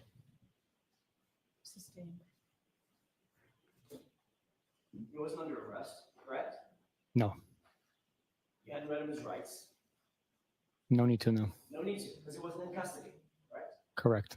He was just a witness in a case that you're investigating. That's correct. But he asked that you interview him in his lawyer's presence, correct? Yes. You were asked about any evidence of Brian Higgins having a motive to murder John O'Keefe just a few minutes ago by Mr. Brennan, right? Yes. And you said, no, I didn't find a motive that Brian Higgins would want to murder John O'Keefe. Is that right? That's right. What about a motive to confront him about a girl he was interested in? Did you see that? I believe the text messages speak for themselves. Everybody heard me read them out loud. Yep, So- the text messages do, but I'm asking you. You were just asked about your opinion, whether or not there was a motive that you found for Brian Higgins to want to murder John O'Keefe. I'm asking you a different question. Did you, in your mind, in your opinion, after having read those texts, find a motive for Brian Higgins to perhaps want to confront John O'Keefe because of jealousy? If you're asking for my opinion is that he would need to confront Mr. O'Keefe. Mr. O'Keefe was not the one pursuing Mr. Higgins. It was your client that was pursuing Mr. Higgins. Okay, so, well, the text messages, like you said, speak for themselves. You'll agree that showed that there was a mutual interest, right? It just wasn't one-sided. At times there was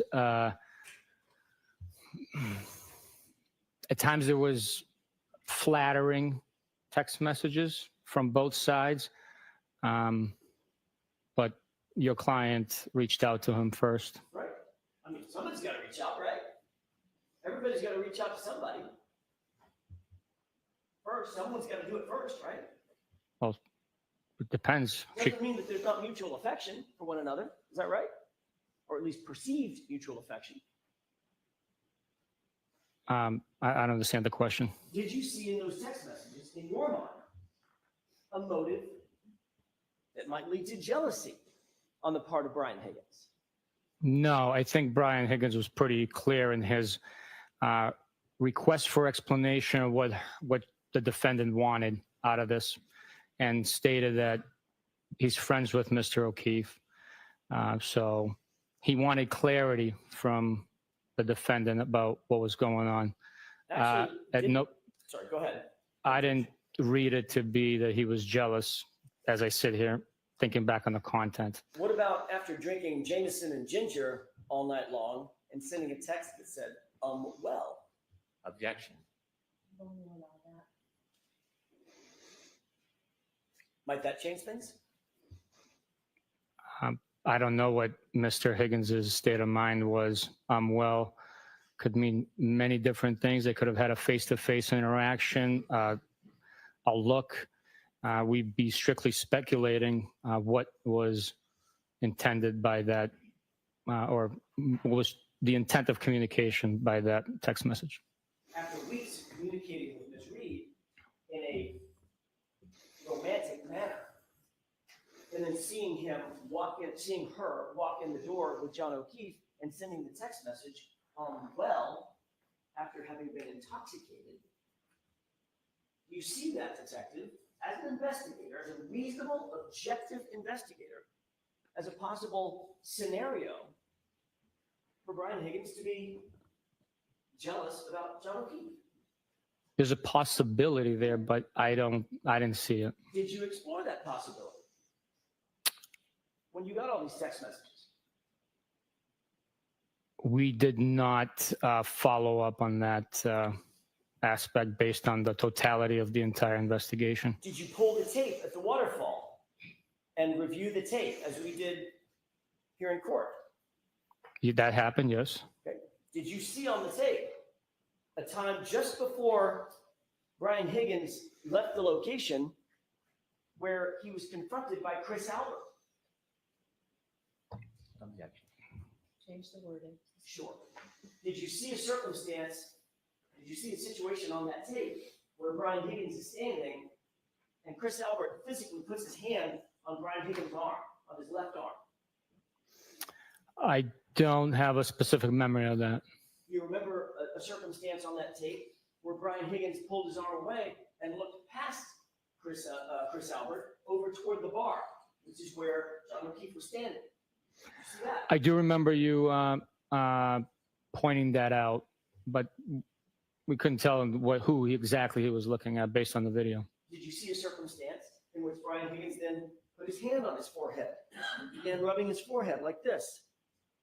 I don't have a memory of that. Did you see a circumstance in which he then motioned over toward that side of the bar with his left hand? That I remember, yes. Did that seem realistic to you? Let me ask it a different way. did that seem to you as a reasonable interpretation? Hey, come on outside. Or come here. Very reasonable since they've been invited to 34 Fairview. Did it look, in your opinion, that that was just a, hey, let's go together? Or did it look more to you like, hey, come outside? Or let's step outside? The totality of the investigation, the fact that when they stepped outside, there was no confrontation and they were invited to the address. Again, totality of the investigation suggests otherwise. Let's talk about that totality of the investigation. You're aware that Brian Higgins left first. He was the first to arrive at 34 Fairview, even before Brian Auer. I am, yes. And you're also aware that John O'Keefe and Kare Read were among the last to arrive. So they didn't step outside together, right? They didn't step outside, but once he was invited, according to your narrative, wouldn't they have a discussion outside where he was invited to come out? So, Mr. Jackson, I just want to ask you, how much longer? Not long. I can finish this up if you give me 10, probably 10 minutes. All right. Jurors are saying yes. Is it okay with all the jurors? We usually break at 4. I don't want to overstep. I'm happy to stop now, but I think I can get it finished. I'd like to finish with this witness and not have to bring it back again tomorrow. Thank you. Thank you, Your Honor. I appreciate the accommodation.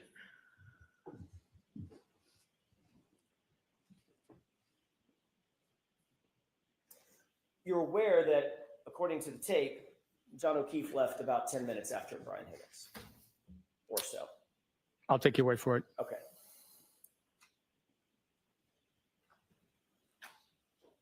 You would agree, as a homicide investigator, not every death starts off as an intended murder, correct? I will agree to that. Sometimes a fight could go wrong, and you intend to fight and duke it out. Something goes wrong, something goes south, someone dies, correct? Objection. Is that something that you know it's beyond the scope? So move along.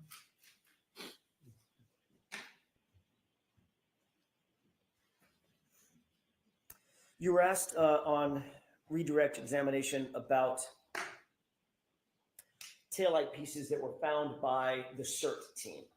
I want to ask you real quick about that. Your testimony was you recall that the CERT team found a large piece of red taillight material during their initial search. Is that correct? That's my recollection, yes. Okay. Did the CERT, you had a debriefing with the CERT team, correct? Not the CERT team. I had a debrief with the members of our unit at the Canton PD conference room. I do not have a memory of the CERT team being there. Do you recall ever being told or informed that the CERT team actually recovered maybe 5 or 6 pieces, maybe 7 pieces of small plastic material in addition to the shoe? As opposed to a large piece of red taillight? The memory that stands out to me that I have is that there was a large piece of plastic recovered. It wasn't a shard. It was significant enough that, you know, shown on the photograph taken by Detective Lieutenant Tully. And do you recall that the CERT team, or were you ever informed that the CERT team found those, according to the CERT team, within inches of one another, within about a 2-foot square radius? I don't have a memory of where they found them exactly. I wasn't there. Okay. You were asked about the taillight. You were shown a photograph of the taillight where almost the entirety of that lens material is missing. It's gone, correct? Yes. And you remember talking to Jenny McCabe originally, interviewing her within days of this incident happening, correct? It was the 29th we interviewed. As a matter of fact, the day. That day, yes. Do you remember her saying that the taillight was cracked/broken? She communicated that over the phone to Michael Proctor, which was then documented later on in the interview report Okay. from In that earlier. I'm sorry, go ahead. And it was documented within the interview report. Okay. And in that interview report, it doesn't say the entire lens cap of that taillight is gone. Correct? Correct. The report does not say that, no. And she didn't describe that, did she? I don't know what she described to Micah Proctor over the phone. You pulled out a pair of jeans belonging to Mr. O'Keefe just a second ago. Yes. And you noted that on his, what would be his left rear pocket, there was a stain. Yes. You said that was an apparent grass stain and it was green. Based on my observation here holding them, that's what it appeared. Yes. Maybe dirt, maybe other substances. That was my question. Did you seek to analyze what that discoloration was from?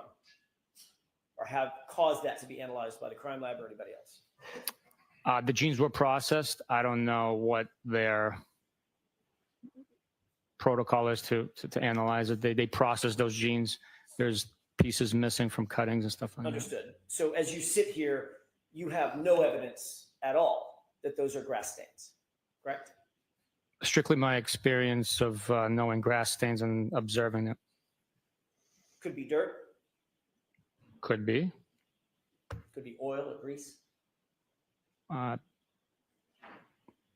don't know about that, but They look brown. Stains look brown, doesn't it? there's different parts of the stain. Some has brown, some has green, different parts of it. Could you get, in your experience, stains on the back of pants from being dragged? I've never dragged anybody, so from my experience, I can't tell you. I didn't ask if you've ever dragged anybody. You've never murdered anybody either, but you're a homicide investigator, right? Did you get those stains from being dragged? It's just a common sense question. My common sense dictates that it was not a drag, a mark, because it would have linear characterizations, and it would be both buttocks that are engaged in contact with the ground while being dragged. Or if he was being dragged and he had something in his pocket, or being dragged at an angle. Being dragged through a crease spot that was only on the left. What about all those possibilities? Again, my opinion, common sense dictates it was not the case. But you certainly didn't take any action to investigate forensically what those stains actually were. I did not know. By the way, can you lose a shoe from being dragged? It depends. I guess you can, depending on how loose it is.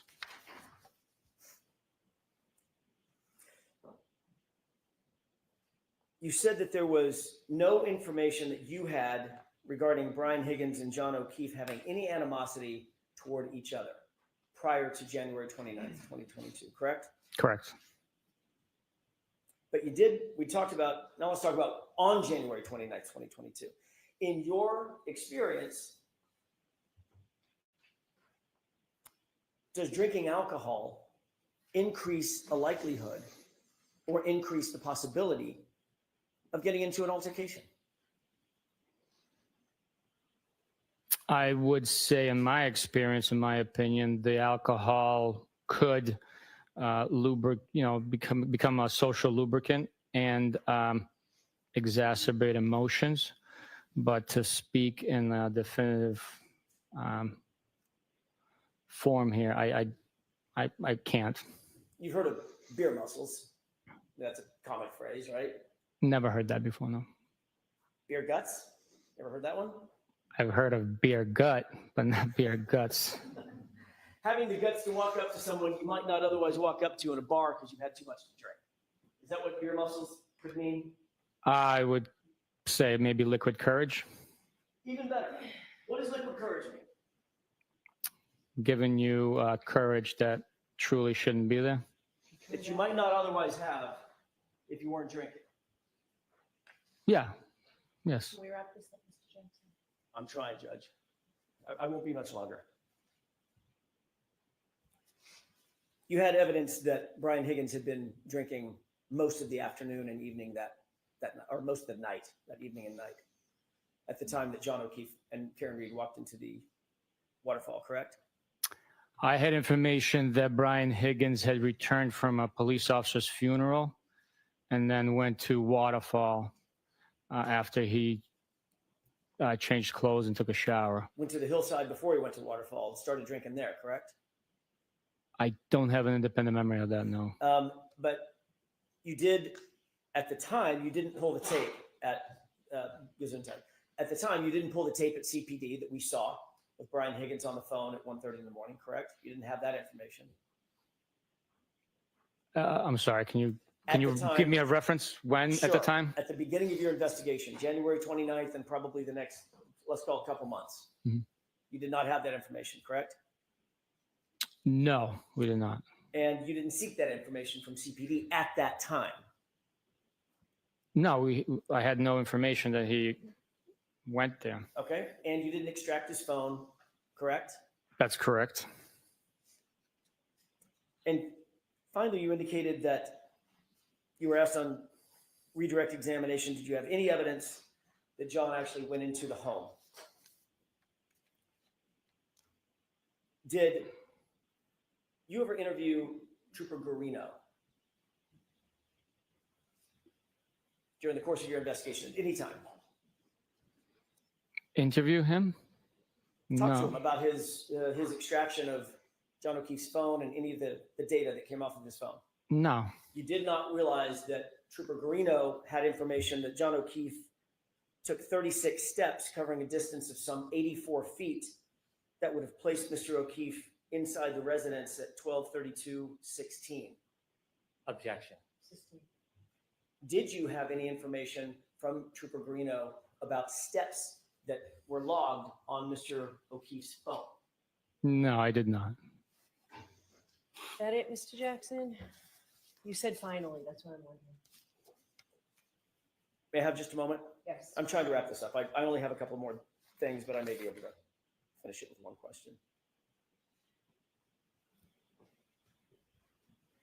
As you sit here now, are you aware of whether or not there's evidence that John O'Keefe, the phone describes John O'Keefe's phone taking 36 steps, covering a distance of about 84 feet at 12:32:16 on the morning of January 29th, 2022? Objection. Can you answer that? Are you aware of that? I'm not, Your Honor. So the answer is, The answer was? No, I'm not aware of that. all right.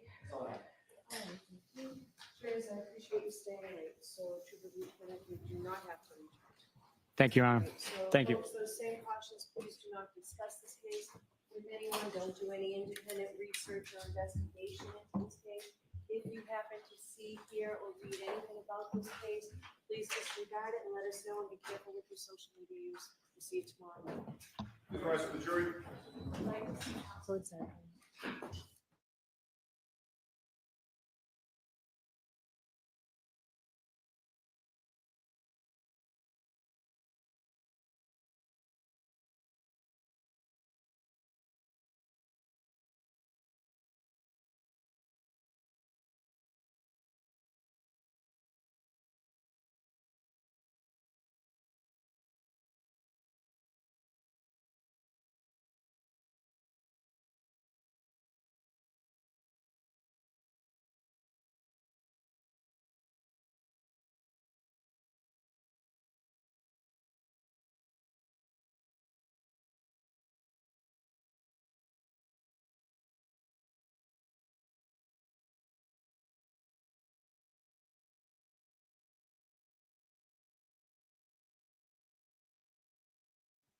Hey.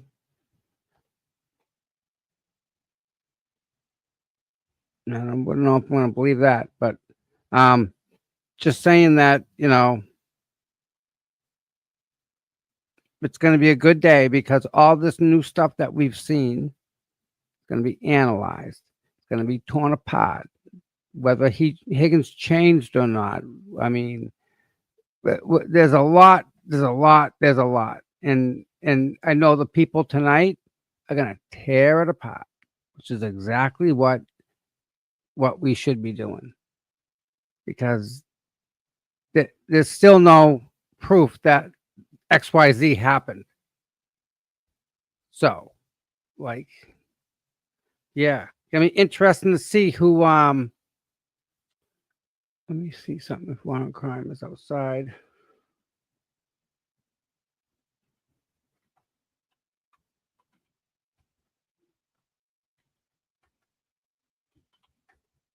Where are we?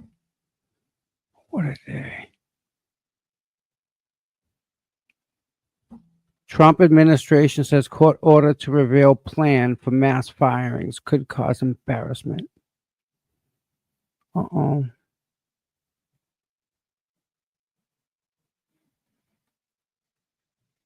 California.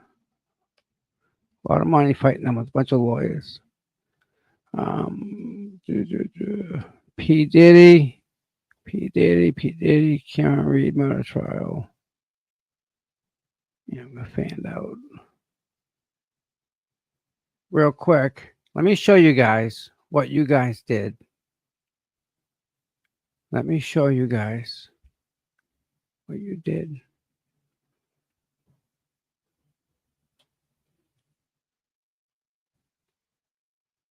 I'm beyond impressed. I gotta say that with every single one of you guys. See what that is? This is Twitter. Because of our discussion this morning, that was trending. So, again, thank you very much. Thank you all for being here. That like and subscribe button works. Thumbs up works. Yeah, it's been a yeary day, and I'm telling you, the internet's going to tear everything apart, as they should, rightfully so, right? Yeah, P. Diddy started today too. Imagine that. And Matthew Farwell is in FBI custody and still hasn't been in front of a judge. So there's that. He got arrested before P. Diddy, and P. Diddy's already in court today. P. Diddy, millionaire guy. What happened on Twitter? You guys made Sandra Birchmore trend. You guys are trending. I can't love you guys more than that, man. You guys actually trended on Twitter. Sandra Birchmore. How do I say thank you to that? How do I tell you people that you're the best, wonderful people in the world to have that happen? Right? Good show today, guys. Had a big discussion. I hope we brought everything together. Yeah, there's a lot to it. And it's just going to get more crazier. That's the thing. It's just going to get even crazier and crazier and crazier. Wow. So, everybody, 8:30 tomorrow morning. If you want to help support the channel, Venmo is CPUTOM@gmail, and Cash App is $CPU Tom. Hey there, Kare Read trial watchers. You know what Yeah, a lot I'm of gonna watch trials this become guy. remind me of? That the world is unfortunately very unpredictable. And I'll tell you what, having a great lawyer matters so much. That is It where a does. great partner and sponsor Morgan & Morgan comes in. This is a firm with over 1,000 attorneys. You know why? Because they win a lot. In the past few months, Morgan & Morgan secured a $9.3 million verdict for a car crash victim in Florida, a $5.6 million verdict for another car accident victim in Atlanta, and not to mention $1.8 million in Kentucky after insurance offered them a mere $5,000 in that case. And even if you think your case isn't worth millions of dollars, why not start a claim and fight for what you deserve? Morgan & Morgan makes it so simple. You can start a claim from your phone in just 8 clicks. That's it. It could all be done on your phone. So if you're injured, you can easily start a claim at forthepeople.com/LC Live by clicking the link below or scanning the QR code on screen. Thank you, Dave. Nice of you to say that. I also got to support Mark Randazza, First Amendment attorney, one of the best in the country. And yeah. So, with that said, I'm just blessed to be here with you guys every day. So, Wednesday, I have my court date where going in front of a Supreme Court with the First Amendment. So maybe we'll do like a split screen or something. I'm not sure I'll be able to do any recording, but I don't know. I'll figuring that one out either way. And then once we figure the buffer zone out for the crew that won, and they have to make a modified buffer zone now, which I think Mark Randazza could come up with a great plan for everyone to win. Yeah. I guess he's built too. He does bodybuilding. He wins trophies and stuff. So pretty cool. Pretty cool. Smart as a whip though. Very, very smart.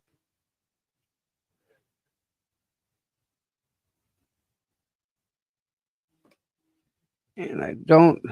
Oh, Peppa, thank you so much, Peppa. Oh my goodness, you didn't have to do that, really. Thank you, sweetie. What else? What else? What else? What else? Something else. What was it? Nightbot. I shut Nightbot off on both of these accounts, so you guys won't be getting it. Nightbot thing. I also have an email from a bowling alley, 22 Lane Candlepin. If you guys are interested, trying to do a fundraiser. 22 Lane Candlepin Arcade Gaming Restaurant Sports Bar with Keno. They do 20 to 25 fundraisers per year and look forward to being your host. Oh, there you go. Sweet. I can do that. So we have a place to go. Doesn't necessarily have to be now. It can be whenever. But yeah, we got to talk more about it this week. Unfortunately, there's been this murder trial in our way, right? It's crazy. I don't believe we're hearing some of the stuff that we're hearing. It just doesn't make sense.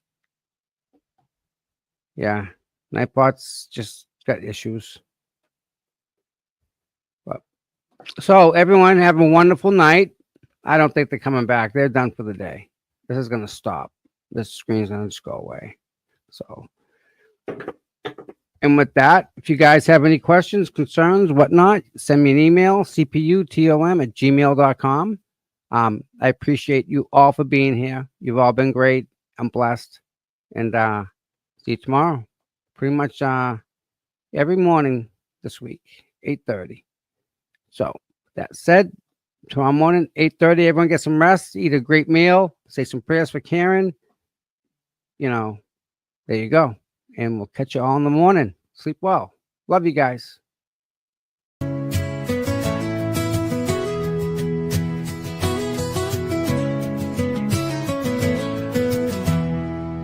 Cold mornings, cracked pavement, courthouse steps. He's there before sunrise while the world still rests. No cameras needed, no spotlight glare. Just a man with a purpose, always standing there. Facing the crowd, but the fight in his veins, truth in his hands, pushing through the rain. Karen sees him, she knows what it means when you've got boots on the ground and you fight for your dreams. Boots on the ground, day after day, standing for truth in the hardest way. No fame, no worry, just a promise kept. Tom CPU, you never left. He don't ask for credit, don't ask for praise. Just fight in the good fight in 1,000 ways. When the cameras fade and the voices die, he's still right there, never asking why. He's got a handshake that you can trust, eyes that don't blink when it comes to us. Karen smiles because she knows it's true. She's got a soldier and his name's CPU. Boots on the ground, day after day, standing for truth in the hardest way. No fame, no hoarding, just a promise kept. Tom CPU, you never left.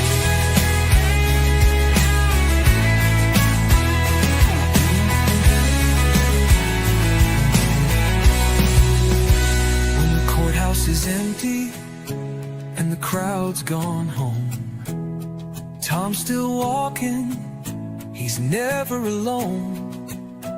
1,000 steps, 1,000,000 prayers, because justice don't sleep and neither does he care.